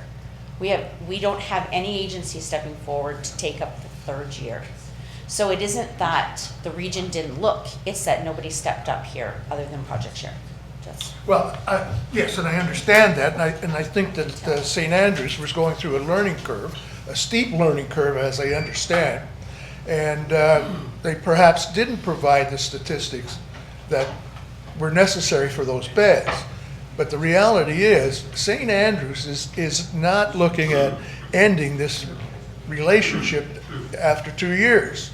As a matter of fact, we've met with them, and there is some indication that because the church is on tax-free land, is it possible for them to build some homeless facility on the parking space next to their facility? And we want to see St. Andrews move forward, but this year they needed the beds, and we didn't receive anything. Mr. Mayor, if I may, and if St. Andrews is interested in moving forward on a more permanent basis, they should be contacting the region and getting involved in this RFP process, because that's exactly for.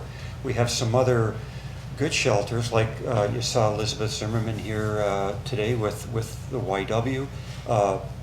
The Boys and Girls Club has theirs over on Ontario Street. It's just not enough beds, but they're looking for a permanent, longer-term solution. But as Councillor Ioannoni has indicated, up to that point, nobody had stepped forward to provide that. That's why it was a 2-year temporary arrangement. But they're looking now for people to participate in this RFP. Councillor Ioannoni. I think it's also important to note that the number of beds in there now, there's too many. This space is far too small. We've gone to them and we've asked for an additional room to put more beds, and St. Andrews said no. Right now, this is the best we got. It's not even close to ideal, but we couldn't get any extra space. And it's really not a comfortable situation right now. That's not the answer I was given from St. Andrews. And it seems to me that there's two forces here working with St. Andrews, and we met with them, and they are willing to change things around. As a matter of fact, there's some type of initiative that might move the, oh my God, I'm stuck with words, the food bank to the property in St. Andrews. They're willing to put another floor on top of the gymnasium, and they're willing to make this the homeless place for Niagara Falls. But it obviously does take money. And we've talked to Bruce Ward, as you're aware, and he made an awesome presentation. And we're going to try it. Well, we're going to move forward on it. It's just that I think if we're going to do it, it has to be through the homeless committee. Okay, thank you. Councilor Lococo and Ioannoni. Thank you, Mr. Mayor. To speak directly to that point, I do sit on the board at Project Share, and we did bring that idea from St. Andrews for Project Share to merge with them. We weren't able to discuss it at that point, so it's been tabled for later. It wasn't that it was a no, it's just been tabled for later. So there are a lot of ideas out there that hopefully, because all of our services are scattered throughout the city, it makes it very difficult for one person to navigate it. Absolutely does. Councilor Ioannoni. Thank you. And through you to Councillor Campbell, it was for this year we asked for extra space, not their proposal for years to come. But it was for this year we asked so that they could accommodate more people with a bigger space. And it was this year we were told no. So I'm not talking about anything they have on their books. As a Project Share board member, I will tell you that's what was brought to us at Project. Councilor Ioannoni, you have the new business? I do, thank you. Okay. Okay, first of all, I'd like to thank Council very much for the opportunity of sending Councillor Lococo and I to Texas. It was a very interesting time to go. We had an opportunity to have a conference call with Ian DeYoung before we went, because we wanted to ask him what concerns he had and maybe how he thought Community First was working in Austin. We took his questions. They're actually Housing First? Housing First. No, it's called Community First. Yes, which there's a whole presentation for you. We must say when we spoke to Ian DeYoung, the time we went, being in Austin, we were in Austin a month after Austin City Council. No, I think it was 2 months. Austin City Council voted that homeless could erect tents on their city sidewalks. Their council had a marathon session and said, you can now pitch your tent on a city sidewalk. The governor got involved and said, if you allow that, because residents went crazy and businesses, the governor got involved and contacted them and said, we will send in the National Guard if you allow that to happen. So council quickly went in and they rescinded that motion. But they had done a whole sweep of tent communities and under the bridges and displaced homelessness in different areas. We went out at night to see where we could find homeless, not approaching them. And they're back under the bridges, and there's tent cities, and they're no longer on the sidewalks. But I want to say that we have a presentation that we would like to do to council at the next meeting. There's a lot to tell you. There was 3 full days. We have probably 15 notebooks between us, but we'd just like 15 minutes to do a presentation maybe on the next agenda so that we could show you and the residents what it is we went through. And we wanted to make sure we were somewhat following Ian DeYoung's kind of mindset, because it is different, and interestingly, they are doing exactly that at Community First. And I also want to say the very interesting thing there was that when we introduced ourselves and they said, where y'all from? And we said Niagara Falls. Every single person we said that to said to us, is that boat gone over yet? Everywhere people were talking about the scow going over the falls. It was very interesting how much Niagara Falls was talked about at the time we were there. And the second thing that basically goes along the same issue is Durham recently declared, made a motion declaring that, asking the federal and the provincial government to declare an opioid emergency crisis. And so I would like to ask council to support a motion because over 20,000, I wrote my notes, where'd it go? In the past 2 years, there have been more than 12,000 opioid overdose deaths. I have a hard time with that word. Opioid overdoses have become one of the most frequent calls for local EMSs across the country, and also in Ontario.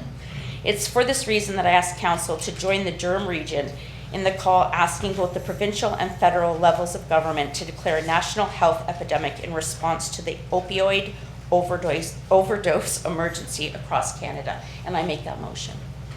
Okay. Second, you have a second? Wayne Thompson. Any discussion to the motion? Okay, we'll call the vote. All those in favor? Okay, and that's approved. Thank you. Anything else, Councillor? No, Councillor, I've got Lococo and then Thompson.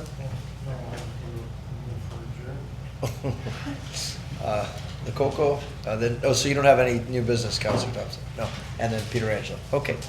Thank you, Mr. Mayor. I'd like to thank Council for also sending me to Texas regarding the homeless issue. It was a wonderful experience. We got lots of information and we'll report later.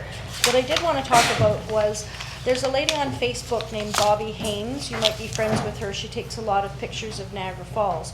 And recently in Niagara This Week, and I think in the Standard, there was an article on her that she has gone through breast cancer in the last year, and she's been going to Walker Cancer Center. She's very appreciative of the care that she's got there. She said they're wonderful staff, doctors, and they've been helping her through her struggle. And after her struggle, she seems to be a little bit stable right now. She thought, how could she give back? So because she's a photographer, she's been making calendars specifically about a lot of Niagara Falls areas, and she is donating all of the proceeds back to Walker Cancer Clinic. The large ones are $5 and the smaller ones are $3. If anyone is interested in them, they can contact her at Island Roots, that's ISLANDROOTS 47, the number 4, the number 7, at yahoo.ca. And she asked me to give this Niagara Falls one to the mayor, so I will do that after the meeting. Thank you. She's a very wonderful lady, and she would really like to give the support back to Walker Cancer Clinic. That's Thank very you. nice. It is. Yeah, did maybe make a motion, maybe we can try to peddle those through our website a little bit. Why don't we, you want to put something together like that? We can try to promote them for a little bit. So motion by Councillor Lococo, a second by Councillor Dabrowski, that we try to help push along some of these calendars on the website. All those in favor? Okay, and that's approved. Thank you. Councillor Peter Angelo. Thanks, Your Worship. I don't know how long you guys want to be here. 8 more minutes, okay. All right, I got 8 minutes. Let me get it in. I'm going to start with the 405, Your Worship. The fall, I guess it's over now with the snow, but with the fall comes a good time to be on the trails. And we've made use of the Bruce Trail. Probably been over the Mewburn Bridge at least a dozen times in the last month. And for anyone who hasn't seen it yet, it's a beautiful bridge, but it's monstrous compared to what was there. And I guess in looking at it, it's got to be at least 6 to 8 feet. The road's been raised at least 6 to 8 feet, and it brought me to think: is this really just for vehicle use? And I know that the region had a plan in terms of sending trucks off the Queen Elizabeth Way onto Mountain Road, down Mewburn, and then they were going to build an interchange at the 405. And I continue to say that the right solution is to make the 405 fully functional and have that access from the Queen Elizabeth Way heading east on the 405, and then also to be able to go from the 405 south and get onto the Queen Elizabeth Way. And to me, that would solve the problem of all the big trucks. And just yesterday, the provincial government announced that they wanted to relax regulations for large trucks on highways in Ontario, and that they're going to allow double trailer trucks on the roads and even during rush hour. So it leads me to believe that they're in support of using the infrastructure that's already there. The infrastructure that's already there is the Queen Elizabeth Way and the 405. It's not those secondary routes, being Mountain Road and Mewburn Road. So I guess my question to you, and it's specifically to you, is I know you had a meeting with the Ministry of Transportation. Where do we go from here? Well, the CAO was there with me as well, and remember we brought the issue up of making the 405 fully functional, and they did email us back with a follow-up, that they were following up on a number of the issues that we asked them. I'll just ask our CAO if he recalls where we left it on the highway. To you, Mr. Mayor, we left it that they were going back to their policy people because they were in the middle of this provincial review on different projects, and the 405, I don't believe, was on their radar, and they were going back to their policy people to get conversation going on having the 405 included in that sort of review of future projects. So up to the point that we met with them, it wasn't on the radar. And based on, if I could, just on the design, I know it's a little before Mr. Nichols' time, but I know at the time there was concern with both fire and municipal works with respect to having that bridge built to a design that it could take trucks, meaning our own trucks with emergency vehicles, snow equipment, because the standard that was there before wasn't built to that standard. So the standard was definitely elevated to be able to take those kind of vehicles over that bridge. Okay. I guess, Your Worship, I don't know if I can get an answer, but where do we go from here? Two thoughts come to mind. I mean, can we have a meeting with the minister and at least push our concerns forward in the fact that it should be fully functional? Can we talk to the region in terms of, I know once a year they usually set out what their one priority is. Would that be a big enough item for the region to consider as their one consideration? And I think, you know, you have Niagara-on-the-Lake, St. Catharines, Niagara Falls, who would all directly benefit from it, but then others in the region would, you know, indirectly benefit. So I guess I ask you the question, you know, say, where do we go from here? Well, I think the good news is we have a good relationship with the policy people now at the MTO. So what I'm going to do is I made a note here and I already sent something through to one of the ladies in the office for follow-up. So I'm going to try to set up a follow-up meeting with the policy people to find out, and I'll report back to you on that. So I just sent that message, so if that's good just for now. Okay. Second item? Yeah. I still got 4 minutes. Okay. Corner of the, let me see, Niagara Veterans Memorial Highway and Stanley Avenue. Yep. Province owns that piece of property there that OLG used to use for a parking lot. Every time I drive by it, I kind of cringe a little bit because it's really not looking that great. And I think to myself, it would be a great asset for the city itself. Have we ever approached the province in terms of giving us or selling us the property? And if they're unwilling to do so, is there anything that we can do under property standards? I mean, it really doesn't look that great. So, but it would be a great asset for us to have. So I'm wondering if property standards, Alex, I don't know if you can help us on that piece regarding the MTO property on the corner of Stanley and the 420. Well, I guess we can ask them to cut the weeds going through the middle of the asphalt. That might be a start. Yeah, we can send out one of our inspectors to look at. As to who buys the land, I don't know, that's a different question. So maybe the CEO can ask that part of the question about I'd rather not enforce the property standards issue. I'd rather the city acquire the property. I mean, it's a great piece of property, but obviously they're not utilizing it for anything. Yeah. So can we approach them in terms of? Well, I'll tell you the other part too. We're going through a parking strategy because the new theater opening. Yeah. And they're talking about that being worked into it potentially with shuttles, because we're not really sure the impact of having those 5,000 seats in that area. So I don't know, CEO, if you wanted to weigh in on this as well. Well, yeah, I agree. It's a really good strategic piece of property. You know, it's something we could talk to the minister about and say, you know, if it's surplus to their needs, then, you know, they should be putting it on the market themselves. Right. So that's something we could inquire of them. Yeah. Say if it's surplus and you're not going to use it, like get something moving where you get it on the market for somebody else to develop. Absolutely. Okay, so we'll Right. follow up on that too. Another one, Your Worship, odor control bylaws. Yes. I don't know whether or not we have one in the city that's odor control. We need a motion first, Counselor, to go past 10, because. Well, we're not there yet. I know, We're but we almost have to there. have a motion right now. This is my last one. Make the motion because, before adjournment. Really? Okay. Real quick. Motion by Counselor Peter Angelo, just to go for another minute. Second by Counselor Dabrowski to go past 10. All those in favor? 1, 2, 3, 4, and then how many opposed? 1, 2, 3. It passes. Okay, it passes. This will be his last one. Odor control bylaws, Your Worship. I noticed that other municipalities are putting them in that are specific to cannabis and cannabis operations. And I know that we're going through, I know that we passed an interim control bylaw, to study the situation and decide what we want to do with it. I wanted to throw it out there for staff.